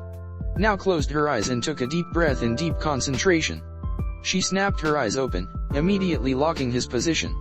Amaterasu, a wave of black flames exploded on the Azurapath, who fell to the ground. Now narrowed her eyes when she saw his bones shifting under his skin. The arm burning with the black flames of Amaterasu simply fell to the ground like some disposable object. She watched as another mechanical arm took his place like nothing had ever happened. Looks like I need to either destroy his body completely or take out the chakra receivers, now mused in thought as she watched the Azurapath point his arm at her and forming a fist. His fist detached itself from his arm before rocketing towards her. Boom! The fist missile crashed against her Susanoo and yet again, nothing but smoke. This is getting nowhere, Now thought with disappointment. They were at a standstill. Her only way of winning was with destroy his body with her Susanoo, but he was too slippery for her to hit him. Cane Bodhi, Flame Body, Now thought, dropping her shield and channeling fire chakra through her body, making it explode with fire. She bent her knees before throwing herself forward towards the Asura path. Kasai no Ken, Fire Fist, her right fist glowed a dark orange as she swung her arm at her opponent. The Asura path simply tilted backwards, watching the trail of flames her fist left behind. Now thrust her left arm forward. Hidama, Fireball, a small fireball exploded from her arm hitting the Asura path straight in the head. Knowing that such attack wouldn't stop his mechanized body, she rose her leg to kick him. The Asura path swiftly caught her leg by the ankle and threw her away like some rag doll. Now twisted midair and landed safely on the ground. Her eyes started glowing once again and her reddish aura of fire started darkening into a menacing pure black. Amaterasu no Yoroi, Now said, standing there with her body completely covered in Amaterasu flames. She's feeding her chakra into the flames to stop them from burning her, the Asura path thought and prepared as now blurred forward. Anton, Shio Senkai, Inferno style, Swirling Death, now arrived near the Asura path and unleashed a flurry of kicks and punches so fast that the Asura path was finding himself pushed back. He couldn't block those attacks or he would be hit with the powerful black flames. Anton, Hyo Arkuryu, Inferno style, Raging Fire, the Asura path's eyes widened when now unleashed a wave of black flames from her arms. The Asura path pointed both arms forward and released a couple chakra blasts to dispel the attack. He watched as the flames fell to the ground and started eating away the rock. Now swung her arms wildly and watched as a ring of fire appeared in the battlefield, trapping both shinobi inside it. It didn't take long for the flames to grow tall and easily block their view of the outside. You won't be going anywhere, Now smirked, flexing her arms. The Asura path scoffed at her pointless threats. He was, after all, a dead body, being reanimated with the Six Paths technique, and should he ever be destroyed, Nagato could easily put his body back together. Shura no KO, the Asura path unleashed a couple more of chakra bombs. Now whirled, avoiding a ball of chakra and swiftly ducked another one. Now rushed forward, taking out both swords in the process. Anton, Kasai Surasu, Inferno style, Fire Slash, now swung her blade and unleashed a black crescent wave of chakra. Now watched as her attack connected and chopped off his arm only for it to regrow once again. Now took a deep breath and channeled all the chakra she could into her leg and sword. Her swords took a darker aura, causing the black flames to increase in size and heat. She looked up and locked eyes with her target just before whispering her ultimate Kenjutsu technique. Anton, Enha Kishiryu no Jutsu, Inferno style, Flame Blade Assassination Jutsu, her body shimmered out of existence. The Asura path's eyes widened when he felt the surge of power and completely lost track of Now. He felt a small air displacement behind his back and immediately turned back. All he caught was 7 streaks of black before Now disappeared once again, back to her original position. Now smirked as the Asura path fell to the ground in a mix of severed limbs. 7 precise and incredible powerful strikes. 1 to take his head, 0 for each arm, 1 for each leg and 2 more to his chest, essentially leaving nothing but chunks. With a final Amaterasu she left his body to slowly burn to ashes. Hashtag outside of Kanoha hashtag this isn't very graceful yet, Deidara said, tired of waiting in the trees, hidden from sight. Be quiet Deidara, Sasori reprimanded. Both Akatsuki members were outside of Kanoha walls, waiting for their contact to arrive. The problem was that both of them had rather short tempers and waiting wasn't something either liked to do. I'm just saying. These tree huggers have no respect for art, Deidara grumbled. Sasori was about to reply when 2 shinobi dropped in front of them. Deidara and Sasori. Torin asked. We are here. Don't keep us waiting anymore with worthless questions, Sasori replied harshly. Both root shinobi said nothing but merely started walking towards Kanoha with both Akatsuki members in tow. This way, Torin said, leading his group through a more quiet entrance other than the main gates. Torin and Fu led the Akatsuki members through the barrier that covered Kanoha without raising any type of alarm. Where are our marks? Sasori asked, making both root members stop walking and turn to stare intently at Sasori. We do not need to remind you of your deal with Danzo-sama, do we? Fu asked, with a dangerous tone in his voice. We will keep our end of the deal. We will draw the attention for the dragons into Kumo in exchange for the Baijuyo, Sasori explained, and Fu nodded, resuming their path towards their objectives. Minutes later, both Akatsuki members and the two root shinobi were standing outside of the Senjo compound. They were standing a bit away so they didn't get detected. My bugs tell me that the dragons are still in there, along with the Ichibai and the Nanabi, Torin said. Let's go then, Deidara said, rising from the ground but was stopped by hand on his shoulder. Don't be foolish, Fu warned. There are 5 seal masters living there. Anyone not authorized to enter the compound would be reduced to ashes before he could even cry in pain. We must wait for them to leave. I will interrupt the Ichibai from getting called, and from there you will take charge, understood? Torin asked, and both Deidara and Sasori nodded. Hashtag with Kakashi. Hashtag Kakashi was jumping from rooftop to rooftop, his form blurring through the buildings as he made his way to Yojo's apartment. A few minutes later, Kakashi found himself standing at her front door. Unlike other shinobi, Yojo had a small apartment in building shared with civilians. Yojo was one of the few shinobi whose house building was shared. Most shinobi preferred their privacy and usually lived in single, separate houses. This of course didn't apply to the clans. Then again, clans were usually big families and not random strangers all living together in the same building, split only by a few walls. Kakashi knocked on the door and waited patiently for a reply. Seconds quickly turned into minutes and Kakashi knocked once more. Getting no response, Kakashi leaned in, placing his head on the wooden door, and listened for any sounds coming from T. Interior. Strange, Kakashi thought as he kneeled on the ground, standing a few inches away from the door lock. He went to his pockets and retrieved a small case, no bigger than his own hands.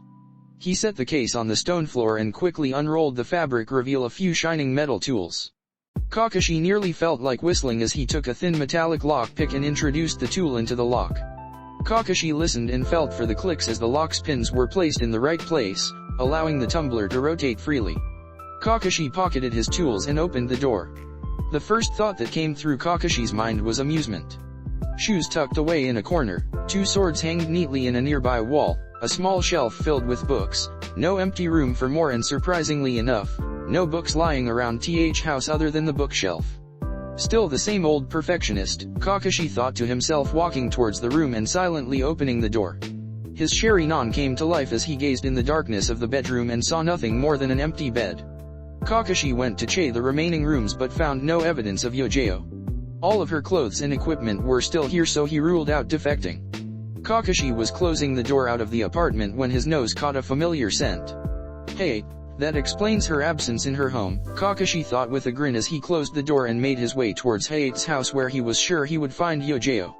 It took only a couple of minutes for him to reach his new destination. Hayate's house was an ordinary house, but unlike Yojo, Hayate lived alone in the building. Kakashi approached the door and, like any good neighbor, he politely knocked on the door and waited for someone to answer. Kakashi's eyes narrowed when his nose smelled something metallic. Blood, Kakashi concluded as he took a step back and kicked the door open, blasting the wooden door right of the hinges. The house was a mess to say the least. There was blood everywhere and signs of a small battle. Kunaos and shurikens on the floor and walls, the tables were destroyed along with the chairs, pieces of the walls on the ground.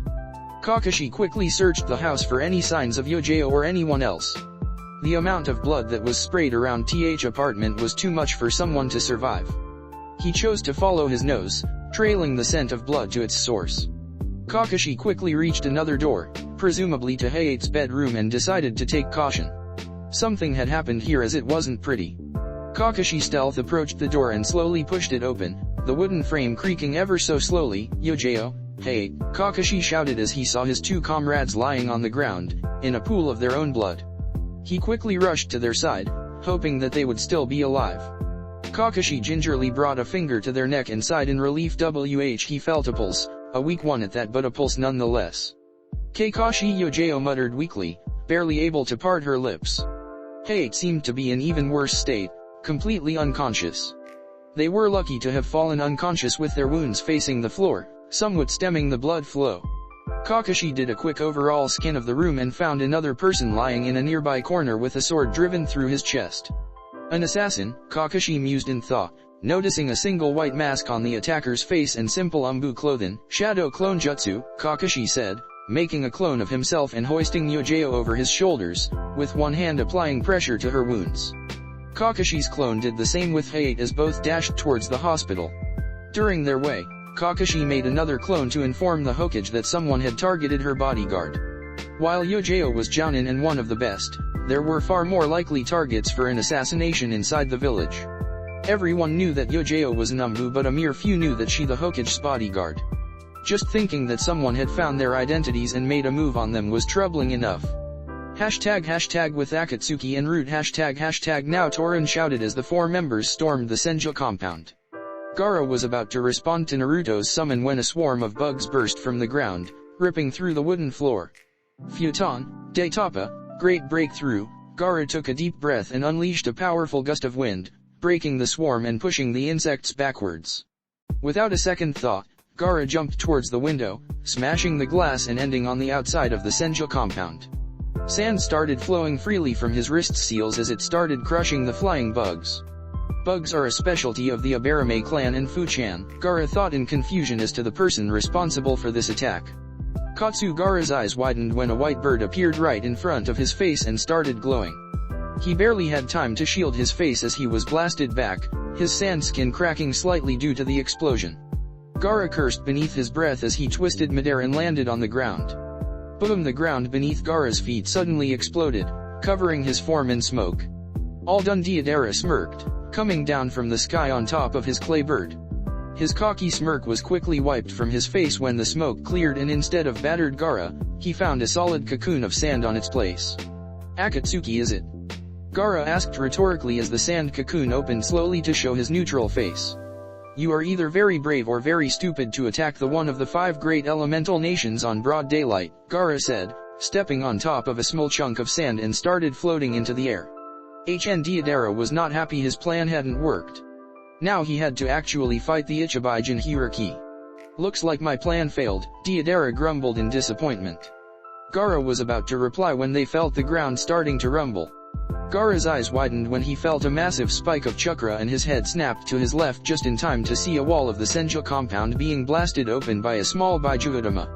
Bastard! A deep voice came from inside the compound as Sasori came running from inside. Fu stepped outside slowly, in her 5-tailed Jinhiriki state.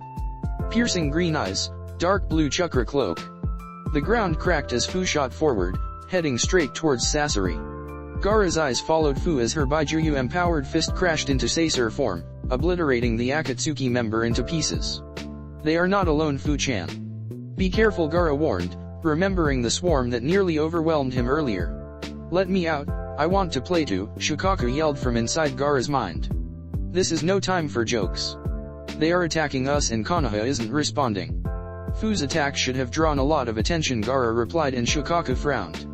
I haven't used this body in years, a voice broke Gaara from his thoughts as his eyes turned to the new voice. Sasori of the Red Sand. I wondered when you would show your face to us, Gaara said.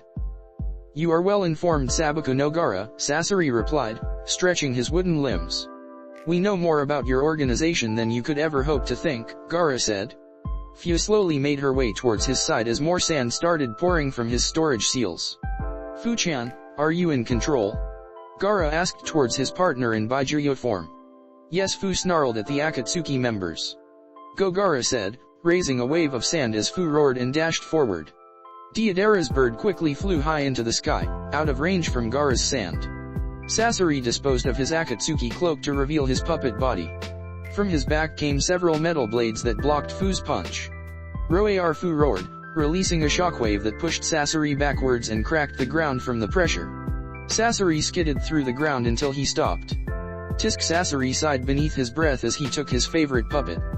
Things weren't supposed to be like this, there wasn't supposed to be a battle in the first place. Seidi Tsushijir, Iron Sand Rain, Sasori's puppet, also known as the Sandame Kaze Cage, opened his mouth, releasing a cloud of black grains of iron. Seidi Tsukeshu, Iron Sand Gathering. The iron sand started compressing into high-density shapes the size of small houses as they hovered in the air. With a flick of wrist, Sasori commanded his puppet to send the barrage of chunks of iron towards Fu. Fu watched as the weapons of iron quickly approached and she bent her knees, disappearing from her position with a loud swoosh sound. Sasori took an involuntary step back when he lost track of Fu. He caught movement in the corner of his eyes and formed a metallic sheet of iron in front of him, just in time to block a Baijuya-powered fist from Fu. Her punch connected with Sasori's defense with a loud bang, the sound reverberating through the air, testament to both the power of the strike and the sturdiness of Sasori's shield. Katsu Deidara yelled as dozens of white clays bombs surrounded Fu and exploded. Deidara narrowed his eyes and scoffed when he noticed Fu completely enclosed in sand, protecting her from the blast. Roar Sasori's eyes widened in shock when the sand dome opened and a bright glow emanated from the inside. Baijuya Fu released a tailed beast bomb at point-blank range. When the smoke cleared, there was no puppet or puppeteer to be seen. Fu took a whiff of the air and her head snapped to the sky where she saw Deidara flying on his bird with Sasori next to him, with a missing arm. "We cannot fight them head-on," Sasori said, looking at his missing arm. "They have too much raw power for either of us." In that case, Deidara grinned as his hands flew to his bags on his legs. He took out a big chunk of clay and started molding it. C3 Deidara yelled, throwing his creation into the sky. With a single hand seal, his creation increased in volume, taking the size of a small building and started plummeting to the ground. Gaara's eyes widened at the sheer magnitude on the incoming clay meteorite. A bomb of that size would destroy a chunk of Kanoha, Gaara thought in panic, raising his arms to the sky. Sand started pouring out of his wrist seals like rivers. "Kusa Boheki, giant sand shield," Gaara said as the sand started covering the Senju compound. A giant shield started forming itself midair, right on the path of the incoming explosive. Boom! The explosion lit the sky and Gaara gritted his teeth, pouring more power into the shield to protect the village from the blast. Once the explosion had cleared, Gaara took a deep breath as fell to his knees. He poured too much chakra into the technique to defend the village. "Give some chakra," Gaara said to Shukaku, huffing as he kneeled on the ground for support. "Now you want my help," Shukaku snarled at his Jinhira-ki. "Please," Gaara said, and Shukaku scoffed. "Fine, but it will take a while to replenish your chakra reserves." "Even with me helping," Shukaku replied and allowed some his chakra to seep into Gaara's network, slowly refilling his reserves.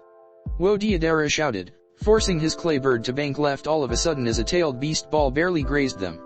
Deidara started evasive maneuvers as Fu started firing multiple Baijuya against the bird, trying to bring them to ground level. She looked towards Gaara and saw him slowly regaining his breathing. Gaara's attention turned to the incoming voice as two Umbu squads arrived at their position. "Reinforcements?" Sasori rhetorically asked. "It was bound to happen with all the ruckus you made," Sasori said towards Deidara, who huffed in defiance. "Does it matter?" Deidara grumbled. "Let's just take the Jinhira-kiss and be done with this." Help her," Gaara said, slowly regaining his breathing. Gaara watched as one Umbu group dashed after Fu, and before Gaara could explain what was happening, one of the Umbu slapped a Baijuya suppression seal on Fu's body. Fu roared as Komei's chakra was suppressed and the link to her Baijuya closed off. "What are you doing?" Gaara yelled as the remaining Umbu squad tried to the same with him. Gaara was lucky to have his sand that automatically pushed the Umbu back. Gaara's mobility was still impaired by the heavy usage of chakra and he didn't have many options left. Whoever these Umbu were, they were in working with the Akatsuki. Gaara was forced to jump backwards as the Umbu group engaged offensive actions against him. "What is happening?" Gaara thought as he dodged another sword strike. His eyes turned towards Fu's unconscious form, her body being loaded into Deidara's bird. Kanoha has been compromised. And the rest of the group was drawn into another battle, Gaara thought, pondering his options. 2 Akatsuki members along 8 Umbu members were too much for him now that he was drained. Gaara did the only he could in this situation. He channeled what chakra he had available and shined away from the battlefield. "Oi!" Deidara yelled when he noticed Gaara disappearing in a tornado of sand. "The Ichibai is running away, forget about him, Deidara. We will use the Nanabi as bait. He will come for her," Sasori explained, but Deidara grumbled nonetheless before accepting the facts. Sasori jumped on top of Deidara's bird as the two flew away from Kanoha, knowing that Ga wouldn't take long to come after them. Hashtag with Gaara hashtag Gaara cancelled his Shunshin due to lack of chakra, arriving a few miles away from the Senju compound and collapsing against a tree, taking deep breaths. He looked over his shoulder, scanning his surroundings for any possible shinobi. He could trust very few people if Kanoha's Umbu had been compromised. Gaara looked at the sky and noticed a white bird hovering around Kanoha and flying away. Gaara strained his eyes at the bird itself and saw Fu's limp form on the bird. I'll need help, Gaara said out loud before dashing towards the only place he knew would get help to rescue Fu. What's taking so long? Gaara asked towards his Baijuya. Well, excuse me for not being able to flush your system with chakra like the Kyuubi, Shukaku snarled. Just keep giving me what you can, Gaara replied, trying to avoid conflict with the raccoon and his mood swings. Gaara stood up, having regained his breath and run off towards the Abarame compound. The Shunshin was out of the question, he had us what little he had left to get away from the Akatsuki. Hashtag Abarame compound hashtag push them back into the woods, Shivi yelled to his clan. All of a sudden his compound was being swarmed by 2 Umbu squads.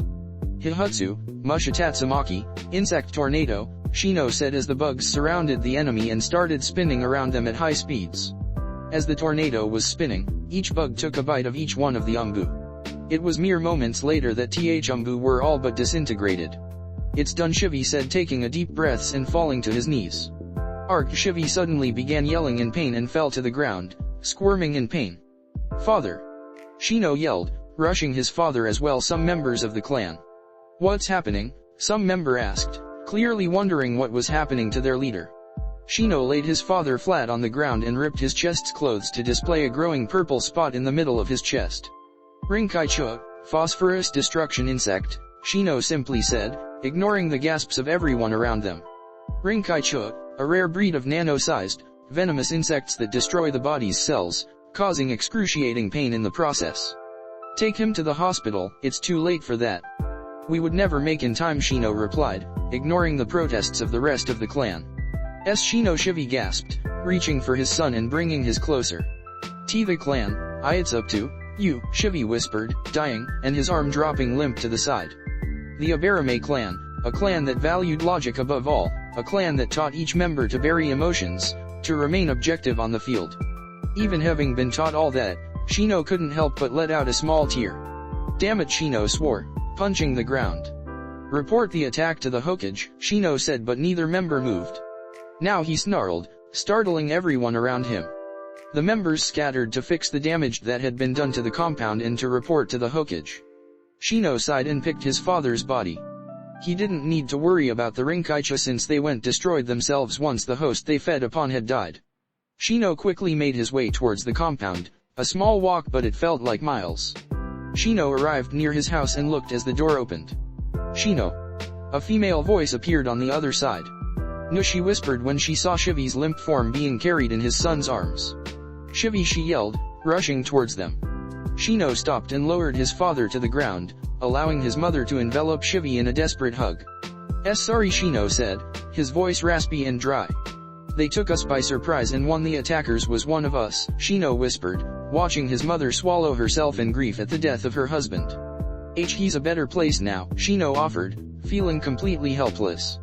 He had already accepted his father's death and was trying his best to help his mother. Stop rationalizing everything, his mother yelled, her eyes red with tears. He was your father and you can't even spare a tear in his honor, do you even feel anything for us? His mother asked. I would sacrifice anything for my family, Shino replied instantly and immediately snapped to attention. Stay behind me, Shino ordered, feeling a presence rapidly approaching the compound. His eyes looked around until he caught Gaara approaching and the first thing he noticed was his state. Sweat dropping from his face and his chest weaving heavily. What happened? Shino asked, shouldering Gaara so he didn't fell to the ground. Akatsuki, Gaara replied, and Shino was immediately on alert. They took Fu, Gaara said softly, and Shino's heart sank. First his father and now Fu. Where? Shino simply asked, but Gaara noticed the slight edge on his voice. Gaara looked to the ground and his eyes widened when he saw Shino's father dead. You were attacked as well, Gaara said, and Shino nodded. Looks like it had been a joint attack on the clans of the village. Gaara could only speculate on the goal of everything. Rest, Shino said, and lowered Gaara to the ground. What are we going to do? Gaara asked, finally being able to rest for a few minutes. We are going after Fu, Shino simply said and started walking away.